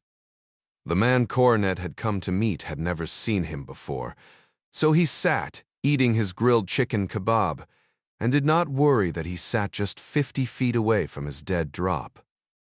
He'd worked in places far more pleasant than the Philippines. The humidity was stifling, and the native tongue harsh against his ear. Trash sometimes obscured the broken concrete. Homeless children begged for food when they saw his nice clothes. Many of the smells caused him to gag outright, and he loved every minute of it. There was something invigorating about a city where leftist Sparrow units, police death squads, and radical Islamic terrorists roamed the filthy streets. The public outcry and government crackdowns had pushed the violence underground, but just barely. Murders happened in the jungle instead of on city streets. Graves were dug deeper. Mouths kept shut. But the same killers were still out there. Coronet was sure of that. He was, in fact, counting on it. 5 minutes before his contact was due to arrive, a Hilux pickup truck backed into a stall a dozen feet down from where Coronet chewed on his kebab. The sudden smell was nauseating, and he felt sure he must have stepped in something. A quick scan of the area revealed the awful odor, as if someone had vomited up a dinner of onions and turpentine was coming from the pile of spiky, melon-sized durian in the back of the Hilux. Nothing to be done about it now. The NFC was already in place, and this observation point was too good to abandon, so he tried to ignore the noxious smell and focused on his mission. He'd placed the MFC sticker almost 3 hours before, just after the girl had set up her lemonade stand. Roughly an inch square, the drab, off-white adhesive paper blended perfectly with the plastic folding table on which the lemonade girl set up her wares. The glare from a string of overhead lights provided plenty of shadows in the night, rendering the small sticker invisible to all but the most discerning eye. Coronet considered putting the NTFC tag under the counter, but the memory of the bombing was still fresh in everyone's mind. Applying it would have drawn no notice, but his contact would have certainly garnered plenty of attention when he came along and attempted to read it by putting his mobile phone under the counter. No, better to keep movements normal, ordinary. A mobile phone set flat on the plastic table would read the NFC in an instant and raise concerns with no one. Coronet loved the tradecraft even more than he loved the exotic travel. Dead drops, social engineering, disguises, he reveled in them all. He did SDR's surveillance detection routes even when there was no need to do so, though the longer he stayed in the business, the more necessary they became. On the road, he kept to a strict regimen of push-ups and sit-ups every morning in his hotel room. At home, he was in the gym 5 days a week, doing a fight-gone-bad workout, or on the mat sparring with one of the many white-collar boxers who lived in his area. He'd studied kung fu from the time he was a small boy, but migrated to the harsher styles of hapkido and American boxing. Unlike James Bond, he shied away from rich food and too much booze. He limited himself to the occasional girl, always young and always paid for. Like Bond, he enjoyed working alone, but he was smart enough to know when he needed help. He had a small crew of operators who worked for him, all of them young and like him, in it for the excitement and money over any misguided idealism. Ideals were whimsical. Policies shifted and regimes toppled, leaving operators too closely aligned, with any one side out in the cold. Coronet wasn't particularly enamored of communist China. He could just as easily have been spying for his native Taiwan or even the United States. As a matter of fact, the Chi-Coms paid shit. But in order to be a provocateur for the West, one had to live in the East. That's where the work was. Even with China's burgeoning middle class and new social freedoms, it was still rife with the problems of a communist state. It was one thing to visit Beijing for a quick meeting or zip in and out of Kashgar to chat up some enraged, eager separatists. Coronet sure as hell didn't want to live there on anything close to a permanent basis. He wanted his internet browser free from the Great Firewall and his indiscretions overlooked. Thank you very much. He'd had a gutful of communist overwatch during his 6 months in Suzhou, while he attended satellite classes run by the Institute of Cadre Management, the Ministry of State Security's spy school. He'd endured 5 separate polygraph examinations and countless hours of interrogation, some of it bordering on torture, all while trying to attend a school that his handler had invited him to. Other manuscripts methods were more insidious. Once a pretty girl had approached him in a bar and offhandedly remarked how stupid it was that there were people in the government who held fast to the two whatevers policy, the political statement that we will resolutely uphold whatever policy decisions Chairman Mao made and unswervingly follow whatever instructions Chairman Mao gave. Coronet had read enough concerning modern Chinese foreign policy to know that not even everyone in the Politburo still believed in this archaic notion. He was, however, bright enough to know that no matter how handsome he was, attractive women did not approach strangers in bars and discuss politics, especially in China. The girl was in her mid-20s, older than he preferred, so he'd called her an idiot and moved to another table. The next day, he was subjected to a 3-hour interview in a very cold room with a woman who said she was a psychologist. Her job, she explained, was to make the final decision as to his devotion to the state. He pointed out that it was a member of manuscripts who had recruited him, but the woman had just sat there, blinking at him behind her thick round glasses and smiling a bloated smile as if she had indigestion. In the end, she gave him a passing grade and provided instructions on where to report. Had he failed, he was told later, he would have been an unwitting class project for those already in the program and would have ended up at the bottom of Taihu Lake. Once admitted to intelligence training, he'd studied evasive driving, shooting, surveillance, advanced communications, killing which his lead instructor had called by the ominous methods for final application of lethality. It was all great fun for a college boy, but in the end, he'd grown exhausted at the constant government scrutiny. There were certain proclivities in which he liked to indulge, practices that would get him thrown in prison in a place like China. He narrowly avoided being booted when he found and removed cameras and listening devices from his dormitory room. Treecraft, it seemed, was to be practiced outside the walls of the facility, not in it. No, Coronet preferred to live in his flat near Lax, where his neighbors thought he was a simple businessman who traveled to China every year to buy greeting cards for his small company and generally left him to his own devices. There was no way he wanted to live in China full-time. So he threw in with the East and enjoyed the comforts of his new enemy, the West.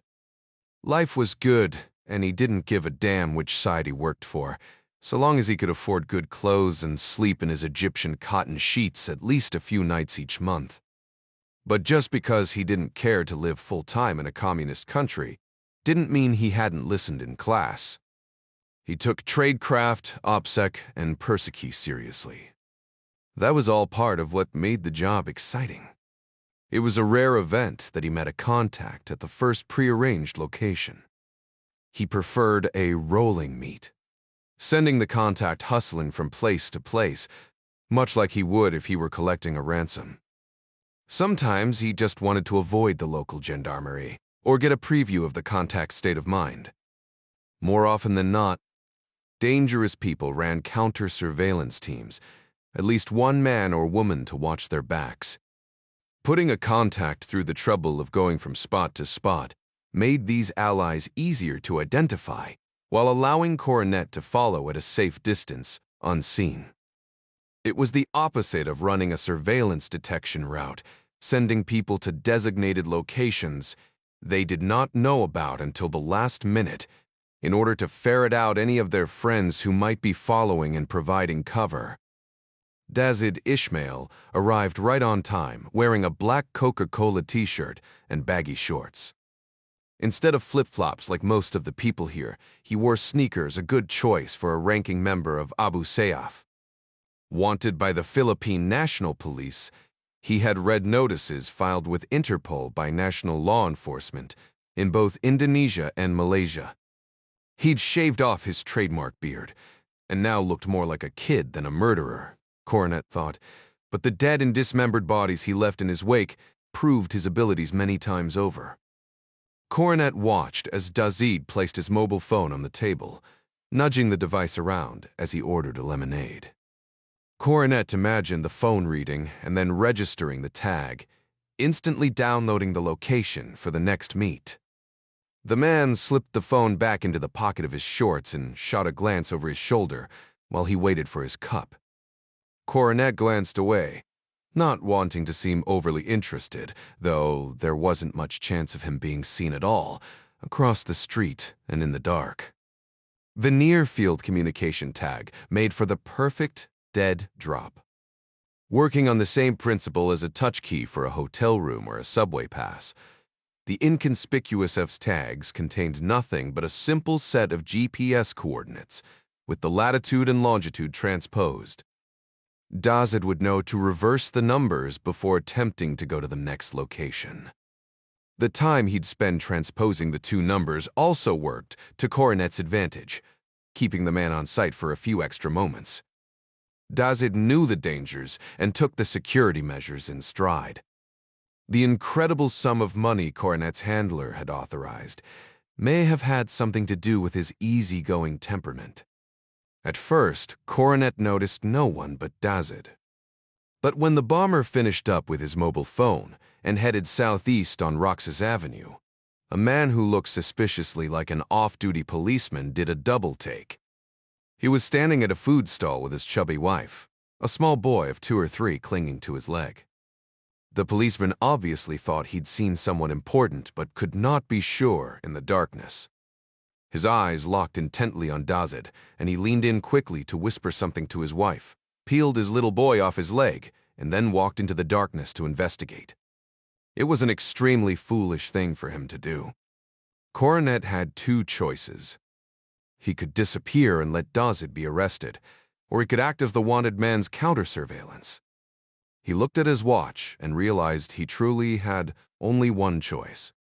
There was no time to develop another asset. Groaning within himself, he got to his feet. He grabbed a paring knife from the stall next to him while the owner was busy fanning away the smoke. It was a small blade, not quite 4 inches long, but he'd watched the man cut chicken and knew it to be razor-sharp, perfect for his purposes. Coronet dropped the knife into the pocket of his jacket for the moment and fell in behind the policeman. He remained hidden in the crowd, closing the distance slowly so as not to arouse suspicion. As he walked, he took a slender canvas bag from his other pocket. Veering off the path slightly so he was along the edge of the canal, he scooped up a handful of gravel, which he poured into the mouth of the canvas tube. He repeated this procedure 3 times on the move, filling the tube until he had a makeshift kosh, or bludgeon, weighing a little over a pound. An American would have called it a sock full of rocks. It would make a formidable, stunning weapon in the hands of someone who knew how to apply it.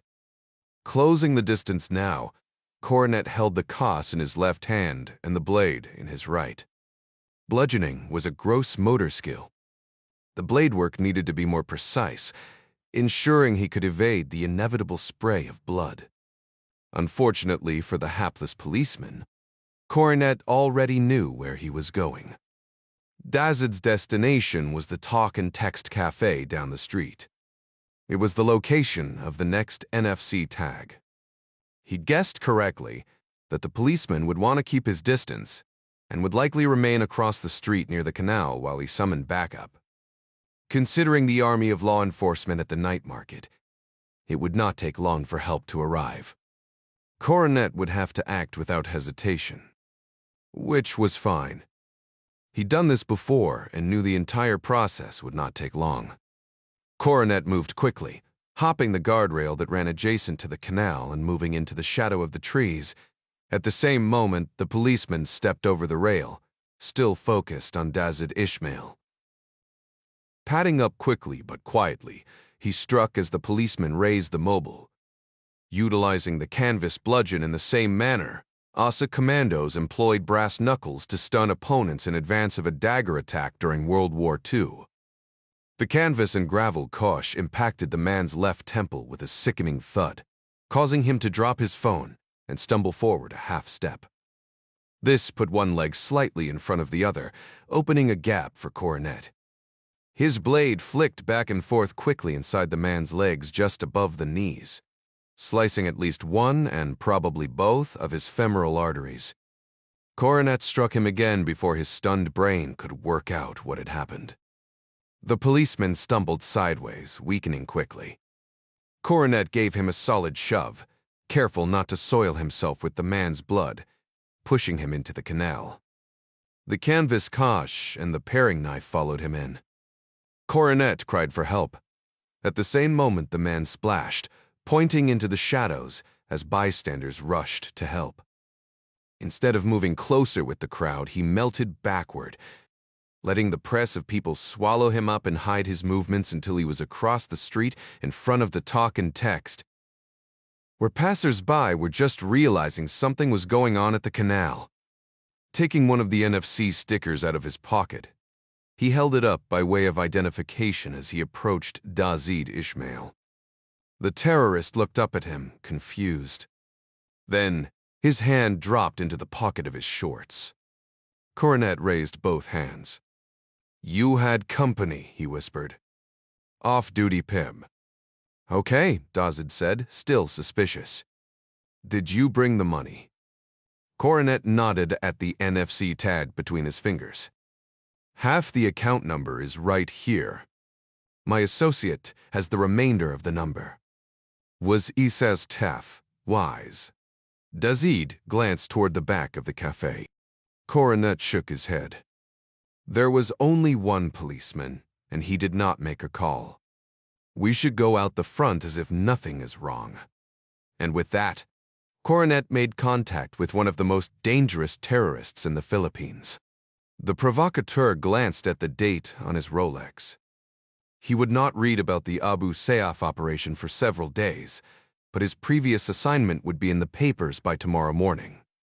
Starp Ryan didn't exactly hate the concept of a photo op. He was not, however, in love with the photo portion of the op. Even before he'd been dragged by the scruff of his neck into the presidency, Ryan had long believed that a chief reason the commander-in-chief went gray or bald was the constant stress of being on.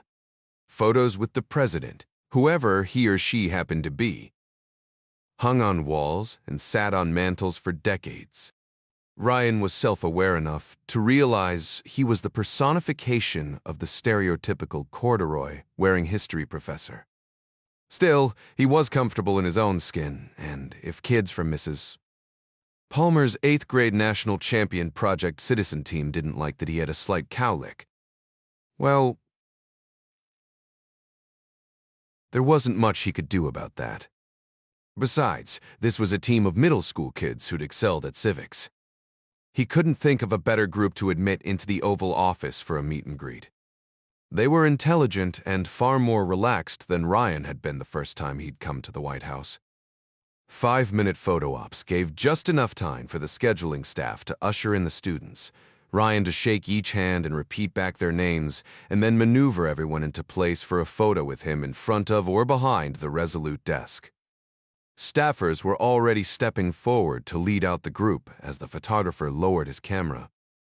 Today, Ryan caused the poor staffer from scheduling to screw up his face as if he'd been shot, when he interrupted the flow by asking Mrs. Palmer a question.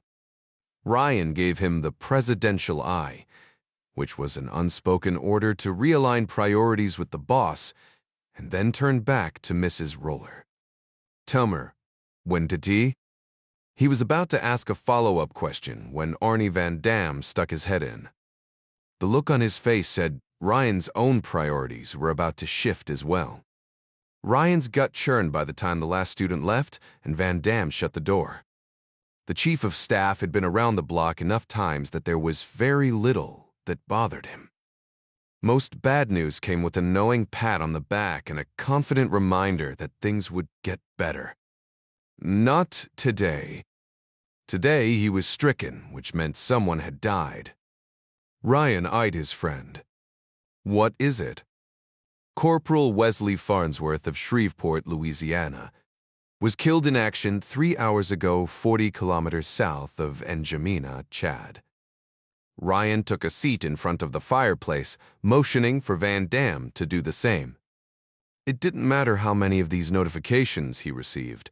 His first assumption was always that something had happened to Jack Jr.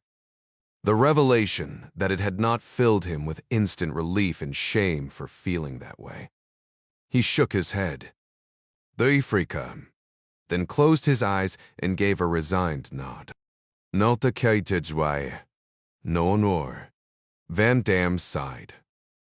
Bravo Company, 3rd Battalion of the 7th Infantry, rotated into N'Djamena a month ago to assist Chadian forces in furtherance of the Trans-Saharan Counterterrorism Partnership. Boko Haram then, Ryan said. The chief of staff rubbed a hand over his bald head. It looks that way, Jack.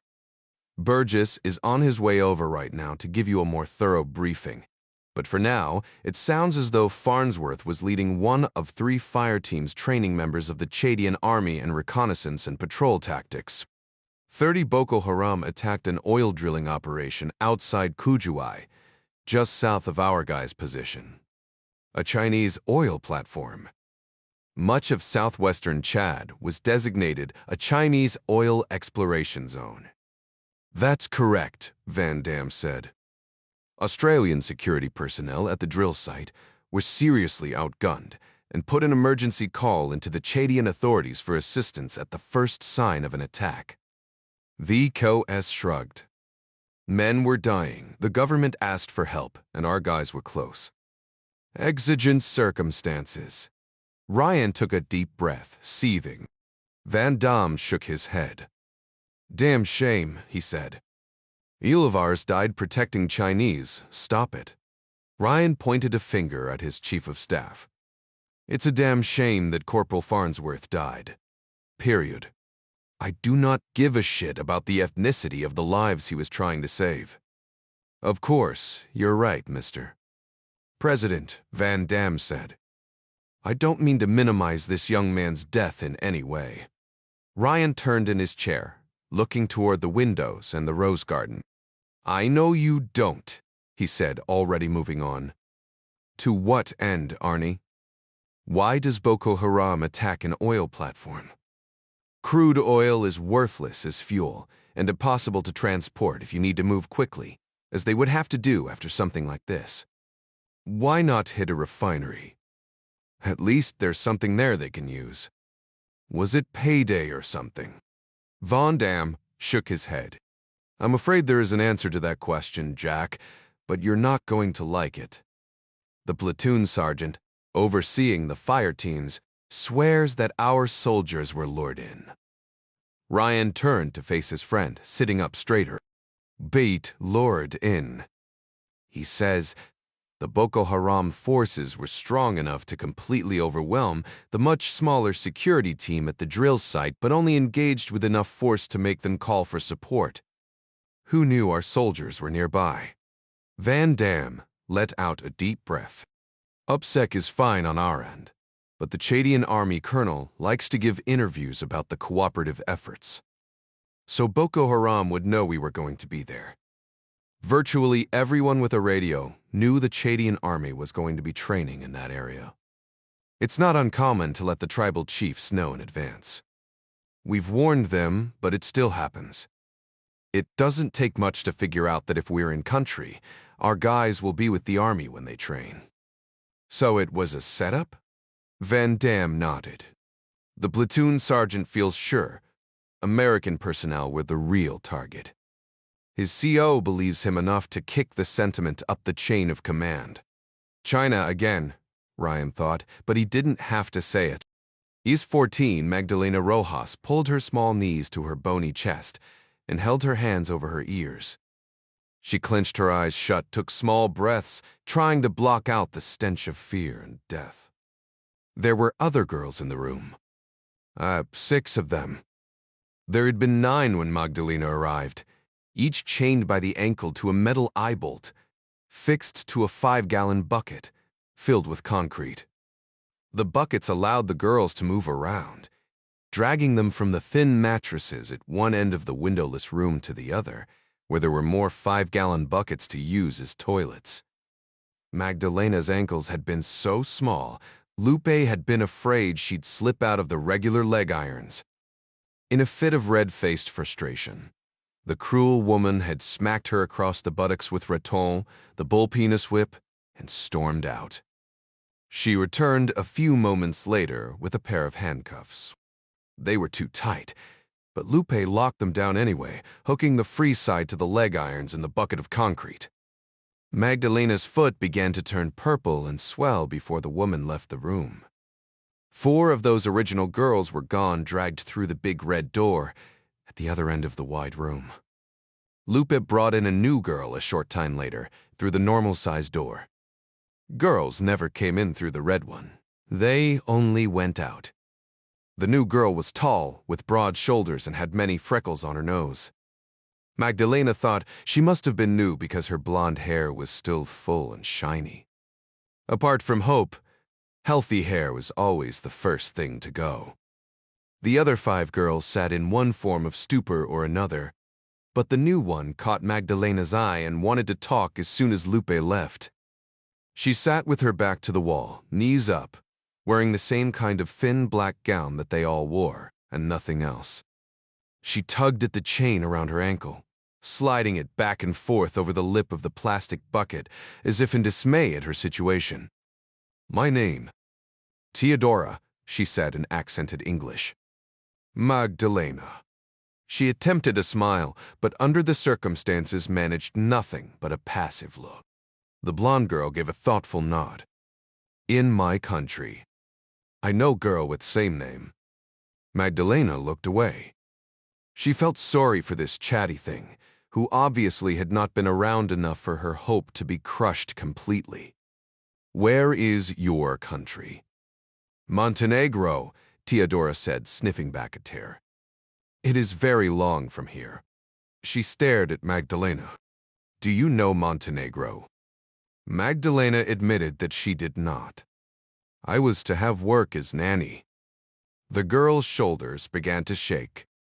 Her breath came in ragged, gasping sobs. "Now, saproli wechidalium. Wes de tributsa. Vablas priz. Isbi hesabri. Idulo, I know." Magdalena reached to touch the girl's arm. Everything had been stripped away from her as well, but she could still offer kindness, if only for a moment. If we do what they say, they might not hurt us as bad. It was a lie, but, Magdalena hoped, a comforting one. The blonde girl turned to look at her, still sobbing. "The man who burst at dam." Had me before. I come here. He tell me they make us girls to fight sometimes. Magdalena shivered. She'd heard no mention of fighting. She'd never been in a fight in her life, not even with her sisters. Theodora cleared her throat. Her hair hung down over her face like a curtain. You say we fight to death. What for the cameras? Magdalena's words caught hard in her chest. I can't. She shook her head. I do not think that is true. Theodora coughed, clearing her throat. The man say it is true. She sniffed back the tears and sat up straighter as she composed herself. Blue eyes played up and down Magdalena. If it's true, I hope I fight you. You are small. You no problem for me to break. Magdalena withdrew her hand and dragged her bucket across the room. She would learn someday that letting down her guard brought nothing but pain. Pain, in one form or another, had been a constant companion since her father had died and her mother had told her to open her kitchen. At first, the hurt had been in her heart. She'd never been her mother's favorite. This she knew. But even in a culture where daughters often open their kitchens to help the family, it should have been her choice. Her father had once beaten a boy who had just looked at her. He would never have suggested she do such things. Her mother, on the other hand, had said she might even learn to enjoy her work. That was a joke. She'd learned to endure the searing pain, the ache of the illnesses that were a foregone conclusion when you slept with upward of 20 different men a week. The act itself was painful enough, but the men were all so much bigger than her that it was nearly always brutal, even when the men pretended they were being nice. Her back and shoulders suffered wrenching injuries she would surely carry for the rest of her life. But even that pain she'd learned to push to the back of her mind. She'd thought her life was bad in Costa Rica. It had taken her several days to realize that her own mother had sold her to the man named Dorian.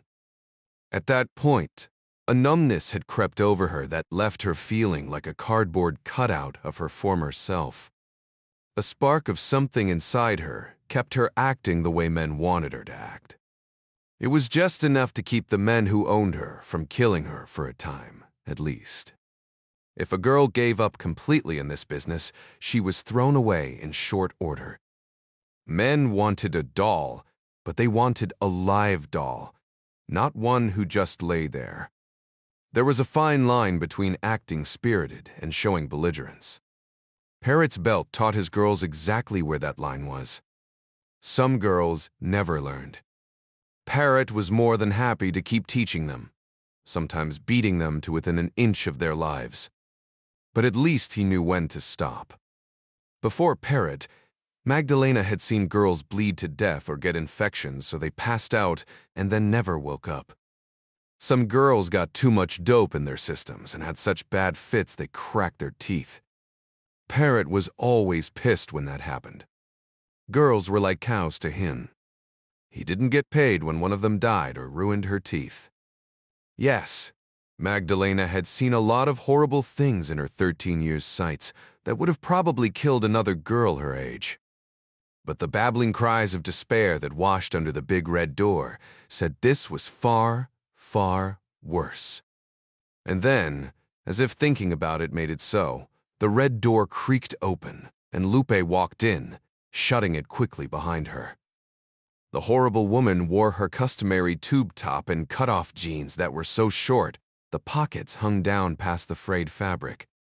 A ring of dark purple bruises encircled her neck, testifying to the fact that even a bottom bitch was not immune to the brutality of the man who ran her life.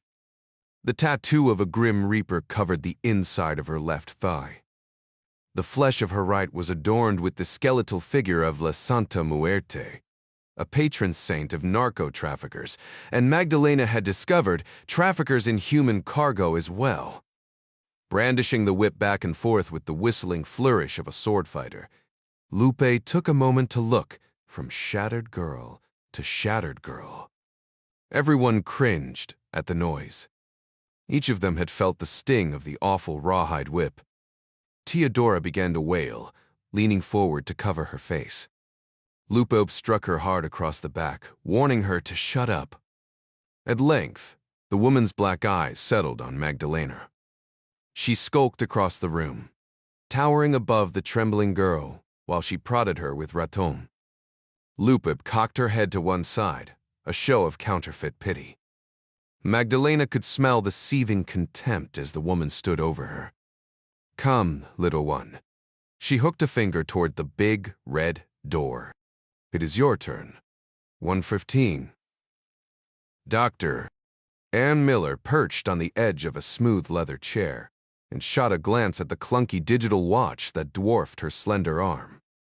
The black plastic monstrosity was waterproof and practical in the woods, but it looked incredibly out of place among the 3 women and 1 man working at their desks in the smallish White House office. The guy was young, probably still in college, and rumpled in appearance, but the women were dressed to the nines in stylish blouses and elegant if sparse jewelry, not a clunky watch among them. Compared to them, Miller may as well have been wearing a bathrobe. Her cowl khaki slacks and oversized buffalo-plaid wool shirt were perfect for a canoe trip on the Shenandoah. But now she just looked ridiculous. Hired by the Central Intelligence Agency for her uncanny ability to recognize and recall patterns. Miller didn't work at Langley or even Liberty Crossing, home of the Director of National Intelligence and the National Counterterrorism Center. Her office was in a satellite location, hiding in plain sight. The other tenants of the nondescript building just off 12th Street in Crystal City certainly guessed she was with some government agency, probably because they were from some other government agency. That's the way it was in the shadow of the Pentagon. It was better than Langley, though. Her office had easy access to the Crystal City underground, where she and her other mathematician buddies could walk when the weather got crummy and far enough away from all the bosses that she could dress down on Friday, something she was seriously regretting at the moment. Miller had a doctorate in applied mathematics from Duke and was certainly smart enough to realize that the information she'd found regarding payments made by a Hong Kong investment firm through an Australian mining company to a bank in Central Africa with accounts linked to Boko Haram would eventually garner her a meeting with some muckety-muck in the intelligence community. Gears, indeed. Turned slowly, especially after lunch on a Friday, so she didn't expect to hear anything until Monday, at the absolute earliest. She'd kicked the information up her chain of command via a secure email, then eaten a yogurt and some blueberries at her desk while she continued with her work. She'd just turned off her computer to call it a day when her desk phone rang. Her supervisor, a nervous sort who was always fretting about his career, said she was needed for a briefing and a car would meet her downstairs. She was not to bring any files. A copy of her email had already been sent over. Miller was not one to try to get out of work, but it was 5 o'clock on a Friday. She mentioned the Shenandoah canoe trip she had planned with her boyfriend, hoping the fact of her casual Friday dress might postpone the meeting until Monday. The supervisor told her not to worry, though it was clear from the audible gulp on the other end of the line that he was worried enough for them both. He hung up before she could ask him just who it was she was supposed to brief. Miller took the time to scrape the last few spoonfuls of yogurt out of the cup, figuring it would take her ride a few minutes to get there. She was surprised when she saw a black Crown Victoria waiting curbside along Crystal Drive. Must be some super important muckety-muck, she thought. The bigwigs didn't usually stay this late when a weekend was looming. Just her luck that she got a workaholic to look at her information. Probably an assistant to some assistant team leader at Langley or Liberty Crossing. When the Crown Victoria turned off the Jeff Davis Highway to head east across the 395 bridge toward D. Proper Miller asked the driver where they were going. The answer made her teeth ache. She'd been ushered in through the East Gate and met by a man she recognized from television as the White House Chief of Staff. The terror Van Dam saw to it that she was given a visitor's badge bearing the large letter A signifying that she had an appointment, and then ushered her into the president's secretary's suite between the Oval and the cabinet room. The situation would have been laughable, really, if it hadn't been so terrifying as to turn her entire digestive tract into molten lava. She'd never met a mathematician who'd been summoned on short notice to the White House. It was an honor, but Miller only wished she'd taken the time to change into something that made her look a little less like Paul Bunyan's mini-me.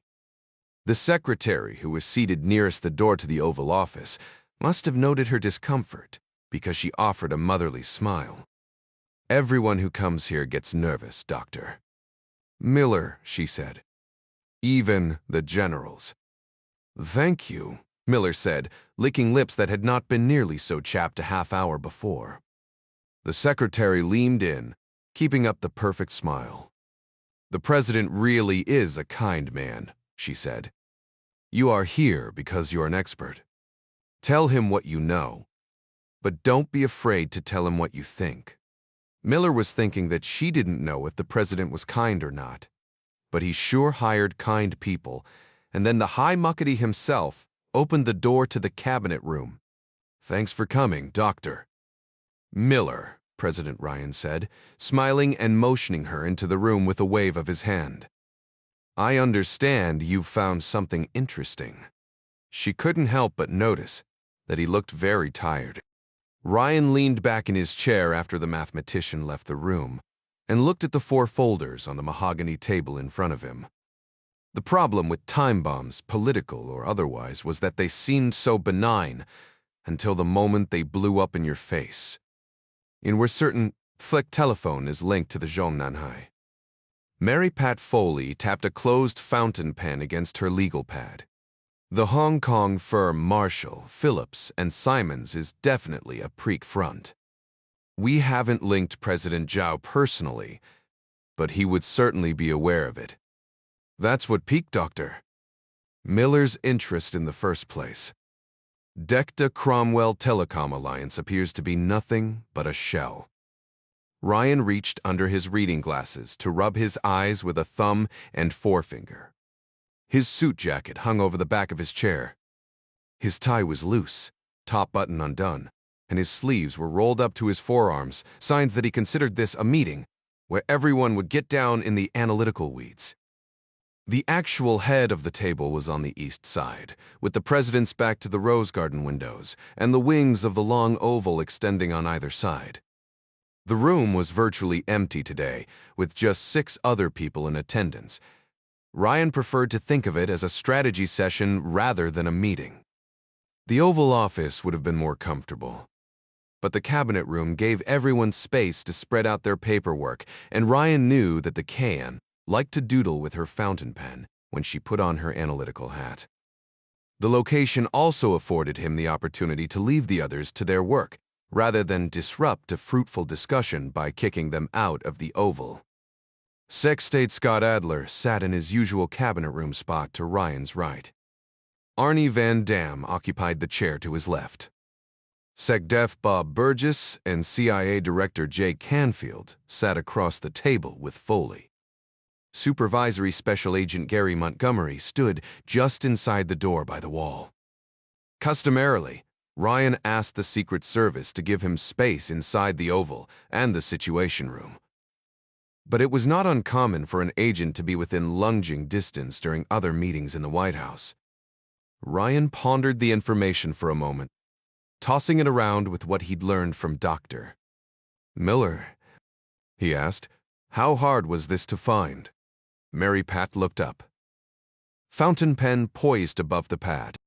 "Try the Chuang Can." Dr. Miller said she found this connection easily, Ryan said. "But she's obviously downplaying her intelligence." "True," Canfield said. "She's one of our brightest. If it was too easy, I'd worry the information was worthless." Ryan looked up at the ceiling and groaned. "We need to handle this quietly." Mary Pat. "How well do you know the Director General of ONA?" "Rodney Henderson," Foley said. "What tref de kretabistev." But our interactions have been positive. Australia's Office of National Assessments was often considered a combination of the ODNI and the Department of State's Bureau of Intelligence and Research. ONA's Director General could tap into intelligence data from the Australian Secret Intelligence Service, its domestic intelligence counterparts, the Australian Security Intelligence Organisation, other members of the intelligence community, and, to a lesser extent, the Australian Federal Police. "Very well," Ryan said. "Reach out to Mr. Henderson and let him know we're interested in this Cromwell telecom." Burgess's right hand formed a clenched fist on the table, an outward expression of his desire to hit China hard. "This makes a damn good case that Zhao was responsible for orchestrating the attack in Chad." Ryan nodded. "It's Finn," he said. "But it does look that way at first blush. I'll be interested to see what Director Foley finds out about that telecom." The president turned toward Van Damme before Burgess could convince him to kick President Zhao in the nuts the next time they met, which, admittedly, would not take much at the moment. "Let's switch gears and talk about the Orion for a minute," Ryan said. "Any more evidence that there was a bomb on the ship?" The chief of staff looked at his notes. "Nothing concrete. The ship is setting in 600 feet of water. The Navy intends to send a mini-rove down tomorrow when the seas calm. That should give us a preliminary look at the hull until they get a larger submersible on scene." "Update on injuries?" Ryan asked. 10 dead, Van Damme said. "The remaining crew members suffering from various injuries, badly shaken, but alive." "Butcher's bill would have been a lot higher but for the response of the Coast Guard," Ryan said. Jay Canfield looked up from his copy of the latest Coast Guard situation report. A Filipino seaman who was in the engine room during the explosions reported an object the size of a car melting through the roof. He describes it as a huge ball of intensely white flame. "That makes sense," Burgess said, also reading. "The poor guy is blind now. A magnesium fire would account for the welder's fever. He's suffering from chills and gastrointestinal distress." Mary Pat whistled low under her breath. "Magnesium would burn hot enough to melt right through the deck of a ship?" "It would indeed," Ryan said.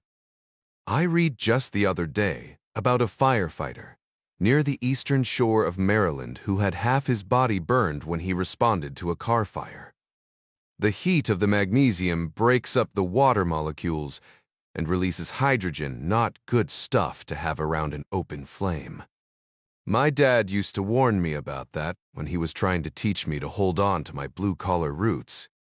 "That's exactly what it sounds like, Mr. President," Burgess said.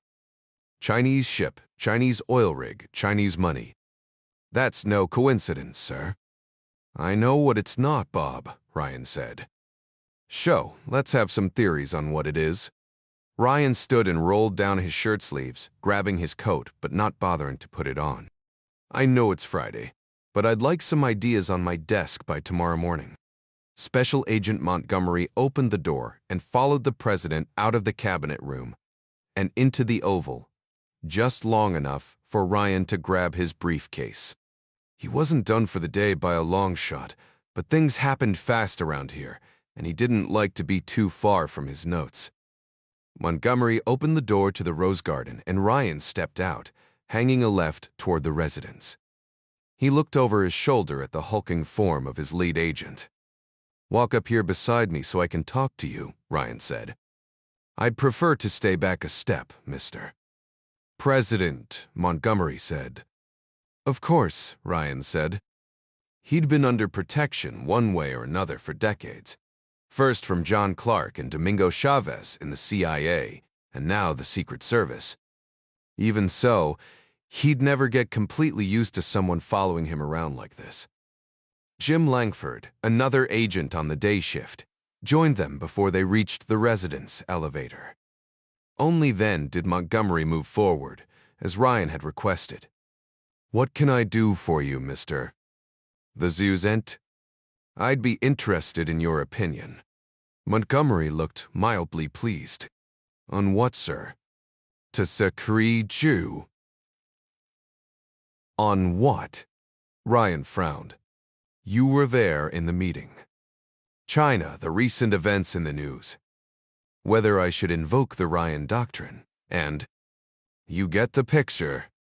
Some people under protection may figure the Secret Service is wallpaper, but you hear things. You have ideas. I can see it in your eyes.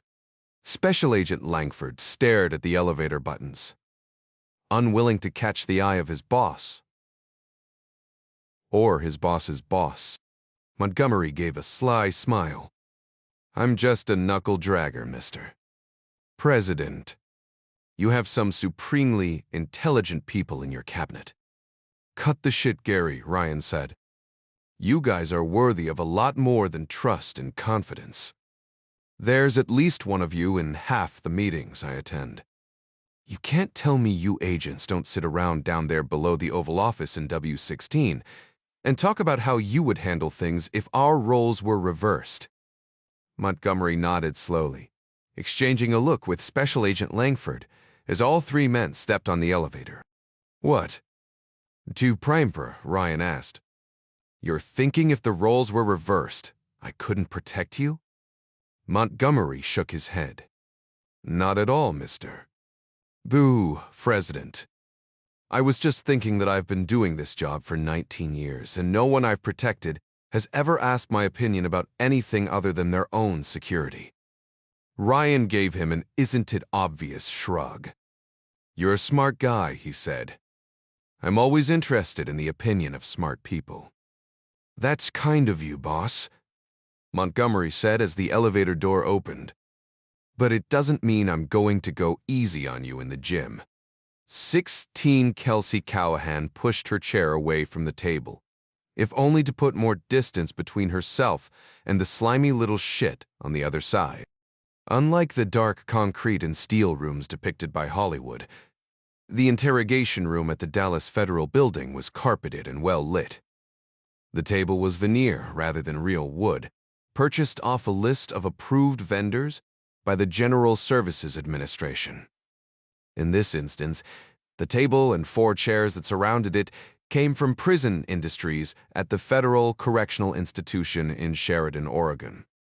The taxpayers saved a little money, federal prisoners made a little money, and Callahan's ass hurt from sitting in a piece of crap chair that threw her back into a helpless and uncomfortable knees-up position.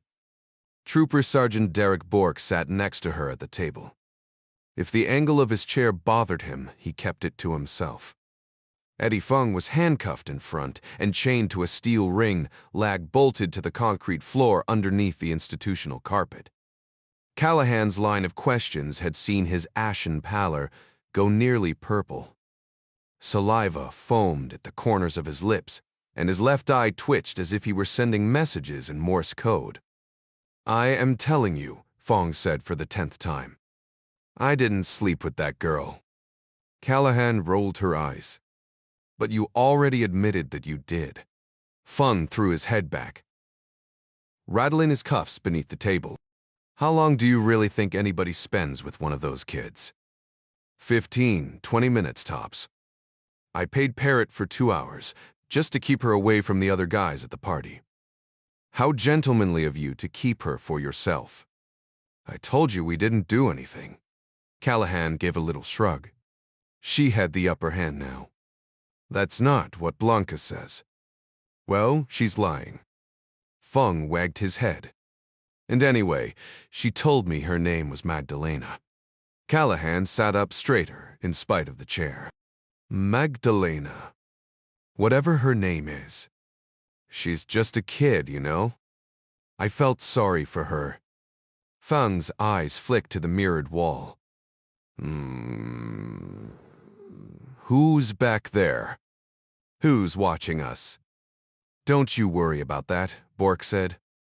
Callahan banged on the table to get Fung's attention. Tell me about this USB drive. I lost the damn thing.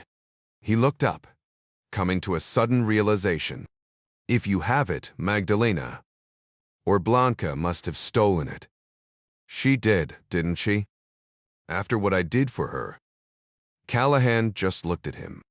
Fung continued to study the one-way mirror. Could I get some coffee or something?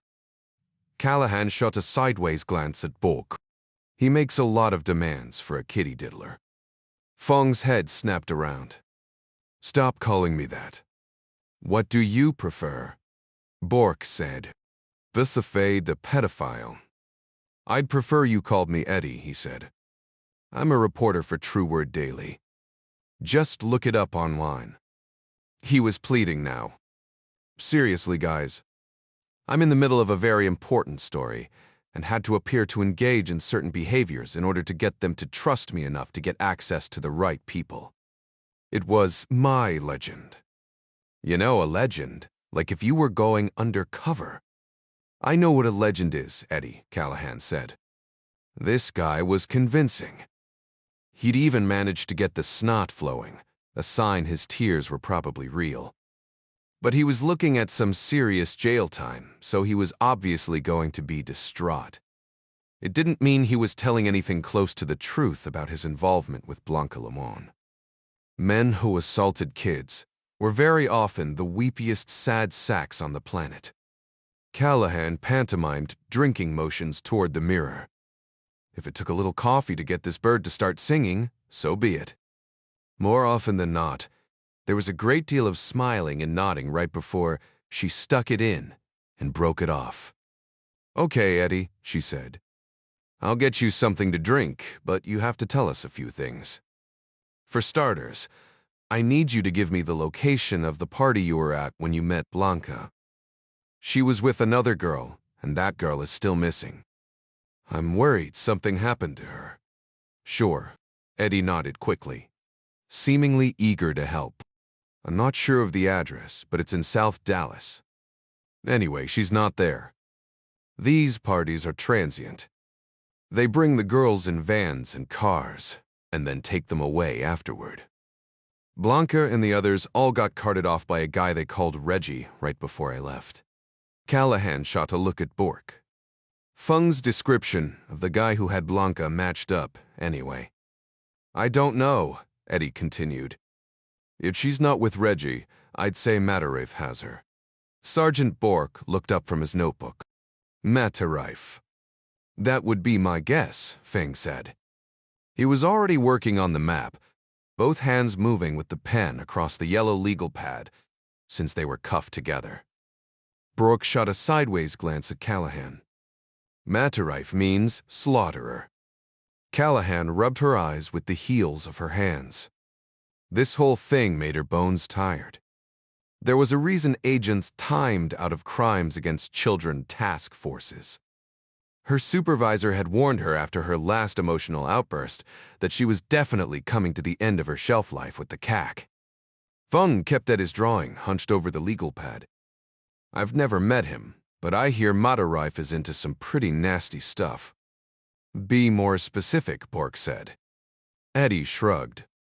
I am actually onto something else for my story, so all this stuff with the girls was just extra. Believe me, once I got what I needed, I was going to make some calls and get the girls out of there. Must have been really important, Bork said, for you to leave them in slavery while you got your precious story. You have no idea. Fung hung his head. But I understand how it looks. Now it is. I should have called someone. Yes, you should have, Eddie, Callahan said. But you can make a difference now. Let's get back to what you know about Matarife. All I heard was whispers. Rumor is he leads some kind of blood cult, but I think that's just a story to scare the shit out of the competition. I haven't put it together yet, but he's somehow linked to a guy they call Coronet. That's who I'm looking to find, Coronet. I suspect he works with a contact in mainland China. Sunyan Triad, Tres Iki, Coronet, and the Prake. They're all connected. I just haven't put it all together yet. Well, shit, Callahan said. This was starting to spin out of her control. If it got too big, then violent crimes, or one of the counter-intel squads would muscle her out. So tell me, Eddie, how do we find Matarif? Feng looked up from his map, which was incredibly detailed considering that he was drawing it with his hands cuffed. He's supposed to have a big house out in the country. Callahan pounded the table again. Where is this big house?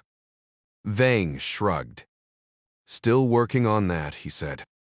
I haven't managed to get myself invited out there. Until you arrested me, though, my next stop was a mid-level guy named Naldo Cantu, who owns a string of massage parlors in South Dallas. He's a real piece of work, just brutal to his girls. He keeps them strung out to keep them under control. Burns them with cigars for entertainment. Feng shook his head, as if to clear away the image. I know he pays a fee to operate in Matarif's area. He'd have to know how to get in touch with the guy in order to pay him. Cantu will have some girls on hand. He always does. Could be this friend of Blanca's is with him. I can tell you where he lives. You can, Callahan said, surprised at a glimmer of positive news. Sure, Feng said. Callahan patted her hand on the table. Hurry up then, she said. I'm not done with you yet, but if you know where Naldo Cantu is holding girls, I want to act on it right damn now. Good, Feng said. Because there are probably some other things you need to know. An electronic buzzer sounded at the door, nearly sending Feng out of his skin. There was a heavy metallic click, and Tim Dixon, one of the supervisory agents, entered. He had a tall Starbucks cup in his hand with steam coming off the top, which meant it couldn't be for Feng. Prisoners got lukewarm coffee at best, in case they decided to try to weaponize their drink. Feng dropped the pen on the table and rattled his cuffs. What's going on? Bali eyed Fonge. Is he one of the guys watching me? Callahan snapped her fingers to shush him, then looked up at Dixon, afraid of what his presence meant. Interruptions like this usually meant a lawyer had shown up. The news turned out to be even worse. Dixon leaned in to whisper in her ear. There's an agent named Caruso here to see you. Apparently, he's out of WL. Okay, Callahan shrugged. What does somebody from the Washington field office want with me? He knows you have Feng in custody, Dixon said. Callahan gasped. We just scooped him up 2 hours ago. Dixon gave her a knowing nod. Fancy that. And get this. The old man got a call from the office of the director about 5 minutes before this guy slithered in here, telling us to show one Special Agent Dominic Caruso all possible courtesy. He didn't say it, but I'm thinking he's got to be counterintel. You have to admit, Kelsey, this whole case has a CI stink to it. Dixon had surely read Callahan's 302 summarizing the interview with Blanca Lamont. And now there was Eddie Feng's reference to the People's Republic of China. All this talk of spies and geopolitical competition brought spooks swarming around like blowflies to putrid meat. Callahan wallowed up out of the prison industry's chair, knocking it over and hoping she smashed it in the process. What the hell, Tim? You know this is all wrong. We're saving kids here, not working on spy shit. All possible courtesy, my ass. Dixon sipped his coffee. He's standing right outside the window. I don't care where he is. Callahan yanked open the door. I will not hand over this investigation to a bunch of Washington counterintel weenies. She nearly ran headlong into a dark-haired man wearing faded jeans and a face full of stubble over a passive smile. He gave her a wink that made her want to punch him in the nose, then said, I think I can help you with that last part.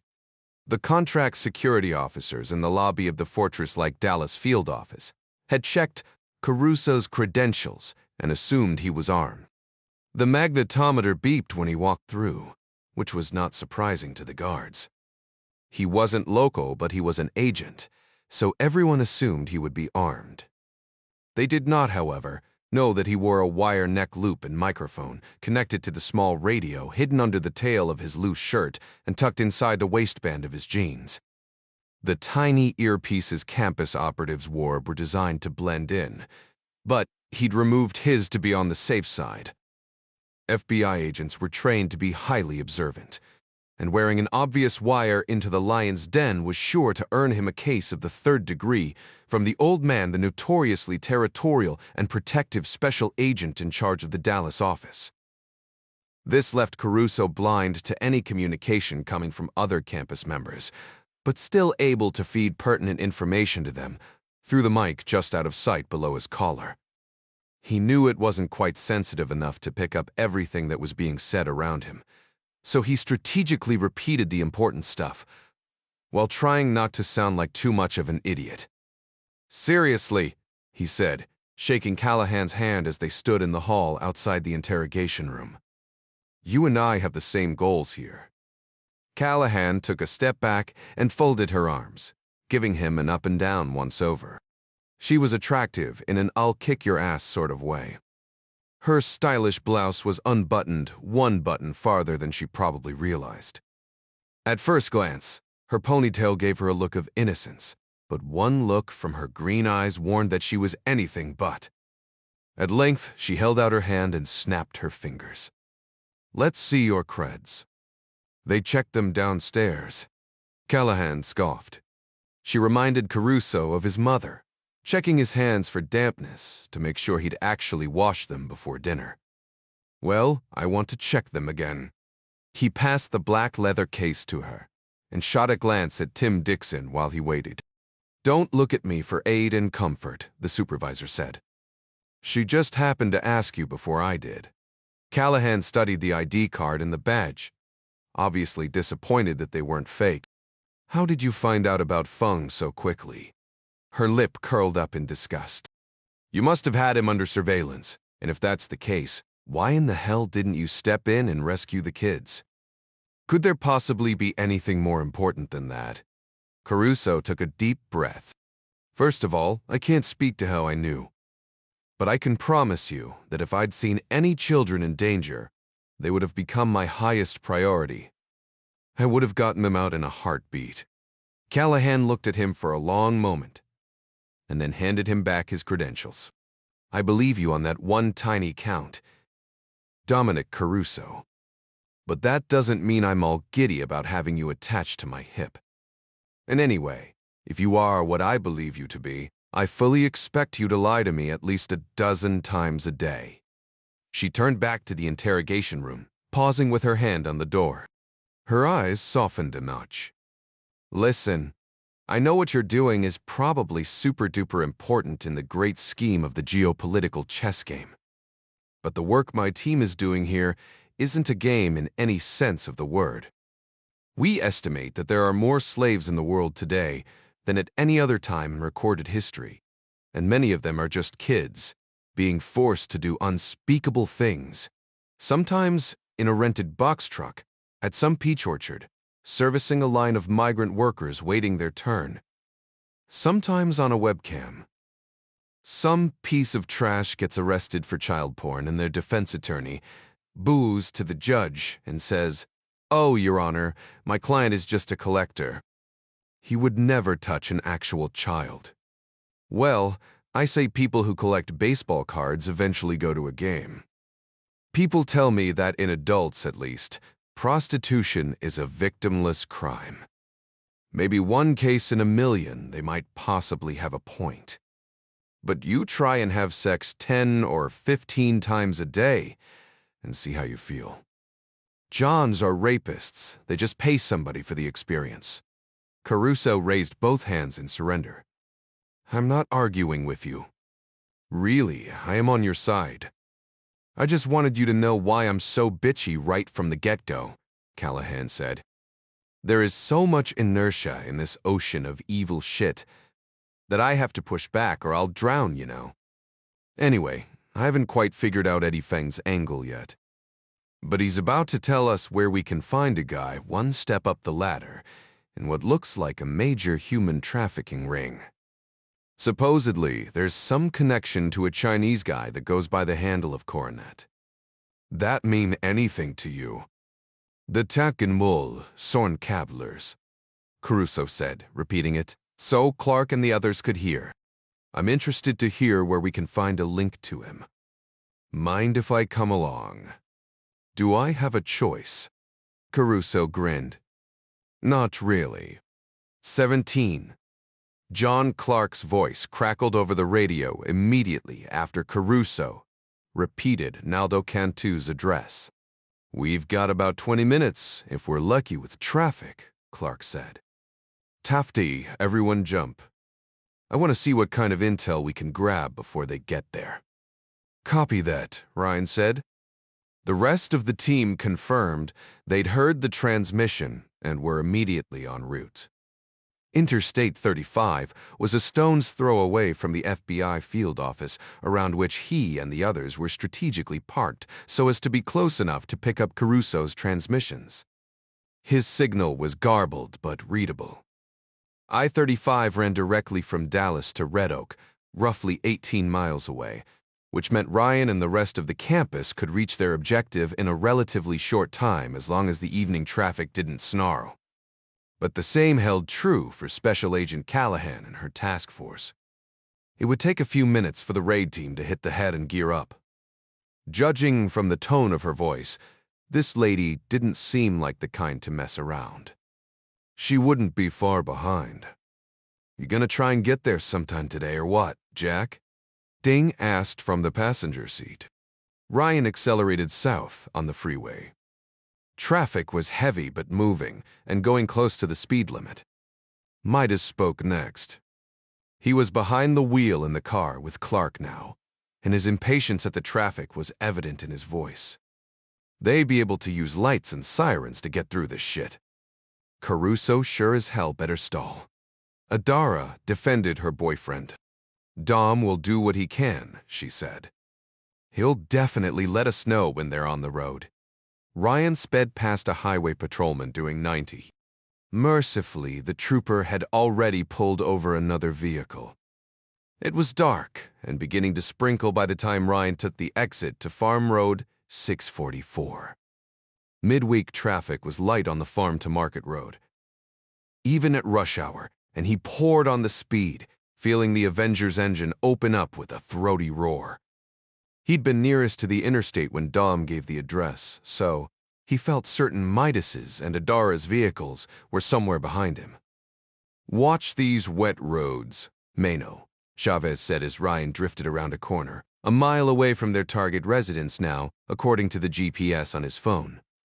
Nag, nag, nag, Ryan said, and punched the gas. Chavez flipped him off and hung on to the side handle.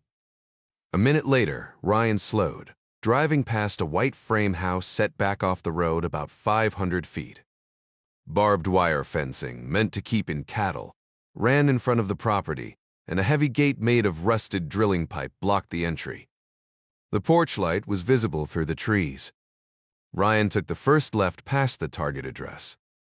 He was surprised to find Clark's pickup truck already parked in the tall Johnson grass along the gravel road. He and Midas were nowhere to be seen. How the hell did you get here first? Ryan said into his mic. Superior navigation, kid, Clark said. Position? Ryan asked. You guys are late, Midas said. We're already moving up to the house. Clark suddenly gasped over the radio, whispering, Midas, get up here. Everyone else stand by. John Clark had seen great evil in his life. He was no stranger to misery. He'd experienced unspeakable sadness and unbearable pain in Vietnam, Eastern Europe, and hot spots around the world, but the worst of it, the incident that gutted him, had happened right here in the good old USA. Admiral James Greer had known the whole story, but he'd taken the secrets with him when he passed away. Sandy knew most of it, and she'd probably guessed the rest, though they never talked about it. Clark was able to suppress the memories for the most part, Pam Madden's brutal murder, and the vengeance he'd meted out against the pimps and drug dealers who'd done it. He dreamed of her sometimes still, not in a longing way, as someone might pine for a lost love, but because he was so incredibly sorry that he'd not been there to save her. He was a former SEAL when they'd met, already entrenched in the ways of warfare and mayhem, but it was Pam's death that pushed him into the instrument that he'd become. Knowing her, watching her turn her life around, and then seeing that life snuffed out, had changed him forever and left a mark on his soul that could not be erased. His hands shook with pent-up rage when he peered through the window into Naldo Cantu's house and saw the girls. There were 3 of them, curled into fetal positions and chained by their ankles to filthy mattresses on metal army cots. 2 wore short baby doll nightgowns. Another wore nothing but a gray t-shirt and bore obvious track marks. She'd been there a while. All 3 of the girls had ugly burns on their arms and legs. An overturned garbage can beside one of the cots revealed several used condoms, some syringes, and a wad of candy wrappers, probably all the girls had had to eat. He could make out 2 Hispanic men lounging on the couch in the adjacent room, watching television and drinking beer. He didn't have a view of the entire room, so there was a possibility of more men inside. Memories of Pamela Madden and the men Clark had killed course through his veins. He fought the urge to rush in and shoot these men in the face. He didn't care how many there were. Caruso's voice in his ear startled him, not an easy thing to do to John Clark. "I'm not very familiar with Dallas. Any guess on our ETA?" Callahan gave a muffled response that Clark couldn't hear. There was the sound of car doors slamming, then Dom said, "I hear you. Traffic like this, we'll be lucky to get there in 25. Clark nodded at this new information. The girls would be safe soon enough, but he wanted to get his pound of flesh. Prison was too cushy for men like these. Clark backed away from the window and into the live oaks that surrounded the house. Midas met him there. "How do you want to do this?" the former Delta soldier asked. "Drag them out and beat the hell out of them until they talk. Then beat them some more after they talk? You gotta look inside?" Midas gave a somber nod. "Through the living room window," he said. "I counted 3 males, 2 on the couch, 1 in a recliner. 2 handguns on the coffee table, but no long guns that I saw. I could only see 1 female through the open door from my vantage point, but she looked in pretty bad shape." "She is," Clark said. "I counted 3 girls. Not sure about the other rooms." He shook his head to clear it, willing himself to calm down and think. Rage would only blind him. In situations like this, he needed to be calculating and calm. He didn't completely rule out killing an enemy inside the United States, but he'd try to avoid it if possible. These men had crucial intelligence. If he had to wait and let Caruso get it, then... The sound of a screen door slamming pulled him out of his thoughts. There was laughter, and then someone said, "Cerveza." Gravel crunched. A car door slammed. Midas smiled in the darkness. "Somebody's going on a beer run."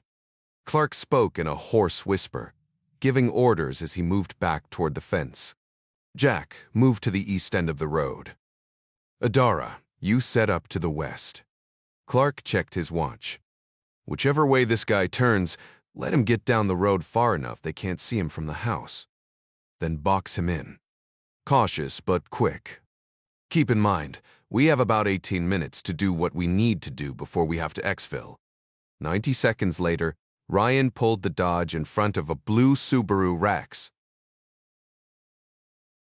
and stepped on the brakes.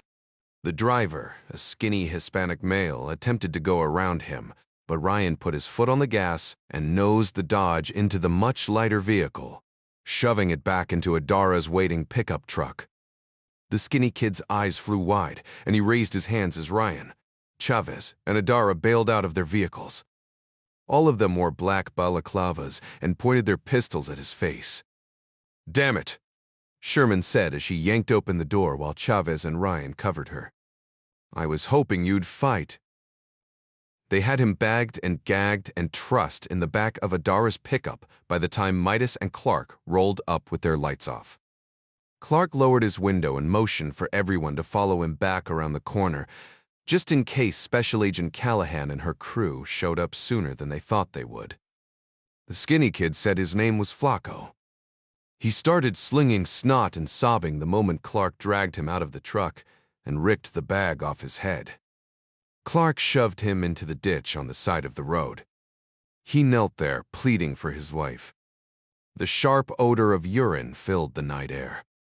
It wasn't surprising.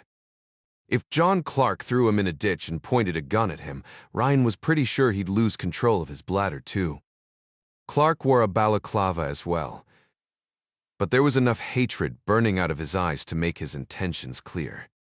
He gave Flacco a brutal kick to the ribs, knocking him over, and then stepped on his neck. "Okay, asshole," Clark said. "You have exactly one chance to stop me from turning your head into bits of skull and goo. Full answer my questions as I ask them to you. Don't pause. Don't beg for mercy. Just answer the questions. Do you freitested of Ridabe is stand?" Clark bore down with the boot at each word, grinding the man's face into the ground and muffling his reply. "Uses," he said, sounding like a deflating tire. "Who's the top guy?" "Quite a pro this having tanned." It turned out to be harder to get the tattooed gangbanger to shut up than it had been to get his car stopped. "Cantu is boss of the girls around here," Flacco said. "But Zambrano is the top guy in Texas. Everybody who runs girls gotta pay him." "Zambrano," Clark said. "Same name as the Cubs pitcher?" "Same name," Flacco said. "Different dude. This one's from Mexico." "Where is he?" Flacco shook his head. "He's everywhere, man. He moves all the time." Clark nodded. "How about Matarif?" "That dude's evil as shit, man," Flacco said. "Where is he?" "I don't know." Clark bore down again. "Seriously, man," Flacco whined. "I never been to his house. I've been places where he does his stuff, though, and it's pretty damn sick. Who would know where to find him?" "On my mother," Flacco said. "I got no idea." Clark looked at his watch. "There's a Chinese guy been hanging around." "What's his name?" Ivor Eddie." "Another Chinese guy." Flacco began to hyperventilate. "Man, since the triad moved in, there's like 100 Chinese guys hanging around. I'm not trying to lie to you, man. I swear it. I'm just not sure who you mean." "Golisirmente, Coronet?" Okay, Flacco said. "I only heard him called that once, but I know who you're talking about now. Sharp dresser. Likes his girls fresh and young. That dude's weird. Acts like he's James Bond or something, but I heard he just sold Christmas cards. His name's Chen. Vinny Chen. Or Vincent, I think. Hey, what trust do another? He would know where Matarif is." "That doesn't help," Clark said. "Describe Vincent Chen." "Dude, I can do you one better," Flacco said. "I got his picture on my phone." Clark nodded, and Ryan retrieved the cell from Flacco's hip pocket. Fortunately, he'd been face down when he wet his pants, sparing the phone in Ryan's hand. "Password," Ryan said. 1111, Flacco said. "Want me to do it?" Ryan said, thumb hovering over the touchscreen. He could have a distress signal pre-programmed. Clark scoffed. "Does this look like a guy who plans that far ahead?" "Right," Ryan said, and punched in the number. He opened the photos and, after scrolling through some seriously gut-churning pictures of girls that would be enough to put Flacco away for a very long time, he found a photo of a Natalie-dressed Asian man. Rather than leave a virtual trail by sending the image anywhere, Jack used his phone to take a photo of the screen. How about his phone number? Clark asked. It's in my contacts, Flacco said.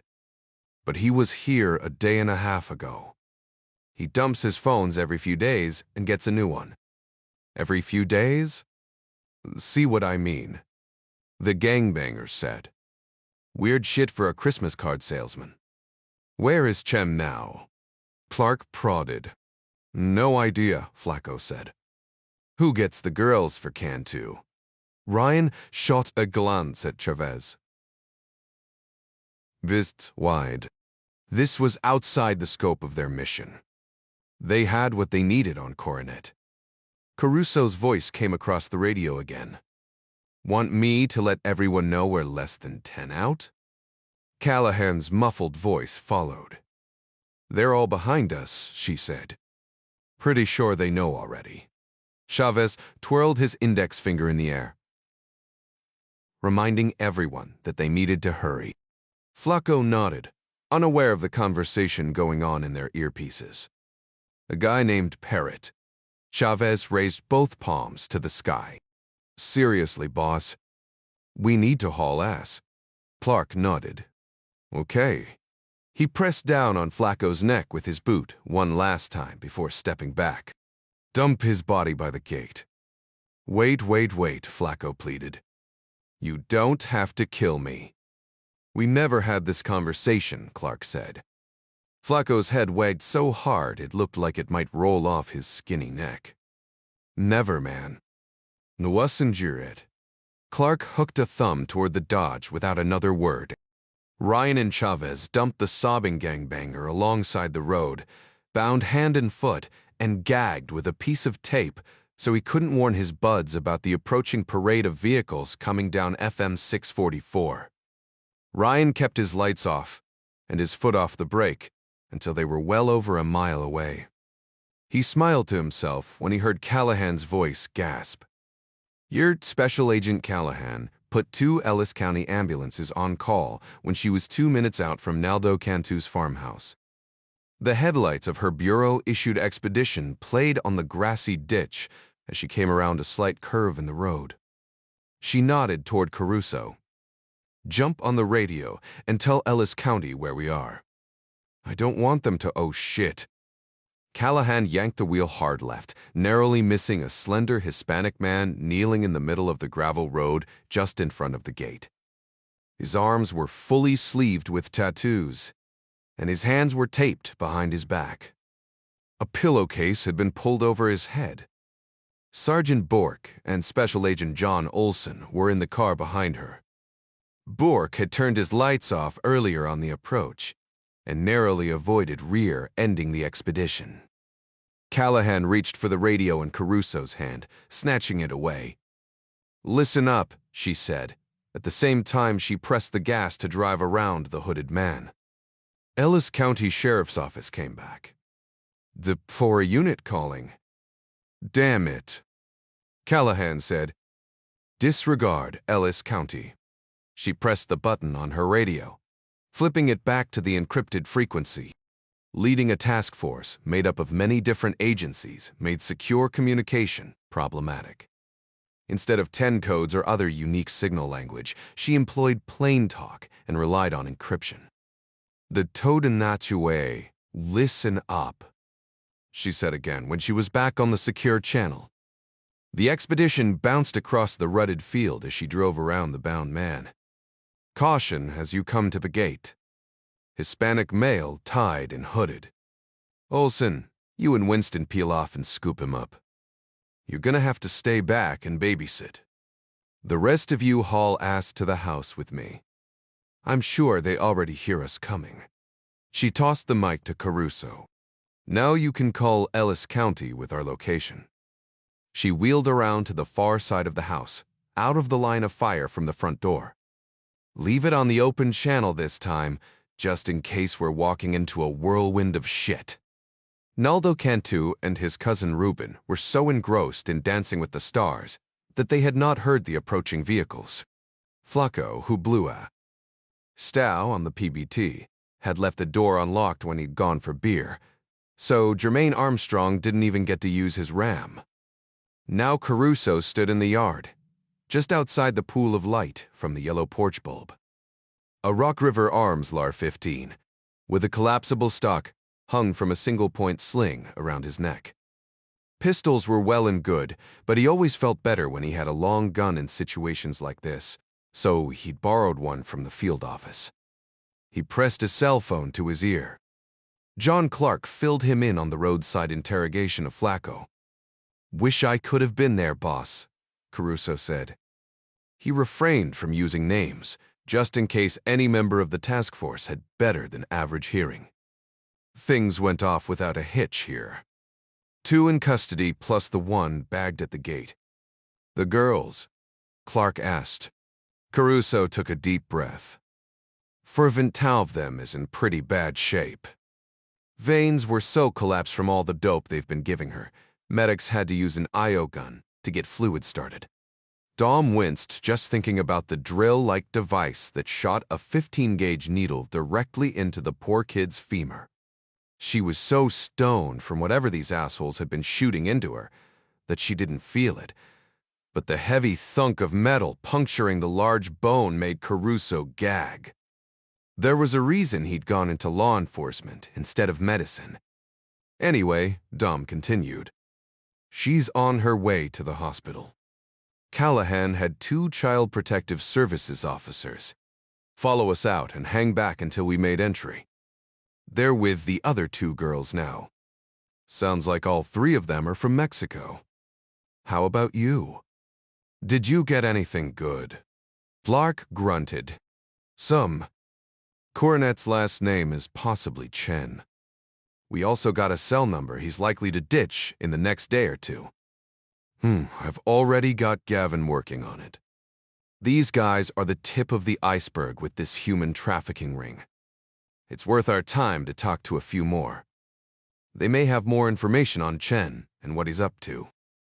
"Copy that," Caruso said. "You know that thumb drive we heard Fung mention on the GSM bug? What about it?" "Some kid or girl he was sleeping with swiped it from him, if you can believe that." "Where's this drive now?" Clark asked. The girl gave it to the troopers, who passed it on to the FBI. "Special Agent Callahan has it now." I didn't hear all the interrogation, but somehow Fung got his hands on a bunch of data related to Coronet Chen. She believes it has information about human trafficking payouts, etc. I haven't seen it, but the way she talks, it's coded." Clark was silent for a long moment. "Dom," he finally said, "we need to get the information on that thumb drive to Gavin." "So put in a request," Caruso said. "It's national security related. Jerry can get someone to back-channel the director. He'll order Callahan to turn it over." "That'll take too long," Clark said. "Bored saying Tesson. Bez Tev Fa, you kidding me?" This whole conversation made Caruso's stomach ache. "You want me to steal it from the FBI?" He could almost hear Clark's smile on the other end of the line. "Now you're tracking," Clark said. "The task force isn't even located at the field office. I don't have a code to get in the building." "Ah," Clark said. "But you've got Gavin." "Seriously." Caruso shook his head and looked skyward. He dropped his voice even lower. "Hell, forget prison. Callahan will just murder me." "Due respect, boss, but—" Caruso stopped talking and waved at Callahan, who was now marching across the shabby lawn, apparently on the hunt for him. "She already trusts you," Clark said. "I can hear it in her voice." Callahan stopped directly in front of him and folded her arms tight across her chest. Her eyes were narrowed, head tilted back so she was looking down her nose. The explain yourself, Mr. Stance, made him feel like a 7th grader whose mother had just figured out how to search the browser history on his phone.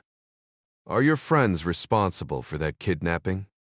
"No," Caruso lied, giving her what he hoped was a sufficiently indignant smirk. He chose the more direct no, because Callahan would have taken anything else for the dodge that it was. "Why would you ask that?" or I'm not going to justify your question were obvious attempts to obfuscate. A quick and direct denial was always best, making sure not to overreact. Did you sleep with that other woman?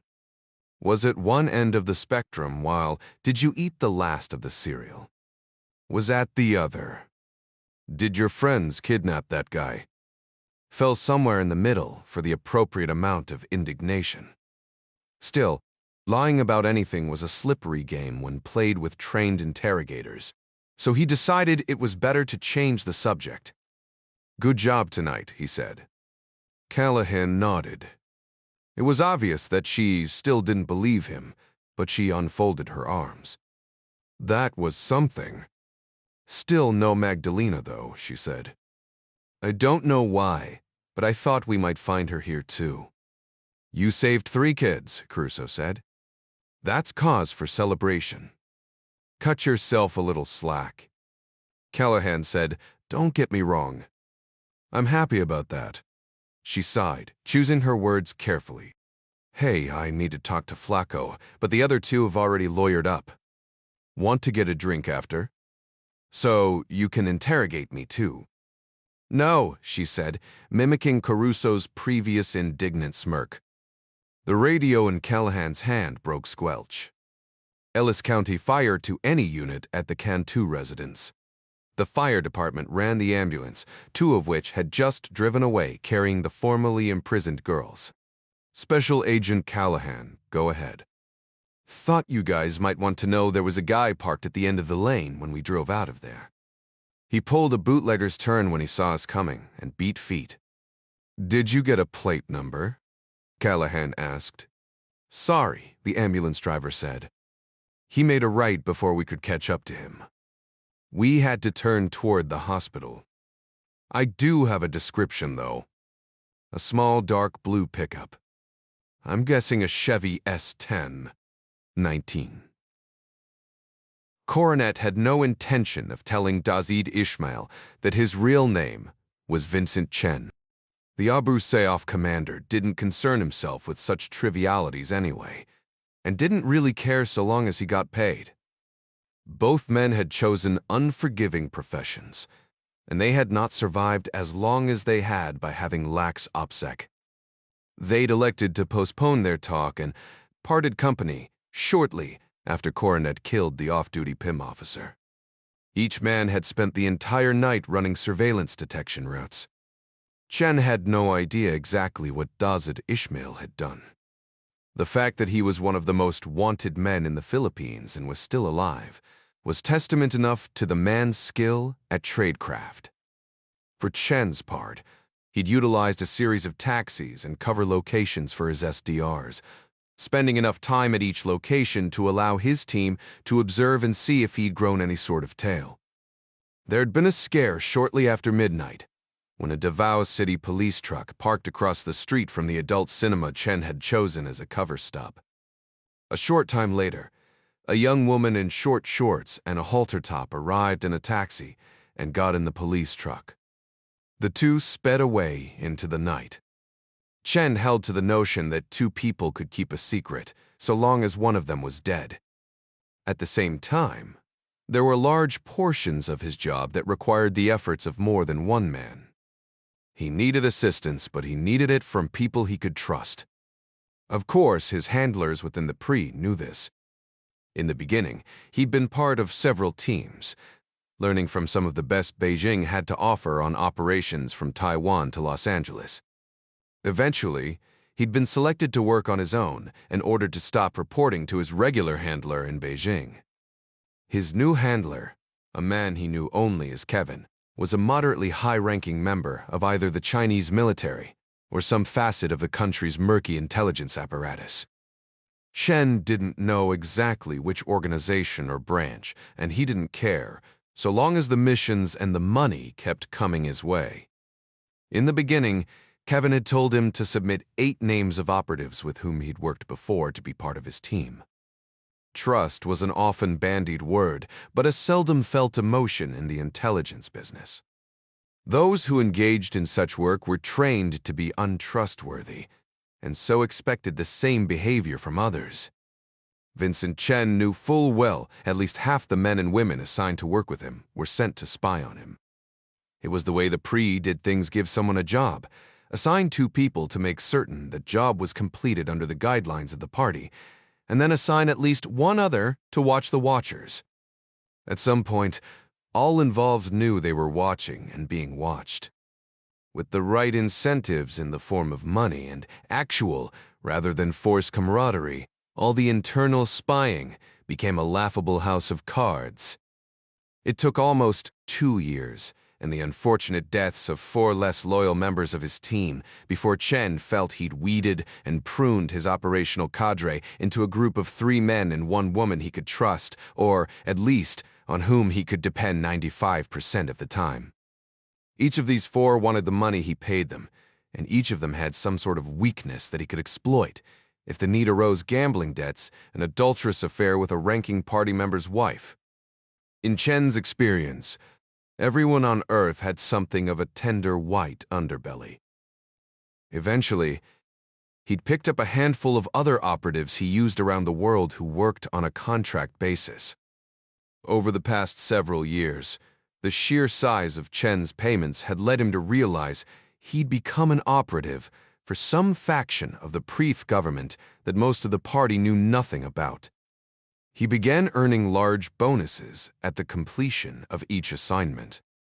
As team leader, he made sure almost 500,000 dollars a year flowed into the offshore accounts belonging to each of the other members of his cadre. 100,000 of that was distributed by Chen himself from the bonuses he received. A yearly income of $500,000 dollars appeared to be a magic number. Any less, and the danger a competing entity might lure a person away became exponentially greater. Too much more than $500,001 began to feel financially independent. It became easier to sock away a little here and there, making the dream of disappearing to some remote corner of the world too much of a reality. Chen's handlers had not seemed to snap to this reality. Expensive cars, fresh young women, constant business class travel, and 5-star hotels were all enormously expensive. But the sensitivity of his missions and the sheer genius with which he pulled them off had made him a very rich man. And the rest of his team had been hand-picked because they were much like him. Sure, he had leverage, but more than threat of exposure or even the money, the members of Coronet's team preferred their new lives to their old ones. They were all in their mid-30s, fit and adventurous. Vincent Chen had worked insidiously to make certain that the men and women who worked for him were thoroughly and completely addicted to the excesses of their jobs and the frequent, massive adrenaline spikes. He'd turned them into junkies. Their habit kept them loyal to him, because nowhere else could they find anything remotely close to the life of working with Coronet.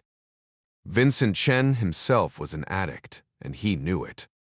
He had enough money in various offshore accounts that he could have easily retired and lived the 70 years in modest comfort without ever working another day. But, like the members of his team, modest was not something he ever wanted to experience again. After hours of movement and a generous cooling-off period from the time of the PAMP officer's death, Amanda, one of the female members of his team, made contact via mobile phone and reported that neither she nor any of the others had seen anything remotely resembling a tail. The Abu Sayyaf counter-surveillance team, such as it was, reported the same. Both Dazid and Chen deemed the situation as safe as possible, though it was never completely so, and met at a small beachside cafe in Panabo, northeast of Davao City, for a breakfast of coffee, dried milkfish, and pan diesel, the small bread rolls Chen found to be one of the best things about the Philippines. Dazid was remarkably forthcoming for a wanted man. "This operation, you suggest?" the Abu Sayyaf commander said, chewing an unsightly mouthful of bread and salted fish. "It will require zealots." "This is true," Chen said. He dabbed his mouth with a napkin in an effort to get the other man to do the same. It didn't work and he gave up. I did not suppose that would be a problem. Dazid grinned, showing a severe lack of dental care. My men possess plenty of zeal, but they would prefer to escape any action with their lives intact. I see, Chen said. Perhaps I have wasted your time then. Not at all, Dazid said. There is no shortage of religious martyrs in Malaysia, so long as their families are well compensated. And you would see to it that they receive the compensation? Dazid grinned again, nearly losing a mouthful of fish. He ate and spoke with gusto. Such would be my great honor. Chen considered the man for a long moment. He knew the man's honor was tied to the large sum of cash coming his way. More mercenary than religious extremist, Dazid Ishmael was, however, exactly what Chen needed. A zealot might veer off and attack a more attractive target for his cause. A mercenary would complete the task he'd been paid for, so as to make himself employable in the future. Finally, Chen said, "Excellent. Then we may move forward." "By all means," Dazid said. "You are paying me well. I will provide the weapons, transport, and the men." He paused, sitting back as if to chew his cud while staring at the sea. Chen let him think, prodding only after he'd washed down a last bite of pandesal with the dregs of his coffee. "There is something else, my friend." Dazid snapped out of his trance and turned to look directly at Chen. "As I told you, the martyrs will be no problem. They are intelligent enough, and they are, no doubt, willing to die. I must admit, though, that I have serious doubts about their ability to get close enough to an American warship to do any damage." Chen gave the man a soft smile, a smile that said he was absolutely sure of himself and of his plan. "My group will be in close communication," he said. "If your men do what my people say exactly when they say it, I assure you that will not be an issue. The American Navy will come to them. 20 I'm not even supposed to be here," Eddie Feng stammered, his back against the cinder-block wall of Dallas County's Lou Sterrett jail. Individual cells ran around the edge of the open day room and down the corridors that radiated out like the spokes of a wheel. Time for lights out was fast approaching, but for now, the prisoners in this pod sat in small knots of congruent color and race around the open bay. Some watched a small television in a cage on the wall. Some played cards. Some, Feng imagined, plotted to kill him. There was a control room at the far end, staffed by 2 DSOs who faced in opposite directions, dividing their time between a set of far too many monitors and the day room of a different pod. Feng doubted they would see a triple homicide if it went down right in front of them. The place smelled like farts and Lysol, but it didn't matter. He was so scared he could hardly breathe anyway. The African-American Detention Services officer standing beside him was nice enough. She was about the same size as Feng, with hair buzzed as short as humanly possible, but that could still be called hair, and an oval face that said she would have been attractive out of the formless green uniform. The tag on her chest identified her as Officer Lincoln. Feng thought she'd smiled at him once while he was standing on the red line at the book and counter. But the more he talked to her now, the more he thought maybe she just had indigestion. "I'm not kidding," Feng yammered on. "I really should be in solitary. I'm helping out the FBI on some high-level stuff." The Dassault rolled her eyes, then scanned the crowded day room full of inmates. She kept her voice low, just loud enough for him to hear. "Why don't you speak up a little bit? I'm sure there are a lot of nice citizens in here who never met a real live rat before." Feng gulped, pulling his arms, turtle-like, inside the top of his orange jail scrubs in an effort to chase away the chill. For some reason, they kept this place like a damned refrigerator. "Right," he said. "I've just never been in jail before."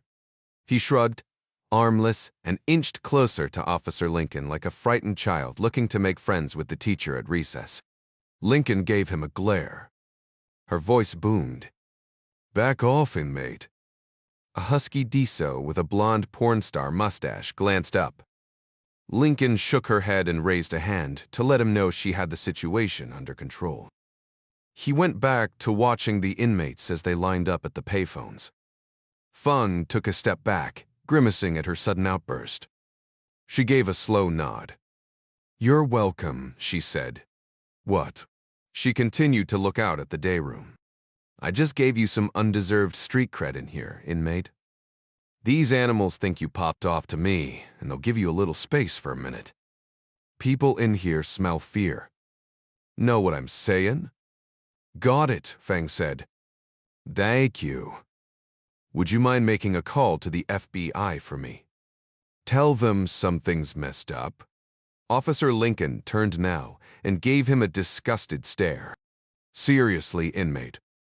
You really need to back off." Across the day room, DSO Tony Chang stepped out of the control room and made his way across the open floor. A couple other correctional officers rolled their eyes, but the inmates moved out of his way. He spent a lot of time in the gym and was proud that his girlfriend had taken up the sides of his size 17 uniform shirt, so it formed a tight V from his lats down to his 32-inch waist. The inmates needed to see they weren't the only ones who could do pull-ups. Reaching the 2 East corridor, Chang gave a quiet nod to an Asian inmate lined up at the bank of payphones. The young man at the phones, who had a Sun Yi on triangle tattooed on his neck, was a recent initiate, and Chang knew he was eager to prove his devotion to the Brotherhood. Chang had been the one to handle Eddie Feng's booking. A simple tick in the wrong computer box saw to it that he didn't end up in solitary like the FBI requested. Chang tried to get the guy thrown in with the Triad brothers who'd been arrested at Chica's, but they'd all been put on lockdown, so it was all up to him. On cue, the tattooed man spun in line and punched the nearest inmate in the throat.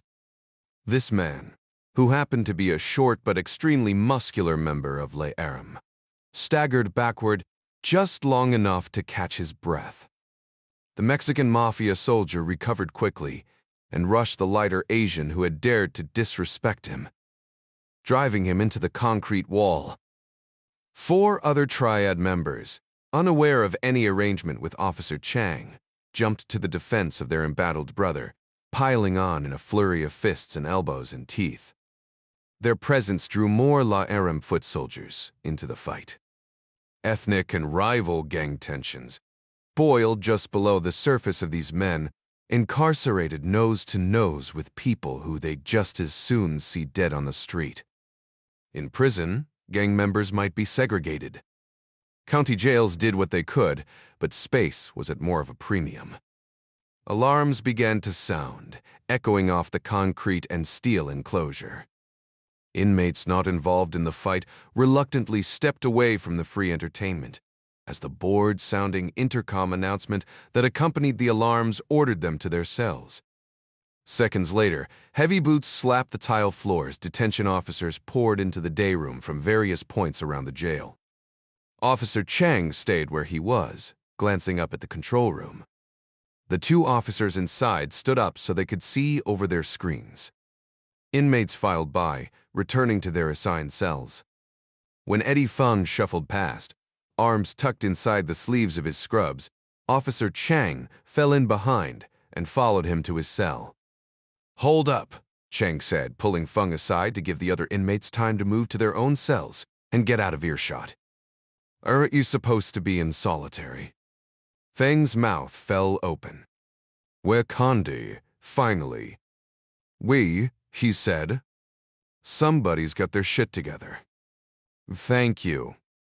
"Seriously, man, thank you." Klaxons still raged, not quite drowning out the free for all that had broken out in the day room. "Come on," Chang said, motioning down the now empty corridor toward the heavy steel door. "Roll up your stuff. I was just coming to look for you." Feng's 2 cellmates would be involved in the fight, so it would just be Chang and the inmate. The inmate was so happy about moving to solitary, he was humming when he walked into the cell and didn't see Chang place the small rubber wedge that would keep the door from closing all the way.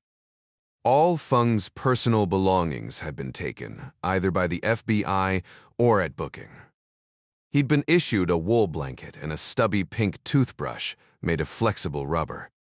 It wasn't much, but when nothing is all you have, even a toothbrush that looks like a kid's toy is a treasure worth guarding. Chang took the small syringe from his shirt pocket and stepped forward, jamming the needle into the back of Feng's thigh. At the same moment, the singing idiot decided to turn around and thank him again. Feng jerked away, swiping at Chang with one hand and throwing the pitiful toothbrush with the other. The syringe went flying and landed in the stainless steel sink-tilet combination.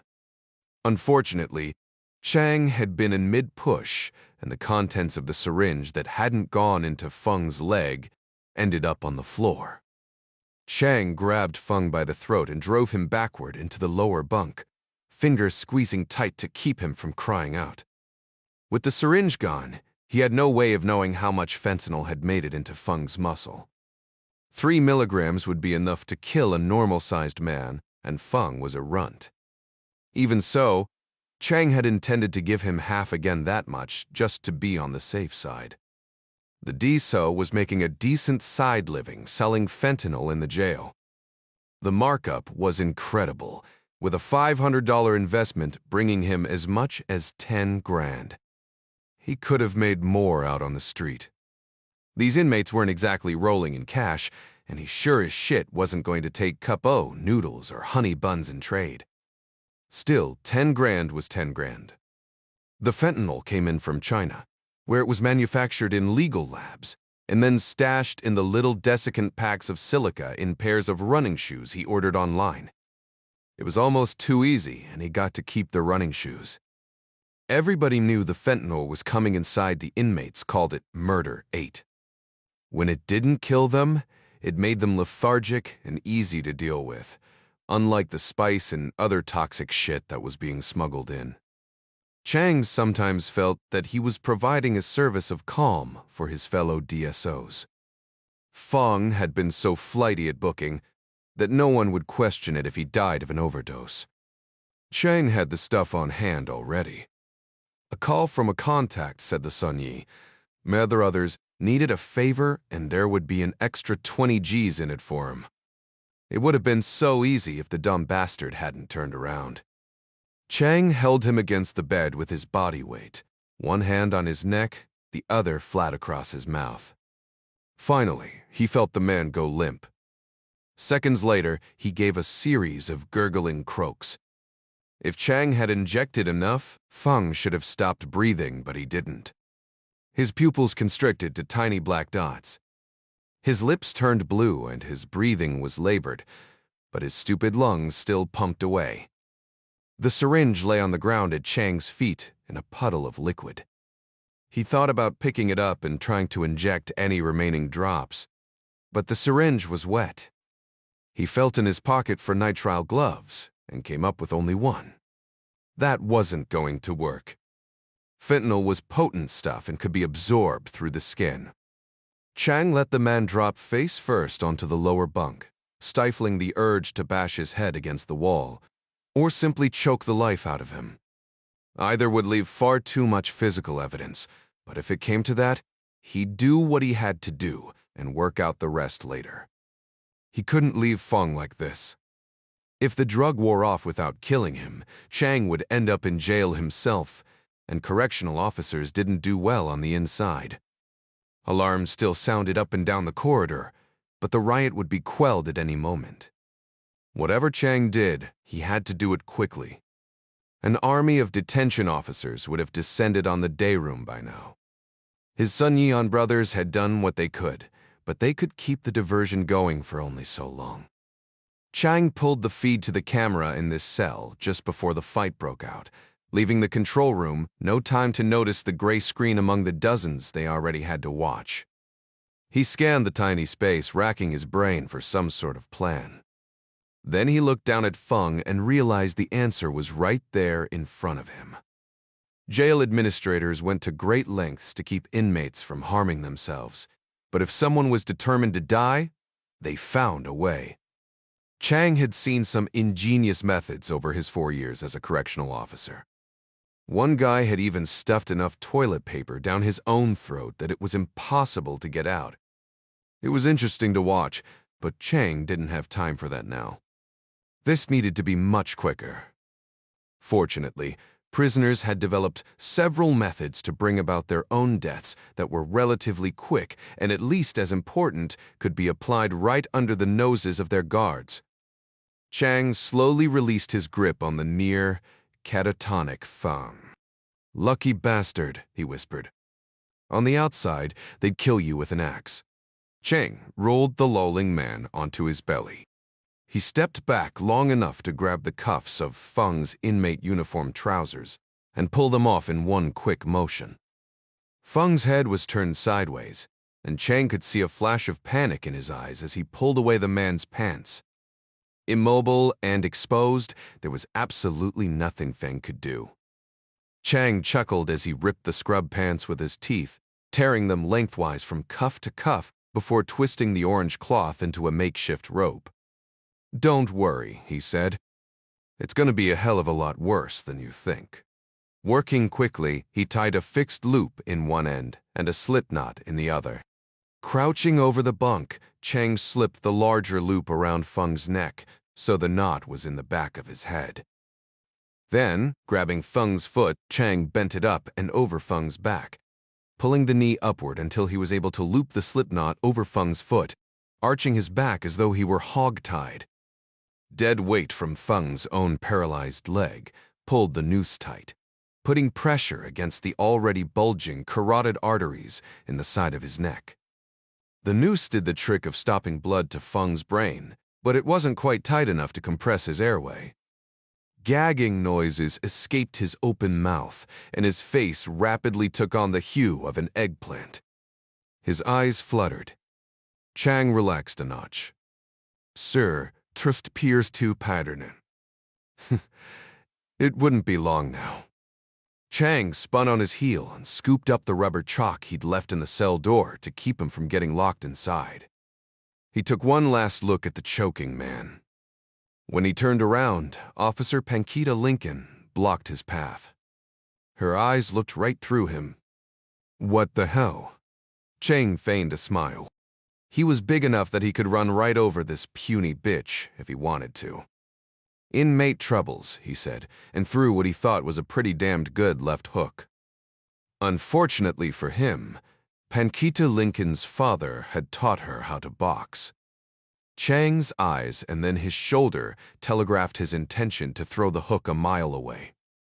She faded backward just enough to let the hook slip by. Pepper spray in hand, she gave him a full blast directly in the face before driving her knee into his groin in a repeated, rapid-fire attack. Chang roared in pain. His eyes slammed shut, and he staggered back, instinctively trying to put more distance between himself and the searing burn. Defensive tactics. Instructors taught their students to use the fingers of the non-dominant hand to hold open one eye, but D class was nothing like real life. There was no getting ready, no time to prepare. This whole thing had gone to shit. Flailing blindly, Chang forced his eyes into a grimacing squint. His lungs rebelled, convulsing each time he tried to draw the smallest breath. Mucous membranes kicked into overtime, sending strings of snot draining from his nose. If he could just get hold of her, he could shut her up for good. Maybe even make it look like she'd killed Feng, at least long enough for him to get away. Pankita Lincoln had other ideas.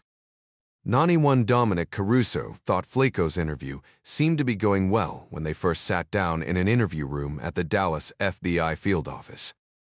Flaco's nostrils flared and his upper lip twitched, rabbit-like, as if he were trying to keep on a pair of non-existent glasses.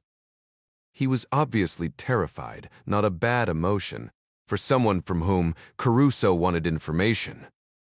He spent more time staring at the one-way glass than he did making eye contact with the two investigators. Then Callahan made the mistake of asking who had kidnapped him. The skinny gangbanger just sat there staring at her, blinking stupidly, head shaking, like it might explode at any moment.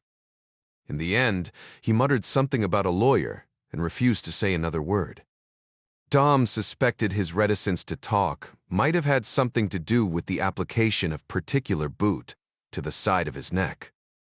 John Clark was in his late 60s, maybe a little old for this kind of hands-on work, but there was a brooding air of vengeance about the man that gave even Caruso the willies. Joe Rice and a blonde Dallas PD detective named Shirley Winston took Flaco to jail, leaving Callahan to deal with Caruso. It was not lost on Caruso that both of the task force officers looked at him like a member of an invading army. Kelsey Callahan rubbed her eyes with a thumb and forefinger. "Want to see where I work?" "Sure," Caruso said, wondering how much of the conversation the mic on his neck loop was picking up. Adara was open-minded, but she would not like this at all. "Good." Callahan gave a contemplative nod. "'Cause I need to drop by the hangar before you buy me that drink." She leaned back against the table, looking him up and down, obviously flirting. Caruso gave her his best smile. "I thought you were buying me the drink." "Terry during tears," she sighed. "I know I owe you one. It's reverie, so I'm treftres tis too." Hell, I hear the words coming out of my mouth and I'm like, that's not me. She gave a nervous chuckle. "Did you know that I make every boyfriend let me run a diagnostic on his computer and phone? That kind of trust is a real turn-on, let me tell you. But I can't help it if I know the stats. I can walk down the street anywhere in the U. And the odds are, I'm passing some pervert with child porn on his computer every couple minutes." She breathed out hard, puffing her cheeks as if trying to keep from crying. "This job, it can turn you into a real bitch, you know." Caruso shook his head and said softly, "A carne de lupo. Zan de cane." Callahan raised an eyebrow, waiting for him to explain. Literally, it means something about wolf meat and dog fangs, but figuratively, it says you have to be rough to fight rough things. "Kelsey, your investigations pitch you against some of the sickest people on the planet. You're entitled to be a little pissy once in a while. Fight rough with rough." Callahan closed her eyes to think for a moment. "I like that. They're rivet a lot." The hangar near Love Field Airport was less than 15 minutes away from the FBI field office via the west-northwest highway, called Loop 12 by locals. Caruso followed in his rental car, parking beside Callahan. He groaned within himself as he noted the position of 3 exterior security cameras. If they went to a remote server, then he was screwed. Government agents didn't like being under surveillance any more than regular citizens. The difference was, they could do something about it, so there weren't likely to be any cameras inside the building. Callahan used a proximity card to get through the front door. Once inside, she deactivated an alarm with a simple keypad. She didn't try to hide it, and Caruso memorized the 5-digit code. She flipped on the lights and said, "Behold, the office of Misfit Toys." "Nice," Caruso said, surveying the bullpen arrangements of all the desks in the cavernous hangar. "You're in charge here, right?" "I guess." "Then where's your office?" "No office," she said. "I'd miss too much. I sit at that desk there, below the whiteboard." She explained the makeup of the task force, the agencies involved, and ran down a list of their recent arrest and rescue statistics. "Those are impressive numbers," Caruso said. Callahan scoffed. "You want numbers?" In 2008, there were over 57,000 kids reported missing in Texas alone. In that same year, the Highway Patrol made 2,891,441 traffic stops. How many kids do you think they recovered? "No idea." "Zip," she said. "Nada. Free, the third tree thero." So they developed a program called Interdiction for the Protection of Children, which lines out a set of behaviors law enforcement should look for in trafficked children, and the traffickers themselves. So, it's working? Callahan closed her eyes. 54 kids were rescued last year. Better than 0, but we still have a long way to go. Human trafficking is a $35 billion a year gig. There are places in the world, hell, there are places right here in this state where women and kids are sold and traded like horses. And we're barely making a dent. Caruso was thinking, you haven't met John Clark, but he said, and you still don't think you're doing enough? Honestly, I'm overcome with guilt for standing here talking to you now instead of trying to save another one. She ran a hand through her hair, redoing the scrunchie that kept her ponytail in place. Anyway, sorry about bringing you down. I'm sort of used to having to make my case all the time. No worries, Caruso said. It's good to see someone so dedicated who's not completely burned out. Who said I'm not burned out? She took his hand and turned toward the back wall, behind her desk. Come on. There's something I need to show you. Caruso pulled his hand away as gently as he could. I'm in a relationship, he said. Callahan gave him an honest laugh, continuing to walk toward her desk. I've figured, she said. Men who can quote Italian proverbs don't stay unattached for long. She sat at her desk, found a pair of reading glasses, and then bent to spin the dial on a gray metal safe under her side table. She hit the combination on the first try and turned a handle before pulling open the heavy drawer with a loud thunk. To be honest, she said, looking up at him, I'd intended to bring you here and engage in my own little version of a honey trap. You know, try and trick you into admitting what it is you're really up to. But I guess I already know. When Flaco decided not to talk, I realized we had nothing to go on but the thin stuff Eddie Fong is giving us, and that's likely just to save his own skin. He's hiding more information, I know it, but in the meantime, I'm open to whatever help you guys at the Counterintelligence Division can give us. She took a small yellow envelope from the safe and handed it to Caruso. He could see from the outline it was a USB drive. Callahan took a deep breath. I'm not an idiot, Caruso. Headquarters drops you in here on top of me, and then one of my arrests shows up duct-taped and hooded with a muddy boot print on his face. She nodded to the envelope. I don't know who you are exactly, but I think you should take a look at this. There's obviously something on it that I'm not seeing. Caruso opened the envelope and dumped the USB drive into his palm. Not saying your theory about me holds any water, but we're on the same side, I promise you that. I wouldn't mind having a look at this. It's been checked for malware. She nodded. FBI techs assure me it's virus-free. You'll need to sign for it. And I do want it. Callahan's cell phone began to chime, cutting her off in mid-sentence. She looked at the caller ID, then shook her head. It's Joe Rice, she said. Ian of the detectives who booked Flacco into jail. I've got to take this. Callahan's mouth fell open 5 seconds after she pressed the phone to her ear. You have got to be shitting me, she said with a gasp. My tat detend. I'll be right there. She ended the call and stood up. What is it? Caruso asked. Apparently, Callahan said, somebody thinks Eddie Fung has information that is too important to let him live. Is he dead?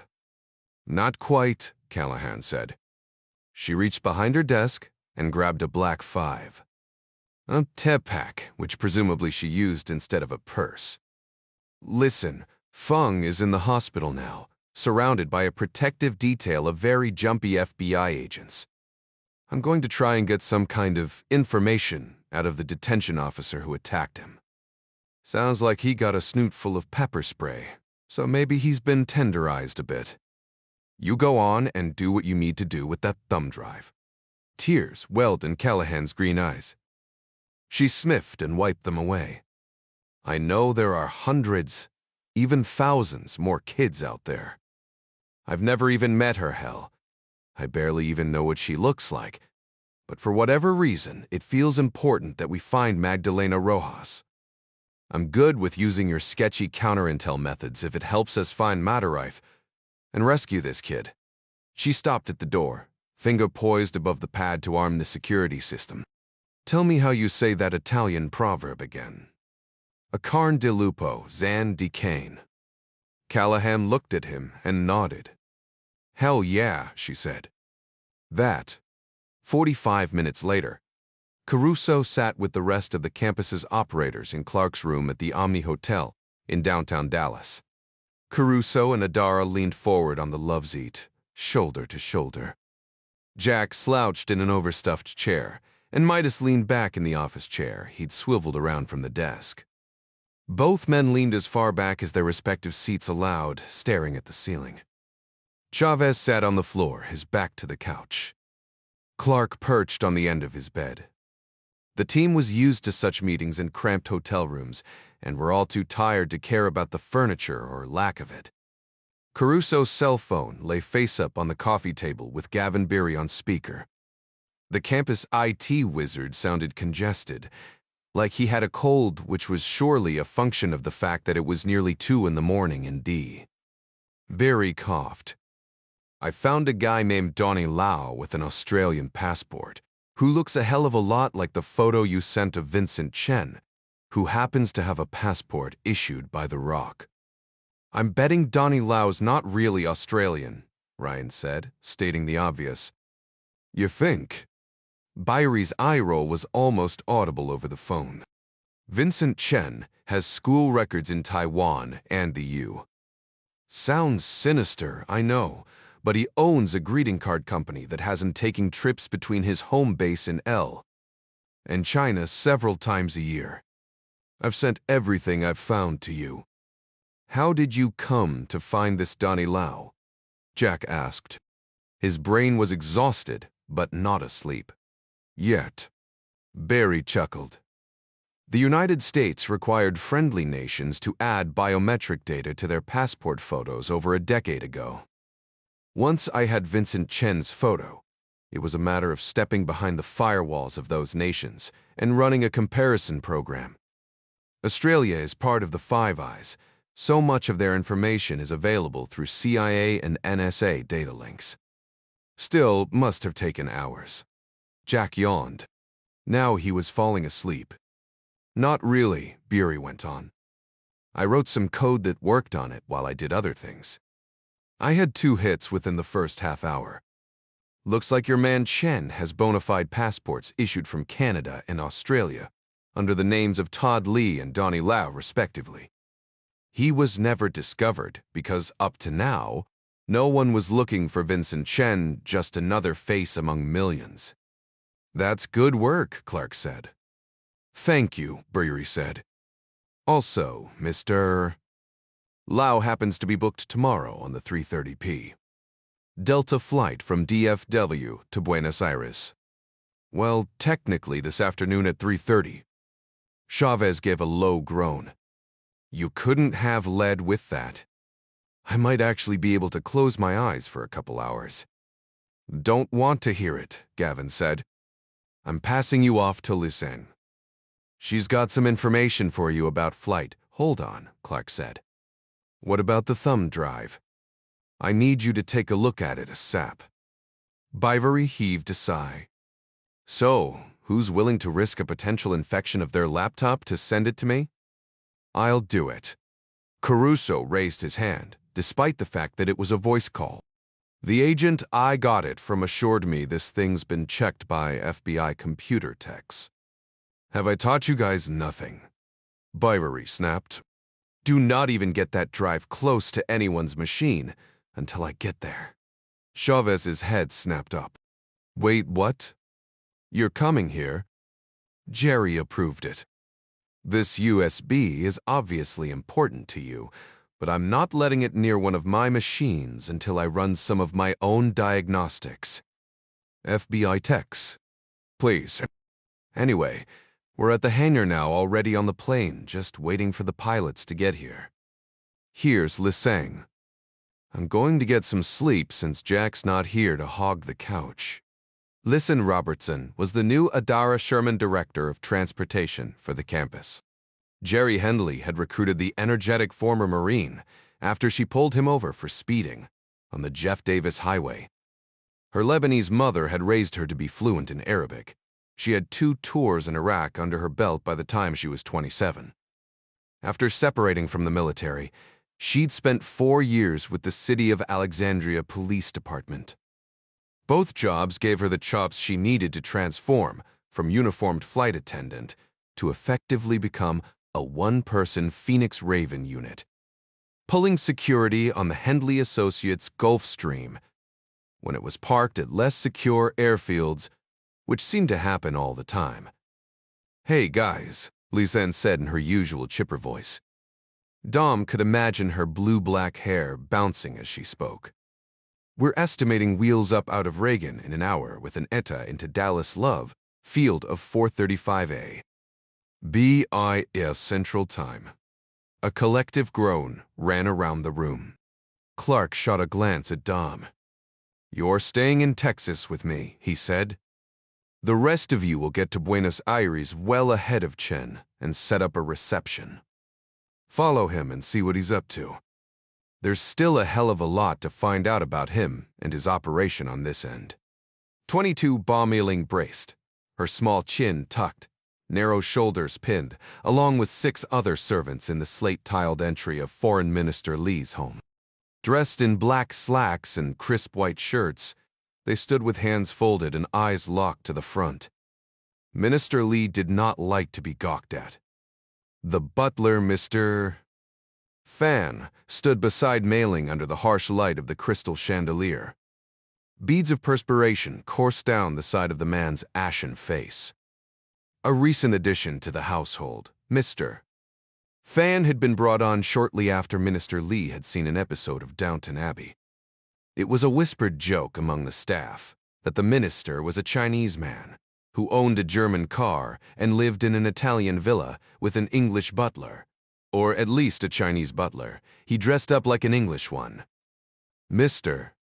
Fan should have been in bed, but was too frightened of the foreign minister to admit that he was gravely ill. The Lee home was located northeast of Beijing, outside the 5-ring road. It was just far enough to escape the worst of the enormous cloud of yellow haze that choked those unfortunate enough to live in the city. The 30-kilometer distance between home and office gave Lee's driver plenty of time to alert the staff, providing them a chance to convene for his arrival. The thud of the big BMW sedan's door caused Meiling to jump. Silence crept over the entry. No one breathed, which was good, because all the air seemed to have left the room. Meiling willed her employer to hurry. These inspections were worse than a mere annoyance. They kept her from doing her job.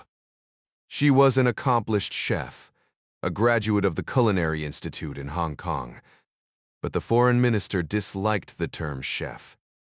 He was the only chief in any area of his home, and that included the kitchen.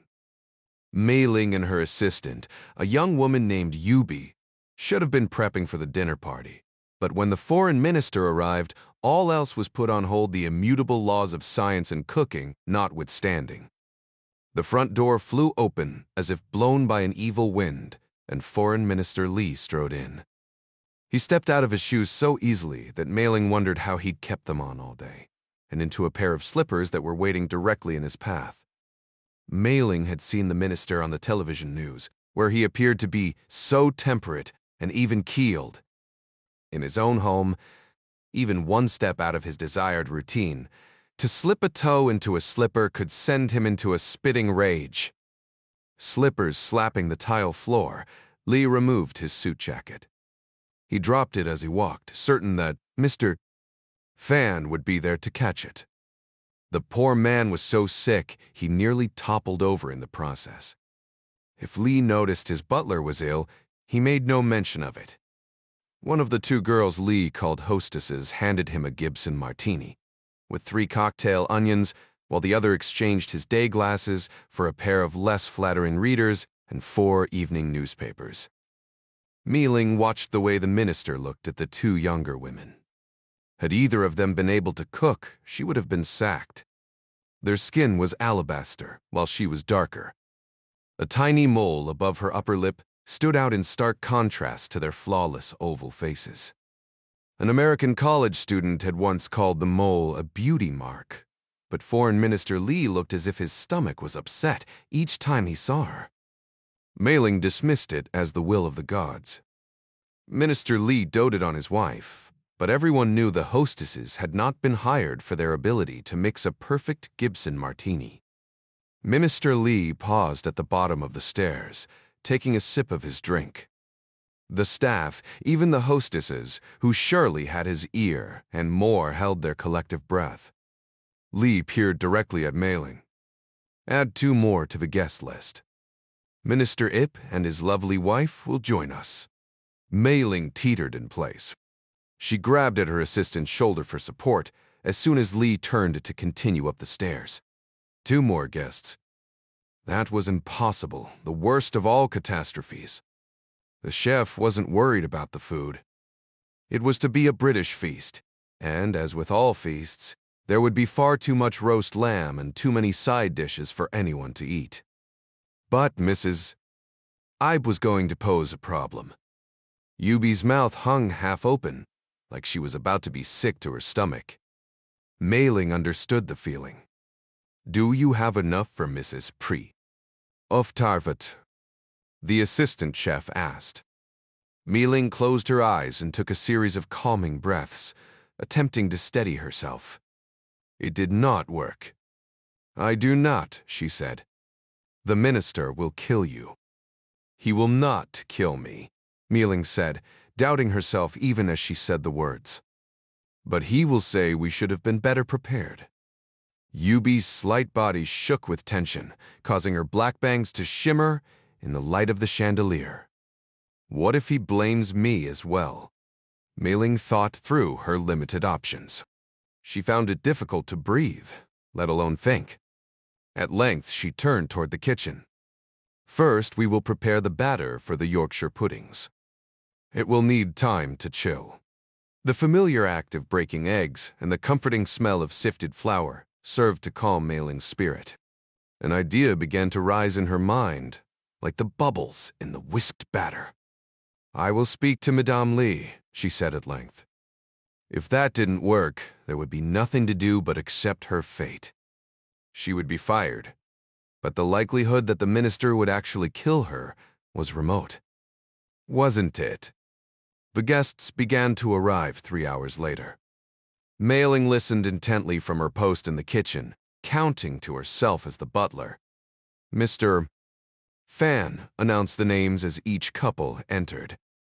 Dong Wenyuan and Madame Deng, Secretary of the Central Committee for Discipline, Inspection, and his wife. General Ma Xianian and Madame Ma, Vice Chairman of Central Military Commission, and his wife. Deputy Party Secretary Ip Kachong of the State Council for Deepening Reforms and his wife, Madame Ip. Mei Ling's heart sank with the arrival of Madame Xu and Lieutenant General Su Jinlong, Director of the Central Security Bureau. She wished the wives no ill will, but hoped one of them might somehow fall sick at the last minute. Even the odor of roast lamb, a smell she usually found intoxicating, did nothing for Mei Ling's nerves. She stood by as if awaiting the gallows, while the foreign minister and his guests inhaled her perfect bacon and leek quiche appetizer. She hardly heard Madame Li's praise at the first expertly stacked bite of pink lamb, mint sauce, and delicate Yorkshire pudding. Table talk was light, with Madame Li deftly steering everyone away from politics. Mei Ling grew more anxious with every bite of food the guests ate, bringing them closer to the end of the meal, and she to her fate.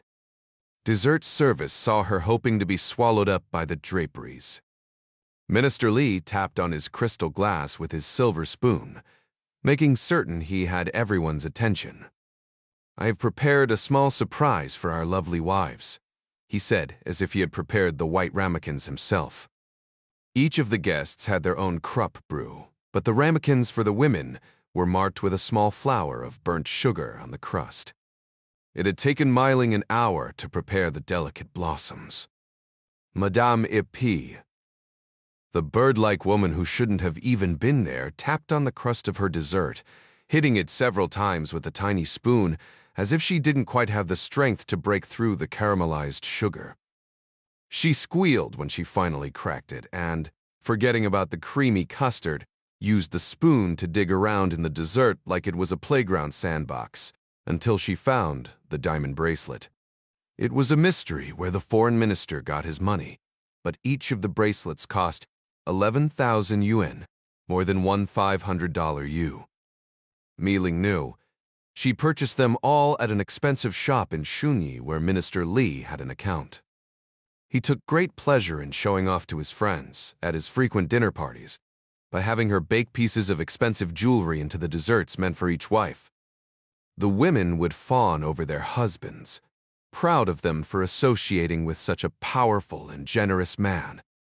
The husbands, in turn, would scrape and bow to the minister for making them look so good in front of their wives. Minister Li would always smile benevolently and help his own wife put on her bracelet. She always received jewelry as well. Except tonight, that was not the case. Meiling had planned on only 4 guests, and there were not enough bracelets to go around. Madame Li had graciously given her bracelet to Madame Ip, telling Meiling not to fret. But the minister's eyes had gone positively black the moment he saw his wife had been left out. Madame Ip had only made it worse when she sucked the custard off her new trinket, and then held it up to Madame Li, saying, "Such a shame you don't get one too, my dear." Minister Li turned to give Meiling a saccharine smile. "We will retire to my study," he said. "Please see to some brandied pears." "Yes, Mr. Foreign Minister," she said, backing away. "And Meiling," he said, the smile fading from his lips, "bring in the fruit yourself." The Ips excused themselves shortly after dinner, citing a previous engagement. But Meiling suspected they'd been told it was time for them to leave. Only 3 men were ever invited into Minister Li's private study. The crystal goblets of brandied pears rattled and clinked on the lacquer tray, in Meiling's shaking hands. She took small breaths, afraid she'd cough from the pall of cigar smoke that filled the study. "Thank you," the minister said. "Navor, please leave at once." "Of course, sir," Meiling said. Perhaps he had forgiven her for not being prepared. "Will there be anything else?" Minister Li cocked his head, puffing on the awful cigar. "You misunderstand me, child," he said. "I mean, leave my house. Your services will no longer be needed." Tears welled and then fell from Meiling's eyes. "But, sir, there was no," Li held up his hand. "I have made it very clear that I value preparedness over excuses." His eyes crept up and down. At length, he nodded as if reaching a conclusion. He looked beside the door at a terrifying man, with dark eyes and the bulge of a gun under his suit jacket. Then back at the weeping Meiling. "Lieutenant General Xu's driver will take you." "If that is all right, General." Xu gave the man an almost imperceptible nod. "Go ahead, Long Yun." General Ma Xianian took a series of puffs from his Cuban cigar and held it to one side, studying the glowing coal. "Killing the young woman seems harsh, even for you. It seems a terrible waste of a good cook. To forget to include your wife's bracelet is—" The foreign minister waved away the notion. "That was my fault," he said. But it was not the primary concern. She was not at all surprised that Ip and his bitch wife were not asked to stay after dinner. It would not have been long before she said something to someone about the meetings of our new gang of 4.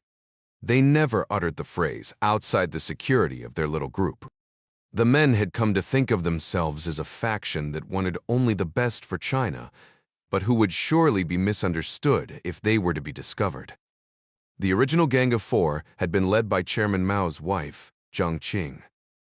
After Mao's death, and absent his protection, the former actress was accused with 3 others as counter-revolutionary and blamed by the government for virtually every evil of the Cultural Revolution. The foreign minister loosened his red silk tie. There was no reason to stand on ceremony now. He was among friends, friends who would stand beside him in front of a firing squad if they were ever discovered even by members of the party who essentially agreed with them. Secretary Deng spoke next. Public approval for Zhao is waning, as you predicted, he said. But his supporters in the Politburo appear steadfast. I have even heard it said that he has the brains to hold the same progressive economic policies as disgraced President Wei, but the balls to implement them. That may be true, General Ma said. But I know more than a few in the party who find themselves gravely concerned with Zhao's misguided corruption probes.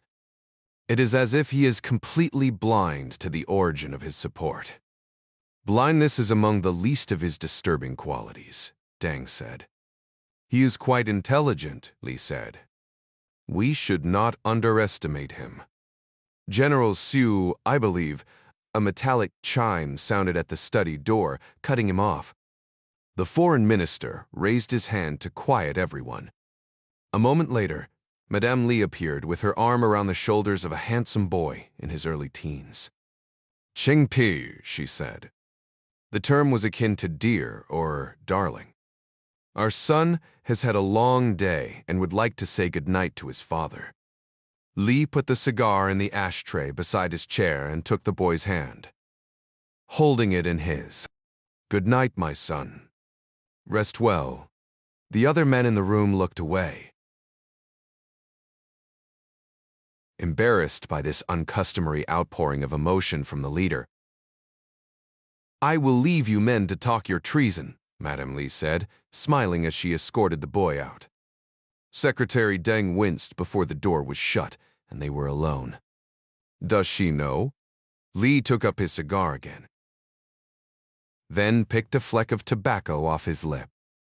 Course not. It is merely something she says.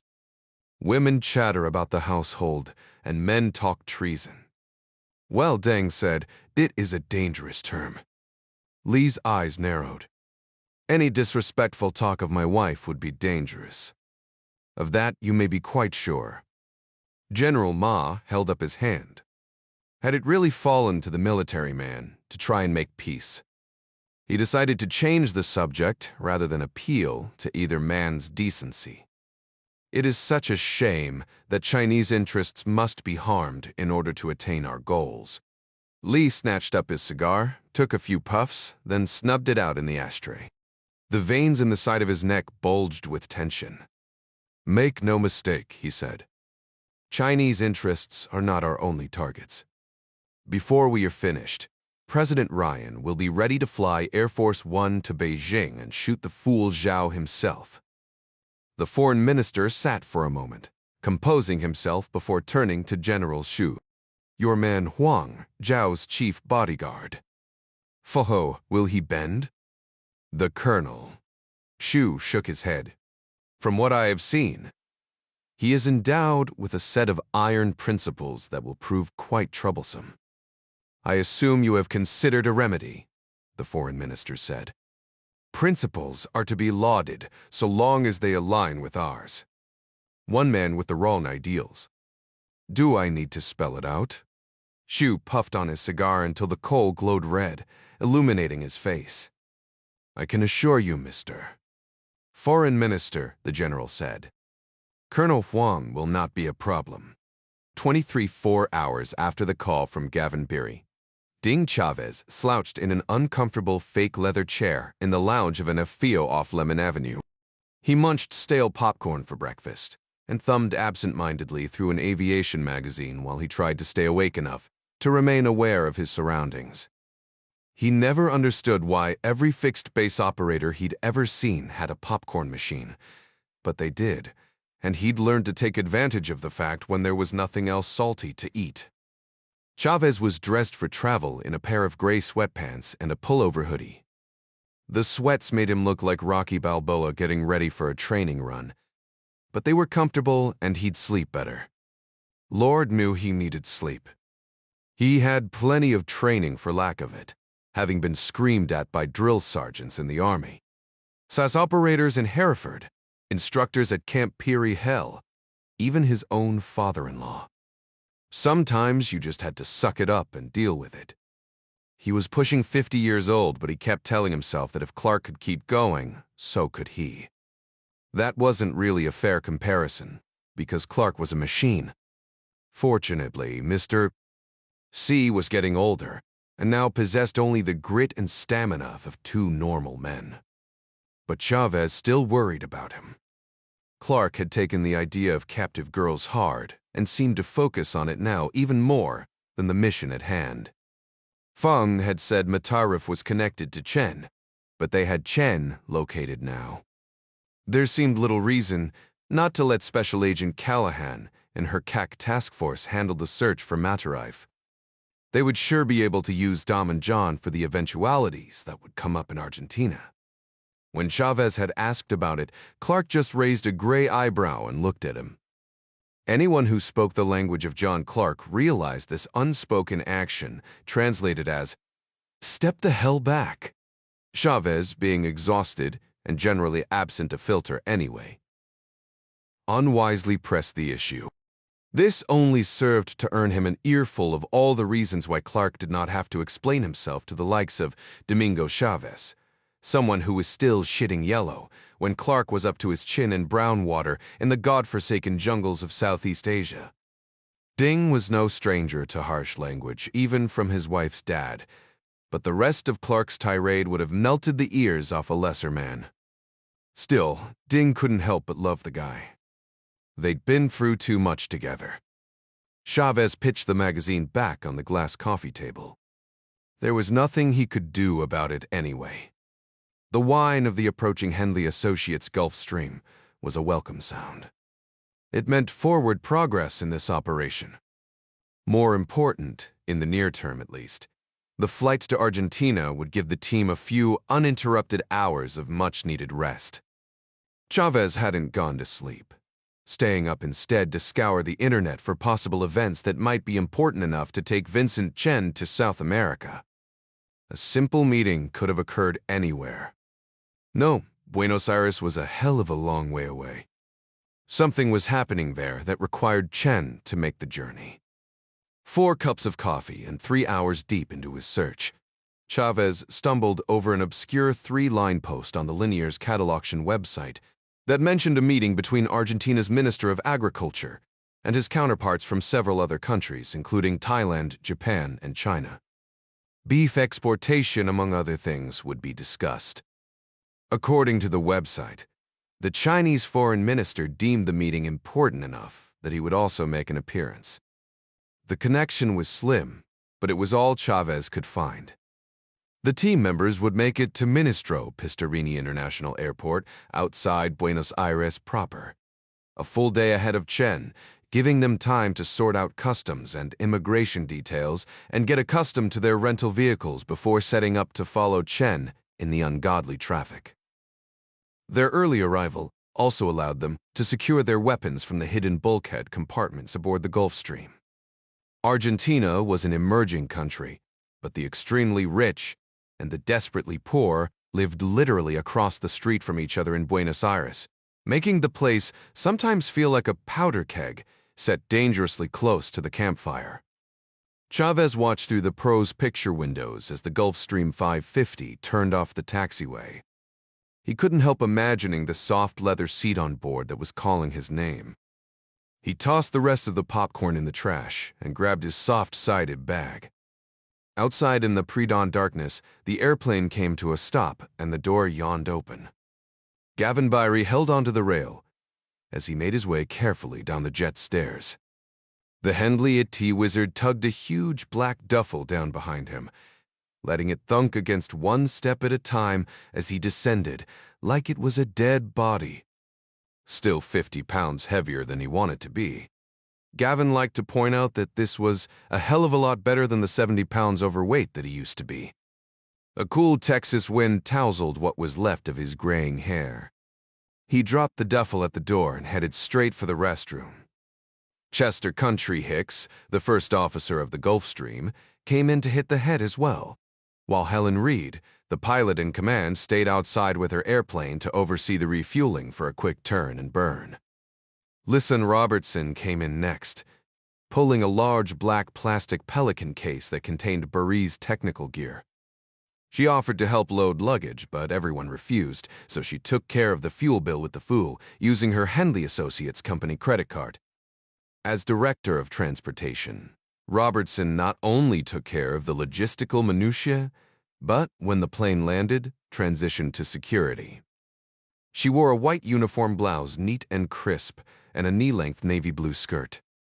The skirt didn't appear to be tactical, but it gave the appearance that the jet was staffed by a pretty hostess. As sexist as it might sound, a friendly smile and a pair of nice legs went a long way toward drawing any attention from the airplane's actual mission. That said, there was a lot more to Lisanne Robertson than her looks. She was not officially a campus operator, but Clark believed in a unified team concept. Because her duties pulling security for the Gulf Stream might very well see everyone, including her, going to guns at the same moment, she needed to spend at least some time training with them. In the weeks since she'd been recruited, the former Marine had demonstrated not just her poise, but also her skill with a variety of weapons on the range, and her ability to kick some serious ass in the mat room. She even wore the navy blue uniform skirt during defensive tactics drills, drawing a gun or blade from a holster on the spandex shorts underneath. It was good training for the guys as well. Watching an attractive young woman hike up her skirt to do battle, though they knew full well she was wearing shorts underneath, had a tendency to slow them down a fraction of a second too long. Everyone but Adara got cut several times by Lisanne's chalk blade. The world, travel, and enhanced training notwithstanding, other former Marines turned cops might blanch at handling all the housekeeping stuff, but Lisanne seemed to realize that she was an integral part of something much bigger than herself. And it didn't hurt that Adara Sherman, the last person to hold the job of transportation director, was now a full-fledged operator, hopping a plane to Argentina to hunt bad guys. Clark followed the team out into the crisp air of early morning. He pulled Chavez aside on the tarmac, just before he boarded the Gulf Stream. "Be careful, son," he said, grabbing Chavez by one hand and pulling him in for a back-slapping brotherhood hug. Ding grinned. "You too, mister." This was about as close as John Clark would ever get to an apology. Jack, Midas, Adara, and Chavez trudged up the air stairs looking like workers arriving at a gulag factory. The Henley Associates Gulfstream was well appointed, with a reasonably stocked galley, good coffee, and a bar with the team's favorite beverages, but none of that mattered at this point. Ryan made his way to the back and stowed his bag before collapsing face first into the leather couch. The others took positions in the plush seats, reclining and closing their eyes before the two pilots, and Lisanne Robertson even made it back aboard to secure the door. Hicks gave the safety briefing to an airplane full of closed eyelids, warning everyone of possible turbulence on their departure from Dallas. "We're looking at a 5,300-mile flight," the first officer said. "Depending on winds aloft, we anticipate 11 hours and 36 minutes in the air." Chavez, who was seated in the front, nearest the cockpit, opened one eye. He was so exhausted his skin felt like it had been buffed with a belt sander, but as team leader, it was his responsibility to pay attention to the details. "That's a long-ass trip. Will we have to stop and refuel?" "Negative," Hicks said. "We should be good. We're well under gross with you guys and full fuel. That gives us a range of better than 6,600 miles. "Outstanding," Chavez muttered. He closed his eyes and pondered the 11 wonderful hours to recharge his depleted internal batteries, but the thought of the long flight made him open them again. "What about you guys?" he said. "You've just flown 3 hours to get here. That puts you in the air." Chavez shook his head, lack of sleep robbing him of the ability to do even simple math.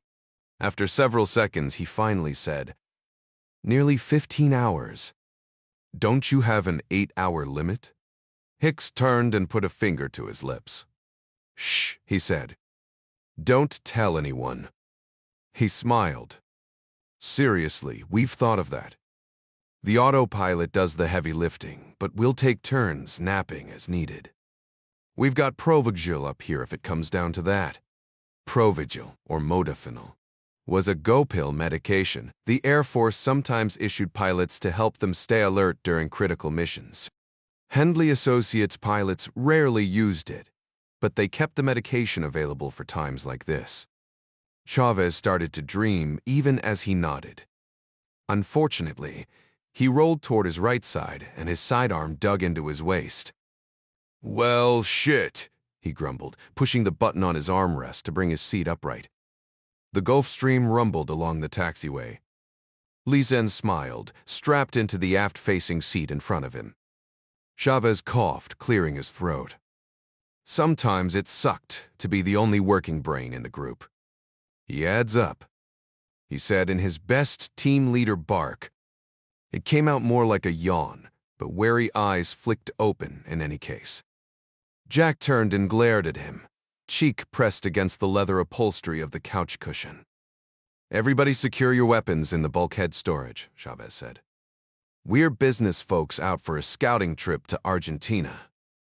If for some reason we have an unplanned landing in some other country, I don't want us stumbling around trying to hide our guns at the last minute." He was about to get to his feet, but Lisan stood and stopped him. "I'll take care of it," she said, giving a serene but serious look. "Not sure any of you should be handling weapons at this point." Chavez passed her his M&P shield. "Many thanks." Sidearms were stowed, and Robertson returned to her seat. The Gulfstream began its takeoff roll at 5:27 departing to the southeast and climbing 2,700 feet per minute. Helen Reed flew the airplane while Hicks worked the radios and tended to other duties on the takeoff checklist. "Positive rate," Hicks said, looking at the altimeter just a few moments after they left the tarmac. "Gear coming up." The landing gear settled into the airplane's fuselage with an audible thud, but Ding Chavez didn't hear a thing. It was almost 6 by the time Caruso and Clark made it back to the Omni Hotel with Gavin Beery in tow. They helped him get his duffel and the big Pelican case full of computer gear up to his room, which was directly across from Caruso's. Barry had slept on the flight and promised to get right to work on the USB drive. Barry ordered breakfast from room service and kicked the others out almost immediately. Dom walked toward his own room, but Clark turned at Beveri's door, passing a folded scrap of paper and whispering some sort of instructions. The computer guru listened, rubbing his unshaven face. He mumbled a couple questions and then shut the door, still looking at the paper as he did. "What was that about, boss?" Caruso asked, keeping his voice low. "Better you don't know," Clark said. "For now, anyway." "Beway, you say so." Caruso shrugged. "Okay, what's the plan?" "You link back up with Special Agent Callahan," Clark said. "See what else she found out from Eddie Fung. Maybe his near-death experience has shaken loose something of value." "Copy that," Caruso said, looking at his watch, wishing for and knowing he wouldn't get a few more hours of sleep. "What are you going to do?" "I think I'll go for a drive," Clark said. Caruso narrowed his eyes. He knew that look. "Need help with anything?"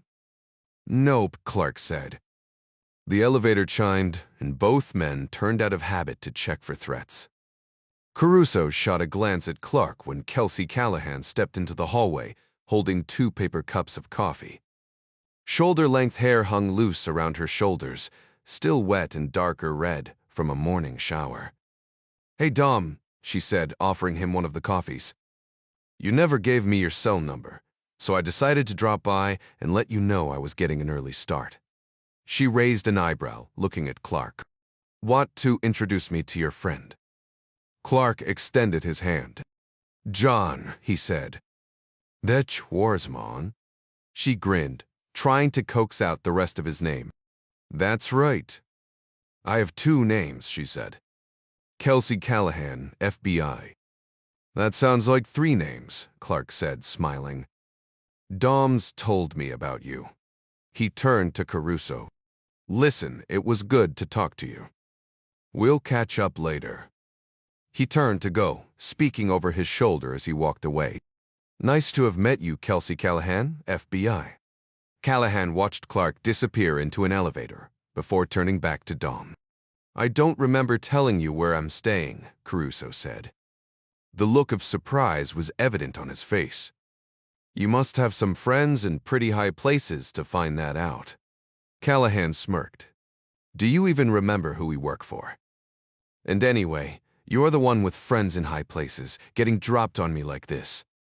Is John one of them?" "He's a normal low places friend," Caruso said. "Well, your friend looks like he bites the heads off baby birds for lunch." "Nah," Caruso said. "He's harmless. He's just got one of those resting bird-eating faces." Callahan took a sip of her coffee. "I thought we were past all that. What's the news on Eddie Feng?" Caruso asked, hoping to steer the subject away from John Clark. "Did he pull through?" Callahan sighed. "Seems one of the corrections officers gave him a near-lethal dose of the same stuff that killed Prince. Wind it up for right, fentanyl," Caruso said. Yep. Looks like he put up a fight, but the detention officer still got enough injected to knock him out. Murderous bastard decided to do the rest of the job with a dead leg hanging. He hog-tied Fong and ran a noose from his neck to his ankle, hoping to let the weight of his own leg cut off the circulation to his brain and kill him. Lucky for Feng, another DSO showed up and cut him loose. Paramedics gave him enough Narcan to revive a horse, but he's in pretty bad shape from the noose. "That's rough," Dom said. "So, what's next?" "Sure, you don't want to tell me anything else about your friend John?" Caruso shook his head. "No, Pap." "Whatever," Callahan said. "I told you last night." "I don't care what you counterintelligence guys do, so long as we find Magdalena Rojas." She took another swig of her coffee and then nodded to his door. "Grab your stuff. We have bad guys to catch." 24. Special Agent in Charge Gary Montgomery relaxed as much as anyone could in the small gym inside the White House residence. He stood in front of a universal machine, doing wimpy sets of triceps extensions, and attempted not to look too creepy while watching, to make sure President Ryan didn't fall off the treadmill and break something. The Secret Service customarily waited in the hallway while the president did his workout. The fact that Montgomery was present in the gym had all complicated things. If the president were to drop a weight on his toe or simply trip over his own 2 feet, it would be viewed by Montgomery's superiors as something he should have prevented. So far this morning, President Ryan had been walking on the treadmill while he read from a stack of briefing folders he'd brought with him. He was an athletic guy, and this was a task he did all the time, but it drove the agent crazy because of the fall hazard. No doubt the boss was coming up with the questions he posed every morning. So far, Montgomery had gotten him trained to engage in philosophical debates only after they were within the relatively safe walls of the White House. As the SAIC of President Ryan's Secret Service detail, Montgomery was supposed to be within arm's reach, but that close proximity forced him to walk a fine line between close enough and too close. The president asked good questions and considered the answers as if they'd come from somebody important, no matter who was giving them. Jack Ryan was a nice guy, the kind of man Montgomery liked to have beer with, and therein was the problem. Both of Montgomery's predecessors had warned him that this president was impossible not to like. It was, they warned, going to be monumentally difficult not to come off as aloof by constantly saying, "I'd rather not, sir." But the hard truth was that to protect another human being, you just couldn't be their buddy. You could be civil, politely answer questions, but the moment you let your guard down and started to look inward, to sit around and bullshit with your new pal, something important slips by, and your new best friend gets assassinated. Relationship creep was insidious, especially with someone who has an easygoing personality, like President Ryan. At some point, Montgomery would have to sit down and give the Mr. President, we can't be friends talk. To have that talk too soon would be presumptuous. Too late could prove disastrous. Montgomery consoled himself by admitting that this was a good problem to have. Sometimes, agents just plain didn't like who they protected. Montgomery had worked on Kilty's detail when he was vice president. Now that guy was a real asset. But Montgomery had done his job without question. In protecting any president or other dignitary under the purview of the Secret Service, he and hundreds of agents like him were protecting not only the person, but the system of governance and the good name of the service itself. Ryan just made it easy in some respects anyway. The president stepped off the treadmill and tossed the briefing folder on the weight bench before climbing aboard a Schwinn Airdyne bicycle. There were two of the machines, presumably so, Dr. Ryan could exercise next to her husband. The boss was circumspect this morning, looking forward, staring 1,000 yards away, while he moved the upright handlebars back and forth in time with the pedals. The big fan where the front wheel should have been began to whir, gaining speed. Rather than ask a question at first, he gestured at the second bike with a little toss of his head. Montgomery looped the towel over his shoulders and climbed onto the stationary bike beside the President of the United States. He was by no means a newcomer to this world, but even he had to pinch himself once in a while. Ryan began to pedal faster now that he had apparent competition. So, he said, canting his head slightly as he looked at Montgomery, I'm not going to read some expose about how I relied on the Secret Service to tape up my injured foot for plantar fasciitis instead of going to a doctor, am I? Montgomery gave a slight bow. The code word is mum, Mr. President. Good to hear, Ryan said. So, tell me, Gary, how does the security situation look in Tokyo? Montgomery didn't want to upset the boss with the intricacies of protection. It could make a person as conscientious as Jack Ryan overly worrisome if he took the time to sit down and think about all the moving parts that went into protecting him.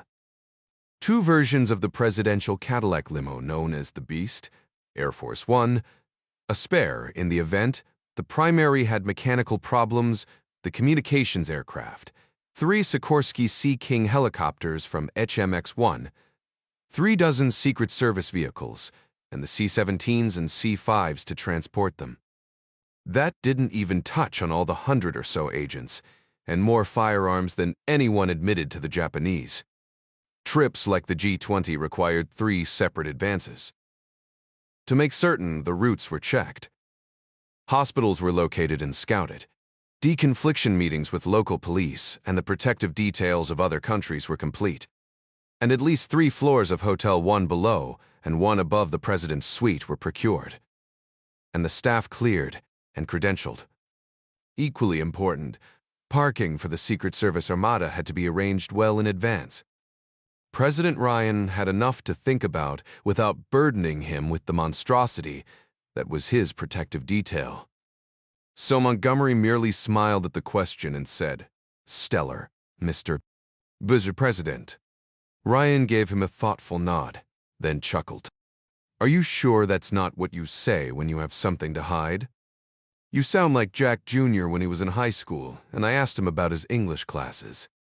A lot of unanswered questions packed into your few words. Seriously, sir, Montgomery said. It's all set up. Very well, Ryan said, looking forward, unconvinced. He pedaled for a time in silence, then turned, half leaning on the upright handlebars as he spoke. Tell me your impression of President Zhao. The agent thought about that for a minute. Ryan wanted honest answers, but he didn't want flippancy. I'd say he's an old-school communist. Hard-line enough to keep the support of most of the party's old guard. He talks a lot about making some progressive changes, but I'm not sure he'll do much more than talk. He hasn't figured you out yet, and that keeps him honest. Montgomery paused, pedaling away on his bike. At least I thought it kept him honest, until this business with the money trail through the Australian telecom. Yeah, Ryan said. That is strange. If Zhao is responsible, he'll answer for it. But considering what happened to the last couple Chinese leaders who tested our resolve, it's a dangerous thing to make assumptions, and even more dangerous to cling to them. I'm not saying Zhao would hesitate to kick us in the teeth if he thought it would be good for China, but he didn't strike me as the haphazard type. With Bitcoin and other cryptocurrency mechanisms for hiding one's money matters, he has his people run payments through a shell corporation in one of our Five Eyes partners. Montgomery opened his mouth to speak and then thought better of it. Knock it off, Gary, Ryan said. Stop holding back. You had another thought. Well, Montgomery said, I don't know if it means anything, but my counterpart running Zhao's protective detail is a CSB colonel named Huang. We've run across each other a time or two over the years on various protective operations involving the U. And the Brave. He's got a stick up his ass to be sure, but he's a heck of a capable guy. Doesn't smile very much, but neither do I when I'm working. There's something about him that I think speaks to Zhao's character. Ryan had stopped pedaling now and sat looking at the agent. Wait, chose that? Well, a good protective agent will always protect the office, no matter who's sitting in the chair. But Colonel Huang is protecting the man. And you can tell this how? Ryan asked. There's a certain look in the eye of someone protecting a man whom he respects. And you believe this speaks to what kind of man Zhao is? I do, Montgomery said. That said, even despots have friends. I'll keep an eye on the colonel, just to get a pulse for what kind of human being he is. If he's what I believe he is, that says something.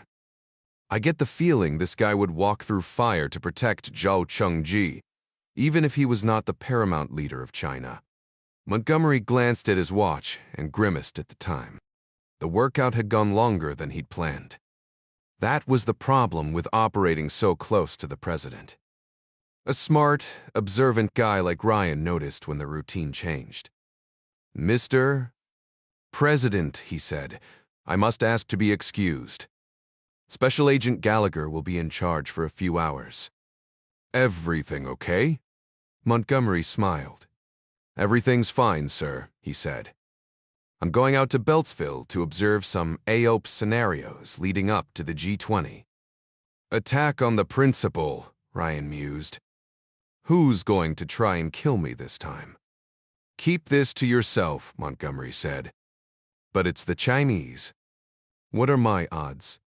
Ryan peered over his reading glasses. And you'd better not say stellar.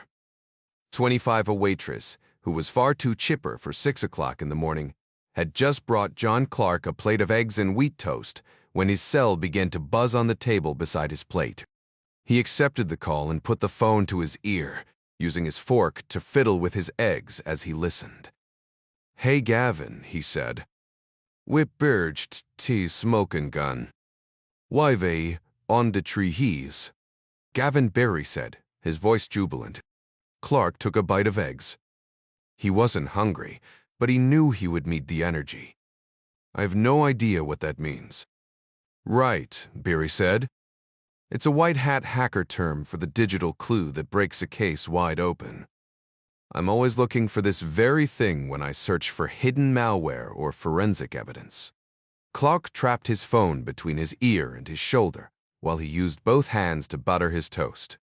Beer okay? Byrie took a deep breath, as was his custom when he prepared to launch into a lengthy explanation. The dark web isn't what I'd call surf-friendly, but Grams lets you search some of the sites. Mazik, Gramzo. Think of it as the Google of the darknet, Beery said.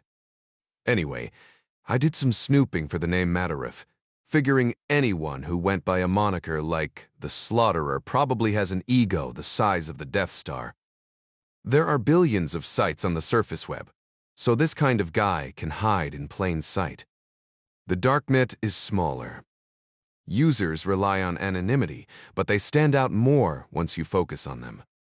Took me a couple hops from one sick site to another, but I eventually stumbled onto your guy. Beery exhaled hard. I gotta tell you, John, there's a reason they call it the dark web. This Matarif makes snuff video stuff you can't unsee.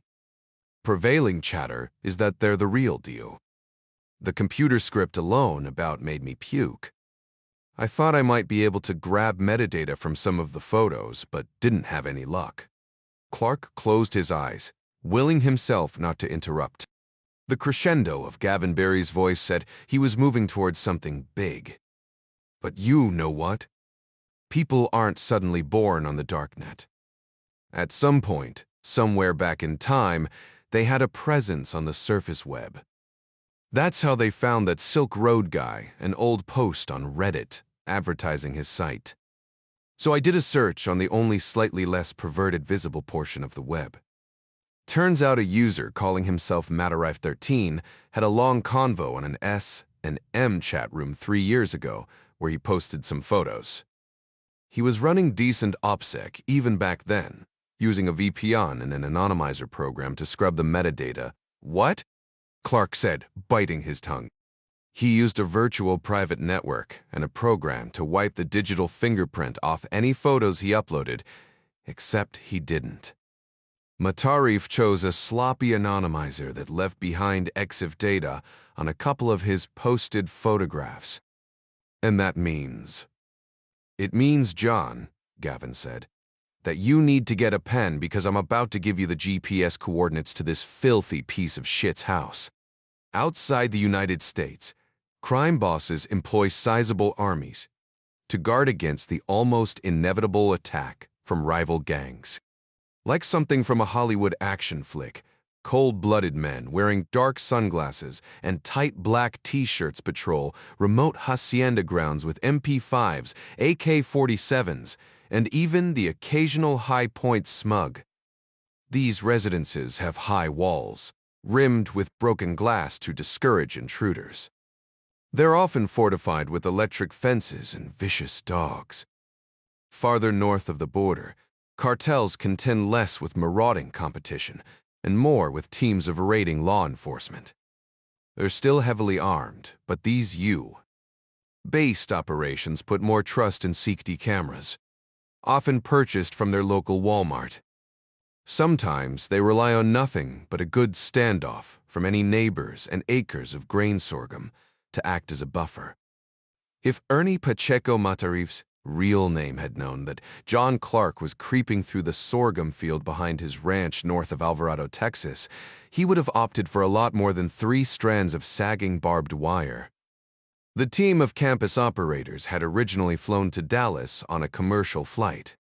Clark had declared his Wilson combat. Sardi-5 in his checked baggage, but brought little more with him on this trip than the communication and surveillance equipment needed to watch Eddie Fung. He had none of the gear he would have normally used to execute an early morning assault of a rural compound. John Clark was a dyed-in-the-wool. The Tamanduten Instivins. He'd used the 1911 weapon system to great effect in Vietnam, and the way too many years that followed. He'd eventually transitioned to a SIG P220 still in. Sardi-5. But a brutal injury to his shooting hand had caused Clark to reevaluate his choice of sidearm. Long and painful months of rehab had finally returned his ability to shoot the trusty Sig Sauer, though at first with only his middle finger. He'd finally regained dominion over the tendons in his index finger, but the shorter single-action pull of the 1911 made accurate shooting a hell of a lot easier. Plus, it was the excuse he needed to buy a new gun and revert to the firearm system that was so ingrained in his muscle memory. The Wilson combat professional felt like he was reuniting with an old friend. Still, he'd regained proficiency with a variety of weapons. Necessities of the mission and common sense made him grab a Glock 19, a spare 15-round magazine, and a Gemtech GM9 suppressor from the Gulf Stream before the others departed for Argentina. He wanted to have a little deeper pockets when it came to ammo loadout. The argument of Sortie 5 versus 9mm went out the window when you were out of bullets. Even so, he didn't abandon the Wilson in favor of the Glock. He carried them both. He was a firm believer in 2 is 1, and 1 is none, and a Sortie 5 remained his primary weapon in the Askins Avenger holster at 3 o'clock, while the Glock rested comfortably over his right kidney in a Comtac holster inside the waistband of his pants. Along with the pistols, Clark carried a Benchmade folding knife, a small roll of Gorilla Tape, and a pocket Streamlight flashlight. It wasn't much, but he'd done more with less. His rules of engagement made the job a little easier. If anyone fought back, he intended to kill them. From the looks of the waist high, Johnson grass and dry stalks of grain sorghum, little else but mourning doves and rattlesnakes, had spent much time in the fields behind Matarife's house in years. Clark stayed low as he moved, crawling when the stalks were short, stooping in a fast duck walk when the plants gave him better cover. Earth tone 5.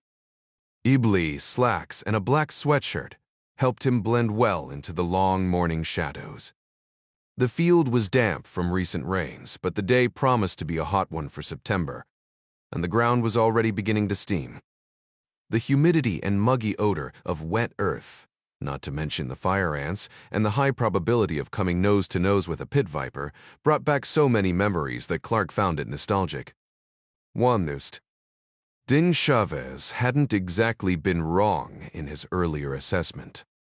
John knew full well he risked becoming far too focused on the human trafficking aspects of this op. The sight of the girls at Naldo Cantu's, covered with track marks and surrounded by used condoms, brought back memories he'd suppressed for decades. Memories that made him who and what he'd become.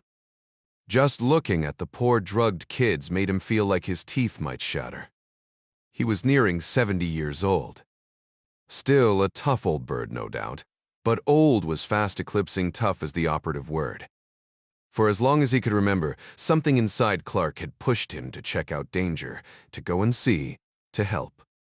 Some accused him of being addicted to violence. If he was honest with himself, there had been a time when he relished a good fight. When there was going to be violence on his watch, he certainly didn't want to miss it. But the fight wasn't the main thing. His wife Sandy had summed up his sentiment best when she caught him coming back in from his private range early one morning on their Emmetsburg, Virginia, farm. "John," she'd said, sipping her morning coffee and looking even more beautiful than she had the day he'd met her. "Don't worry, sweetheart. You'll still be relevant." It was at once the kindest and most pitiful thing anyone had ever said to him. Maybe that was it. Relevance. His workouts were less intense now, his runs slower. His hair was thinning. No, it was just plain thin. Even worse, each passing year saw him get a little more emotional. Hell, he got choked up when his grandson caught a pop fly at a baseball game. And all that blubbering just served to piss him off. He abhorred the idea of going soft. But a guy past his use-by date wouldn't be inching through a dry sorghum field behind a murderous bastard's house.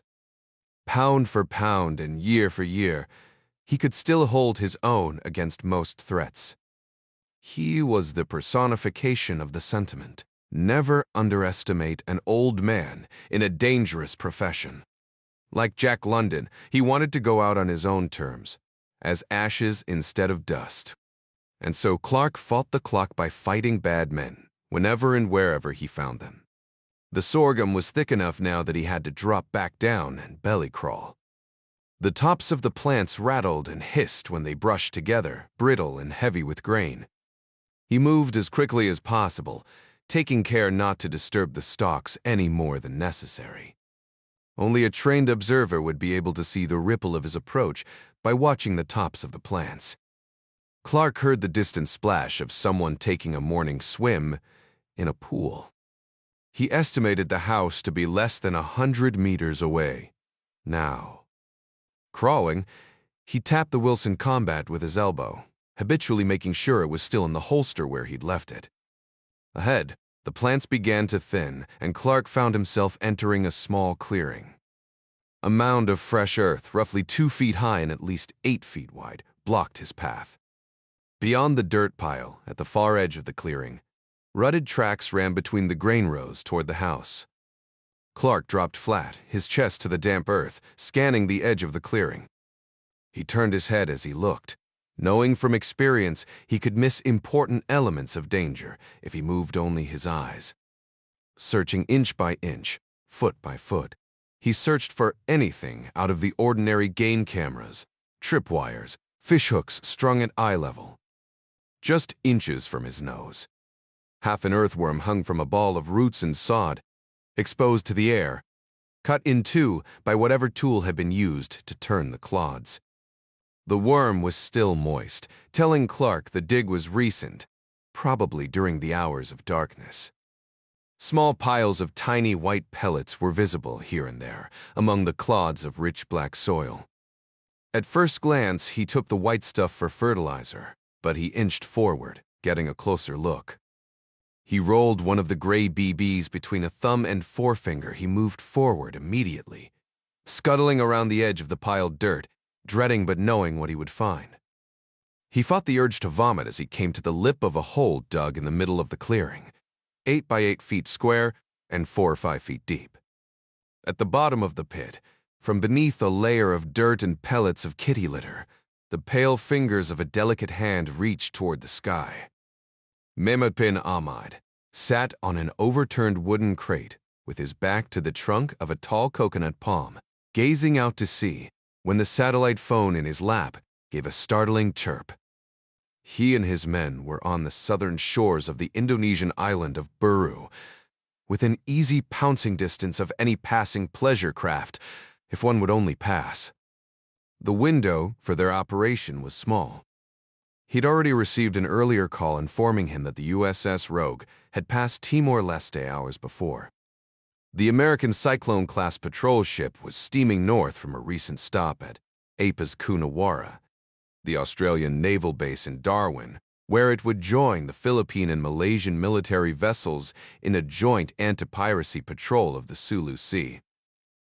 Mahmud had been expecting the second call and kept the satellite phone's plastic antenna extended and oriented toward the sky. Even so, the sudden noise made him jump, and he very nearly dropped the device in the sand. All his men were jumpy. It was understandable considering their mission, but they needed leadership and mercifully did not seem to notice his fumbling. Mahmud was a young man, not yet 25 years old. Had he been a happier sort, his intensely white teeth would have shone through a broad smile. But since his father had died, his family had known nothing but poverty. His older sister had run off with a dirty Joe, one of the older American or European men who came to Southeast Asia looking for a wife. His mother cleaned hotel rooms for wealthy tourists in the Indonesian city of Manado, but she was perpetually sick. Mahmud's father had fully expected his son to follow his path. Men in his family had fished for generations. Mahmud learned about boats and became a better-than-average sailor, but the tenets of Jemaah Islamiyah lured him away while he was in his teens. Jihad provided stability and, even more important, a cause higher than living hand-to-mouth as a simple fisherman. Mahmud's parents were both devout Muslims, observing a strict Ramadan, or meticulously making up missed days when illness made fasting impossible. But even they saw things in moderation. Moderation bored Mahmud almost as much as fishing did. The leaders of Jemaah Islamiyah taught him, that the one path lay in complete devotion, a religious zeal that allowed no room for moderation or compromise. Yes, Mamat knew boats, but his true skills lay in other areas. Recent interactions with members of Abu Sayyaf had made him witness to enough bloodshed that a surprise chirp should not have startled him, but it did, because this was no ordinary call. He did not recognize the number. The men who would call this phone rarely used the same phone more than a few times. Still, he knew Dazid Ishmael would be on the other end of the line. He could almost feel the man's uncanny energy coming through the handset. Mamat had seen Ishmael behead 4 different Abu Sayyaf captives, each time with an American Kabar knife. The commander's resolve and devotion against the infidels was nothing short of amazing. He'd begun to think of Ishmael as a father figure and prayed for the moment he might prove himself. That moment had come with this satellite phone call. "Wenatuimi?" the commander asked. Mamat looked at the 6 men sitting in the shade on either side of him along the deserted length of beach. Some stared out at the water.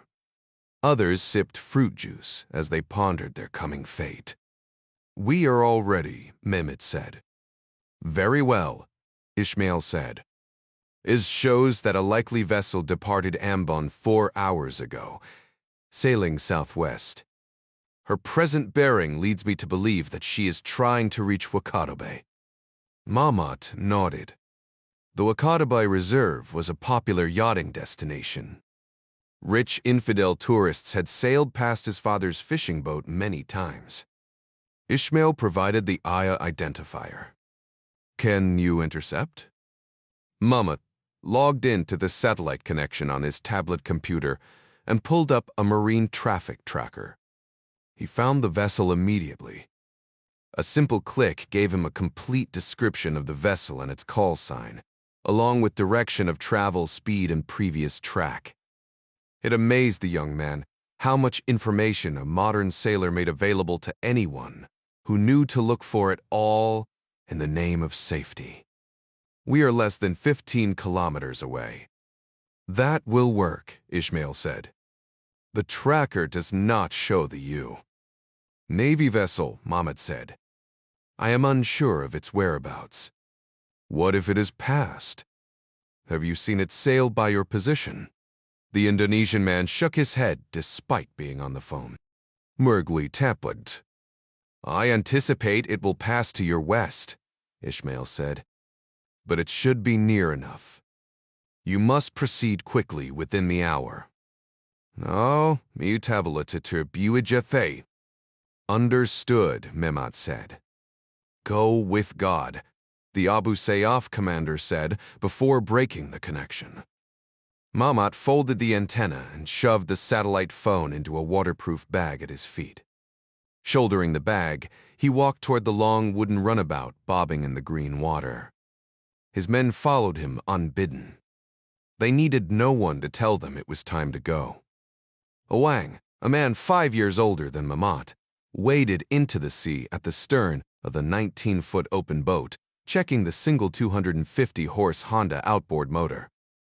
Speed was of the essence, and Mamat would have preferred 2 such motors. But 2 big motors on a wooden skiff was considered evidence of piracy. The AK-47s and RPGs secreted under the orange tarps on board would be enough to confirm suspicions if they were boarded by Indonesian authorities. Awang had gone so far as to rub mud over the Honda's cowling to make it match the sorry state of the wooden fishing skiff. Mamat and the other 6 pushed the boat deeper into the lagoon before climbing over the gunwales and taking up their respective seats. Most of the men were in their late teens and early 20s. Osman, the de facto second in command because Awang refused to accept the position, sat on a wooden bench beside Mamat. Hydraulics whined as Awang lowered the Honda into the water. The motor started with a burbling growl, and a moment later the skiff arced gracefully over the emerald green waters of the lagoon. Awang sat at the helm, Mamat's tablet on his knee for navigation. He looked up at Mamat. "Lucky strike." That is correct, Mamat said. Awang frowned. A sailing vessel seems a poor target. Osman turned and looked at him, shaking his head but saying nothing. Awang was trustworthy enough, but his periodic indiscretions with alcohol made him a leaky vessel when it came to important information. The rest of the men had kept the true nature of the mission from him. It didn't matter. His job was to drive the skiff. Mamat smiled. Do not worry, my friend. Lucky Strike is not our target. She is the bait. Carla Downs sat with her feet up on the cockpit bench, her back against a dazzlingly blue cushion that matched Lucky Strike's hull paint. Glancing down, she noticed a bit of errant sunscreen and rubbed it into her chest. They were sailing west on a close reach, and the huge sails provided welcome shade from the evening sun. A steamy breeze caressed her body, which had never been so tan. The smell of salt water and coconut oil swirled across the fiberglass deck. She had to be the second luckiest woman on the planet. Her husband, Tony, had remained relatively faithful over the course of their 28 years of marriage. Neither of her boys was in jail, and she had rich friends. Carla was remarkably fit for 52, with manicured nails and stylishly dyed red hair. A cosmopolitan ponytail kept her hair off her shoulders in the heat and humidity. Round Hollywood starlet glasses and a liberal coating of SPF 30 protected her from the intensity of the Southeast Asia sun. Her olive green swimsuit swooped high on her hips and low on her bust. It made her feel half naked at first, but she wore it anyway, because Tony liked it. Things had gotten a little stale in the boudoir department over the past several years. She'd hoped the bodacious swimsuit might give a yank to Tony's old starter rope, but she needn't have worried. Maybe it was the roll of the waves or just the idea of sailing the open ocean, but Carla wasn't going to second-guess it. Usually not even the type to kiss her in public. Tony didn't seem to care about the thin walls on the White's 42-foot sailboat. Judy had been winking at her every morning at breakfast from the time they'd left Darwin. Kenneth never said anything, preferring to fuss with his boat and take sightings with his sextant at odd hours of the day. Everyone else on the boat might consider this a vacation. To Kenneth White, sailing was serious business. The Downses had known Kenneth and Judy since they'd started White's energy exploration in the Houston, Texas, suburb of Katy 2 decades before. They leased a small strip mall office, and Judy answered the phones while Kenneth spent his time at the drill sites. They'd sold their little company the year before for a tidy sum the Katy Times described as the mid-millions, and sailed off to explore the world. Unfortunately for Carla, drilling rig part salesmen didn't get rich like oil company owners. But the Whites were generous to a fault and kept up the friendship no matter how wealthy they got.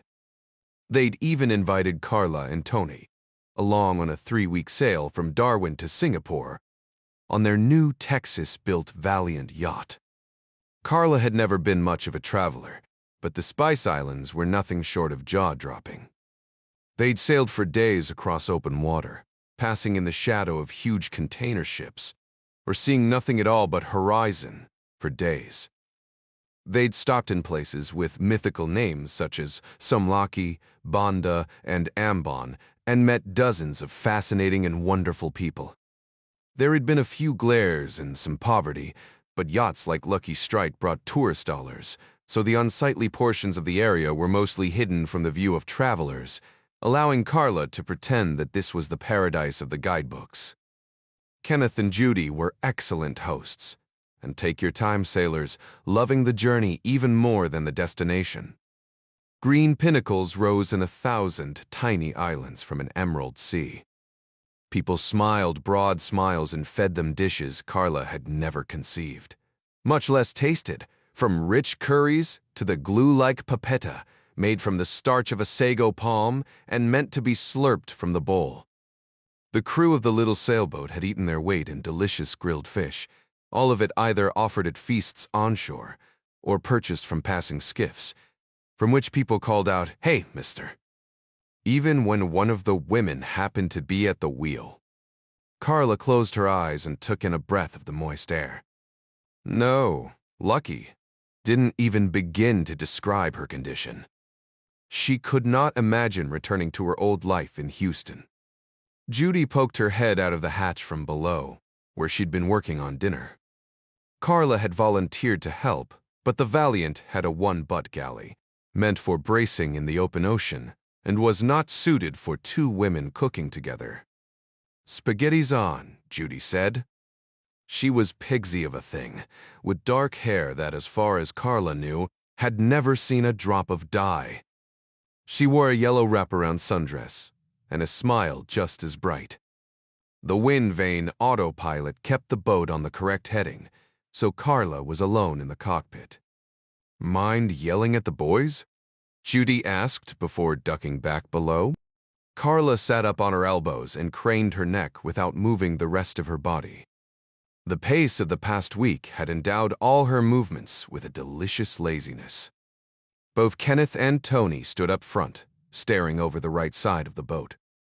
Kenneth would have called it starboard, but Carla had an awful time keeping all the sailing terms straight in her head. At first, she thought Kenneth was shooting another sight with his sextant, but a closer look revealed both men were looking through binoculars. Tony had a way of rolling his foot sideways when he was focused on anything important. The way he held it now caused Carla to sit up a little straighter. The whine of an approaching boat motor pulled Carla to her feet. She'd just started forward when both men turned. Tony motioned for her to stay where she was as he made his way around the mast. They were coming to her. The look of worry on her husband's face was unmistakable. She folded her arms across her chest, hugging herself. "The Reseveries would dies." "I'm not sure," he said. Kenneth stuck his head below and barked at his wife. "Get the shotgun," he said. "Keep it down below, but be ready to hand it to me." Judy appeared at the hatch. She started to say something, but he hushed her with a look that she must have seen before, because she rolled her lips until they turned white. "What is it?" Carla asked again. Kenneth ignored her, bending instead to open the locker under the starboard cockpit bench. He took out an orange plastic case that Carla knew contained the flare gun. From another case, this one stored deeper in the locker, he retrieved a black metal cylinder, which he dropped into the open chamber of the flare gun. Into this he loaded a single round of .78 caliber ammunition. To Carla's horror, he put the makeshift pistol into Tony's hands. "Keep this out of sight," Kenneth said. "But if you have to use it, just thumb the hammer back, aim for center mass, and pull the trigger." Tony licked his lips and nodded. He stuffed the flare gun down the back of his shorts and pulled his t-shirt over it. Carla gave an emphatic shake of her head. She could see the fishing boat bearing down on them now, less than 100 yards away. What the hell? She cast her eyes around the cockpit for the colorful sarong she used as a wrap. When they were near any of the locals, she'd been warned that some of the more devout might find her swimsuit off-putting, or even downright evil. She pulled the strip of cotton around her and tied it behind her neck as she continued to plead for an explanation. "What do you think they want?" Tony stepped between her and the approaching boat. "Probably just to trade us some fish," he said. "Then why the guns?" Kenneth shot a glance down the companionway. Judy gave him a curt nod to let him know the shotgun was where he wanted it. They'd obviously been over this drill before. "Because they have guns," Kenneth said. "Lots of guns." Carla's mouth fell open. "I thought we were staying south of pirate waters." She gasped, her chest so tight she could hardly breathe. "You promised we'd be fine if we stayed away from the Philippines." The men in the approaching boat were yelling now, ordering them in broken English to lower their sails and come to a stop. Tony grabbed her hand and clutched it tight.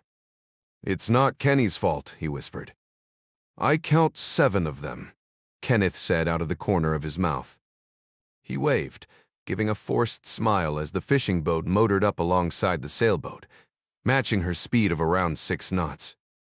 Outrunning the skiff was unthinkable, even as loaded down as it was. The men on the fishing boat screamed all at once, waving their guns in the air. There were no pleasant shouts of, "Hey, mister." One of the pirates, a boy who couldn't have been more than 15, raised a rifle and pointed it at Carla. Tony's hand dropped for the flare gun at his waist, but he didn't know guns. He was a parts salesman. As far as Carla knew, her husband hadn't fired a gun in years. He fumbled with his t-shirt, causing the boy to swing the rifle his way and loose a rattling barrage of shots that stitched up the side of the boat and into Tony Downes's chest. Carla screamed as her husband pitched forward, toppling over the side to splash into the sea. Lucky Strike quickly left Tony's body behind, bobbing in the blue-green water that only moments before had been so incredibly beautiful. Kenneth roared, reaching for the shotgun, and earned 2 bullets in the spine for his effort. He fell as he turned. The shotgun slipped from his hands, sliding along the deck to drop over the side with a sickening plop. It disappeared instantly beneath the surface. Judy, now armed with a large kitchen knife in the shadows, motioned Carla below decks as if there could be any refuge from these men on the tiny boat. Carla stood frozen as a man in a blue t-shirt and oil-stained khaki pants grabbed an upright metal stanchion and hauled himself over the lifelines, jumping deftly from the fishing boat to the Lucky Strike. The man released the sheets to let the sails pop and flap in the wind. The boat slowed immediately. Others from the skiff began to pour onto the boat. All of them were young, with the wispy facial hair of boys trying in vain to be men. But they all carried guns and wore hateful looks, both of which they aimed at Carla Downes. She rushed past the man in the blue t-shirt in an effort to get down below with Judy. If she was going to die or worse, she didn't want to do it alone. A sweating young man reached to grab her, but the man in the blue t-shirt pushed his hand away, shaking his head, and the boy let her go unmolested. She had to leap over Kenneth's body to get down the companionway.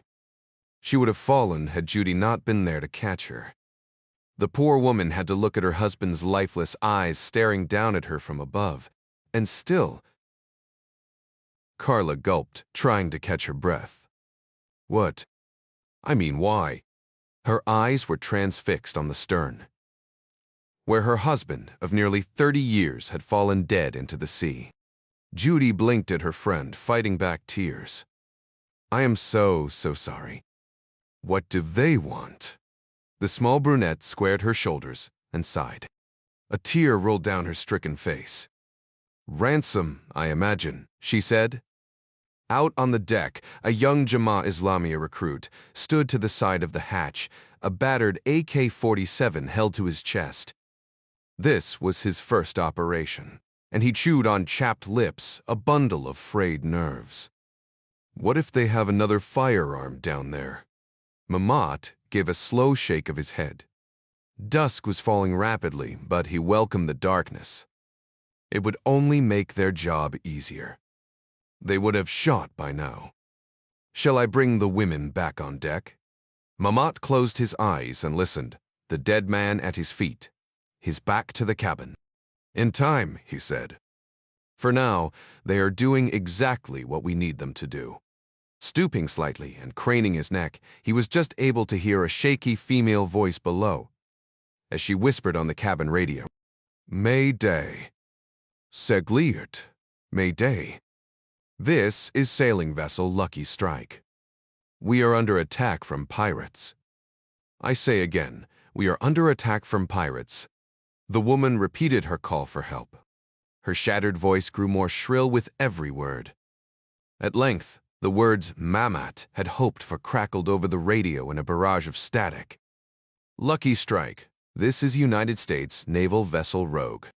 27 Clark had a vague idea of what Magdalena Rojas looked like from Caruso's description, but he'd never seen a photograph of the child. Some girl was dead at the bottom of this grave, and he suddenly needed to know if it was Magdalena. Belly down, he slid feet first over the edge, bringing a small trickle of dirt sliding after him into the pit. Dropping to his knees, he used a flat rock the size of his hand to scoop away the loose dirt around the raised arm. It did not take him long to work his way down the arm to expose the pale gray flesh of a female's shoulder. Her neck lay at an odd angle, encircled with a thin line of blood from some ligature that had been used to strangle her. Long purple bruises crisscrossed the portions of ashen skin exposed by the dirt. The dead did not bruise. This one had been beaten, and beaten badly before she died. Clark closed his eyes, remembering another girl, similarly murdered so long ago. Pam Madden's death had come during a brutal rape, and if Bavari's suspicions about Matterie's snuff videos were true, this girl had suffered the same fate before she was dumped unceremoniously into a pit in the middle of a grain field. Clark took a deep breath, bracing himself lest the memories overwhelm him, allowing the anger just enough of a foothold to focus his actions into a white-hot beam of fury. A lock of dirty blonde hair clung to the dead girl's broken neck. Clark touched it to make sure it wasn't a wig, then, out of pity, brushed away the loose soil and smoothed it into place. He blinked away a tear, then rolled onto his back, looking skyward, barely able to see the surrounding sorghum stalks from the bottom of the grave.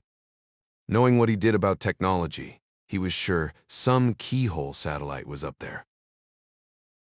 Watching him, tough as nails John Clark, as he grew weepy beside a dead girl he'd never met. He shook it off and looked at the body again. He had never met Magdalena, and she certainly had no more value than the one lying dead in this shallow grave. But he found himself relieved to find out the body wasn't hers. It was always possible that the Rojas girl was buried beneath this one. But Clark pushed that thought from his mind, chiding himself even as he did so, for clinging to hope rather than cold, hard facts. A telephone rang in the distance. A female voice muttered something Clark took for a curse but could not quite make out. Moments later, there was another splash. The call had ended and the woman was back in the pool. A tractor fired up and the female voice yelled something in Spanish. Then the tone of the engine changed as the tractor was shifted into gear and the put-chug sound began to grow louder. Someone was making another run to the grave. Clark scrambled to his feet, peeking over the lip of dirt to see the top of a man's head as the tractor rolled steadily toward him. The higher angle of the driver's vantage point would put him in full view if he tried to climb out now.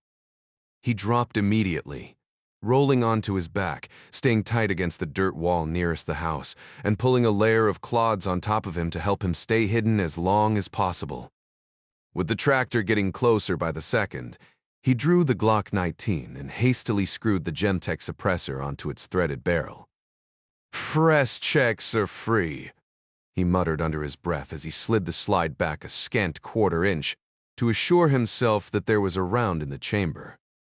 He hadn't lived to be an old man by taking things for granted. The suppressed Glock wouldn't exactly be silent, but Clark had taken steps to close the gap between kaboom and a mouse fart. A slightly heavier than stock recoil spring would slow down the action, just enough to channel most of the escaping gases down the suppressor instead of out the chamber. Subsonic ammunition would go a long way toward dampening the noise. Stalks of grain rustled against the side of the chugging tractor as it broke into the clearing. The thought occurred to Clark that it might be a backhoe cab, or some other kind of small dozer that could simply cover him up with dirt before he could crawl out. But the engine sounded smaller, like the little tractor he kept on his own farm. The tractor stopped. Above and out of the line of sight, the driver switched it off. Clark could hear the man groan, as if overweight when he climbed down from the tractor. Plastic sheeting rustled. Clark tensed as dirt rained over the edge. He was close. Very close.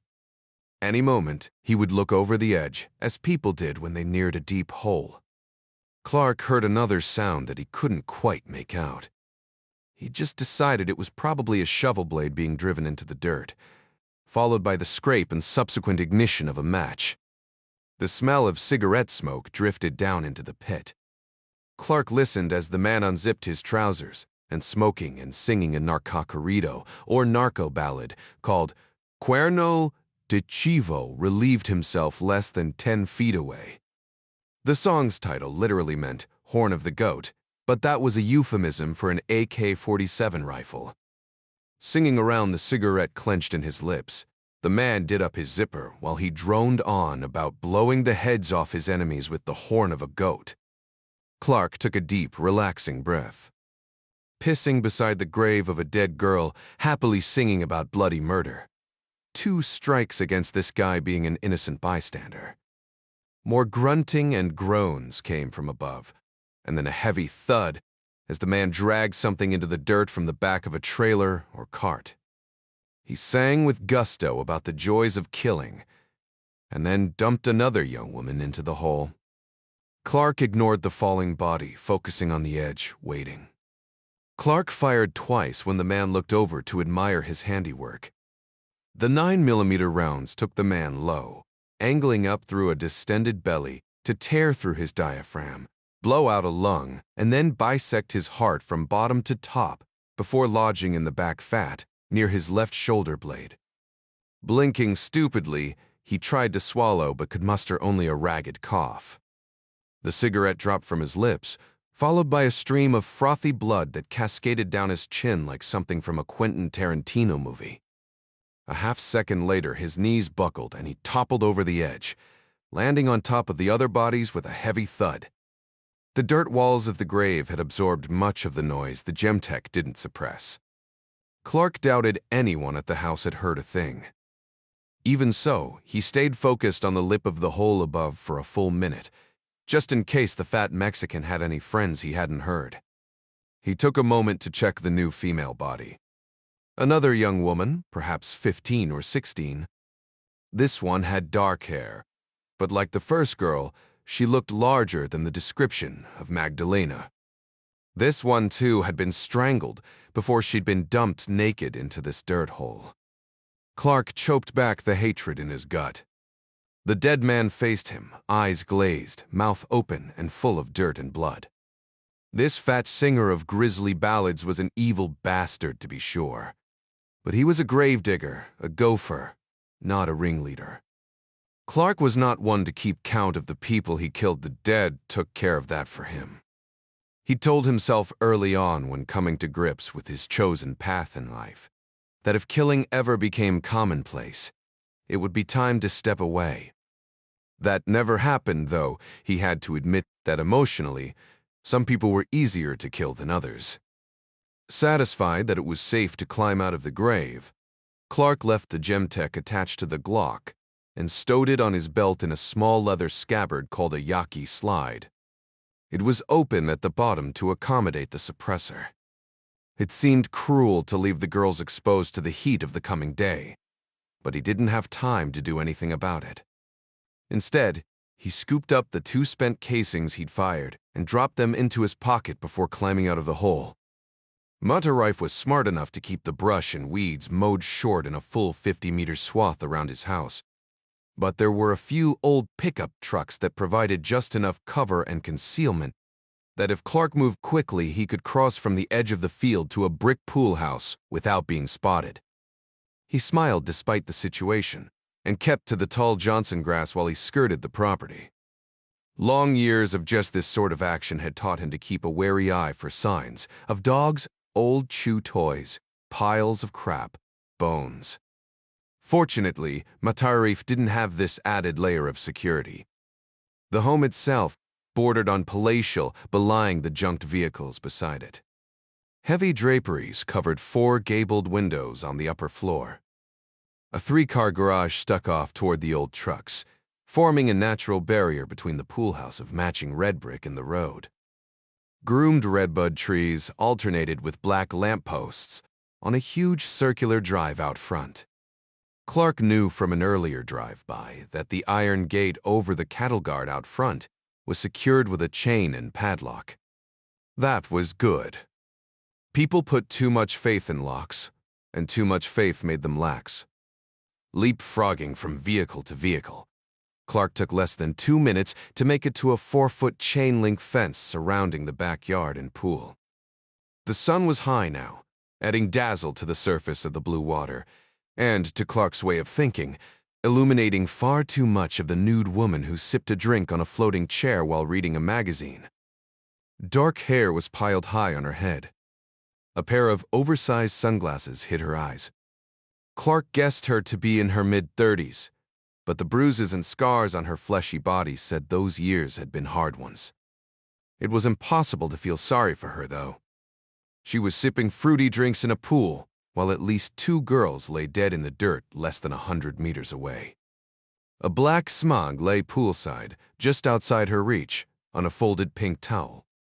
Clark couldn't be sure from this distance and angle, but the gun looked like a CZ Scorpion machine pistol. The woman was serious about her protection. Beside the pistol was an empty glass that resembled the full one in the woman's hand and what looked to be a brown walking cane or a riding quirt. That would explain the whip marks on the dead girls. Clark stayed in the shadows, watching the larger house for another 5 minutes. There was no good way to approach the house alone. He knew he should wait for Caruso, but there were kids' lives at stake, and he didn't have the patience or the time to wait. Removing the suppressed Glock, he laid it in the grass at his feet and drew the cheving, the pointsiffer. A single shot would wake anyone who happened to be in the house and, he hoped, bring them outside, but was not likely to cause much concern to the neighbors. It was difficult to pinpoint the location of a lone report. The unsuppressed round slammed into the CZ Scorpion, spinning it sideways and puffing the towel beneath it. The woman dropped the magazine on her lap and looked back and forth, unable to make sense of what had happened. Predictably, her first glance was toward the gravesite in the sorghum field. Clark had already picked up the Glock. He set a suppressed round between her feet, causing the inflatable chair to burst beneath the weight of her fleshy body. Floundering, the naked woman untangled herself from the deflated plastic and attempted to swim toward her scorpion smine. Clark sent a second suppressed round zinging off the concrete lip of the pool, stopping her momentum. She spun in the water, looking for the shooter. Clark's eyes flicked toward the house. It's still nothing. But it was early, and digging graves was hard work. And Madarife might be sleeping in. Clark decided to wait a little longer. The woman treaded water now, looking toward the backfield again. She obviously had some demons. "The Tor, who is there?" she asked. A little on the gruff side for a nude person being shot at. She followed up with the same demand in Spanish, more tentative this time. "So quien es?" Clark let the Glock speak for him, sending another round slamming into the CZ. This one shattering the plastic magazine. Even if it was still operable, he'd just turned the Sming into a single shot. "Tell me who is there." The woman screamed. The sound of the suppressed Glock was about as loud as an energetic handclap, but Clark was close enough that she'd zeroed in on the pool house. It had been a good 3 minutes, and there was still no sign of anyone at the back door. Her boyfriend didn't care about her, or he was too deep of a sleeper to worry about, or he was gone. Not once had this woman looked toward the house, which led Clark to believe it was the latter. The woman started toward the gun again. Clark put a round into the water beside her. "Keep going," he barked. "Makes my job a lot easier." She swished bronze arms in the water, swimming away from the splash of the shot. "Men have to test her pride." She turned, treading water again. "Did Zambrano send you?" "Suppose he did," Clark said. "Ernie left already," she said. "He has the girl and the money with him."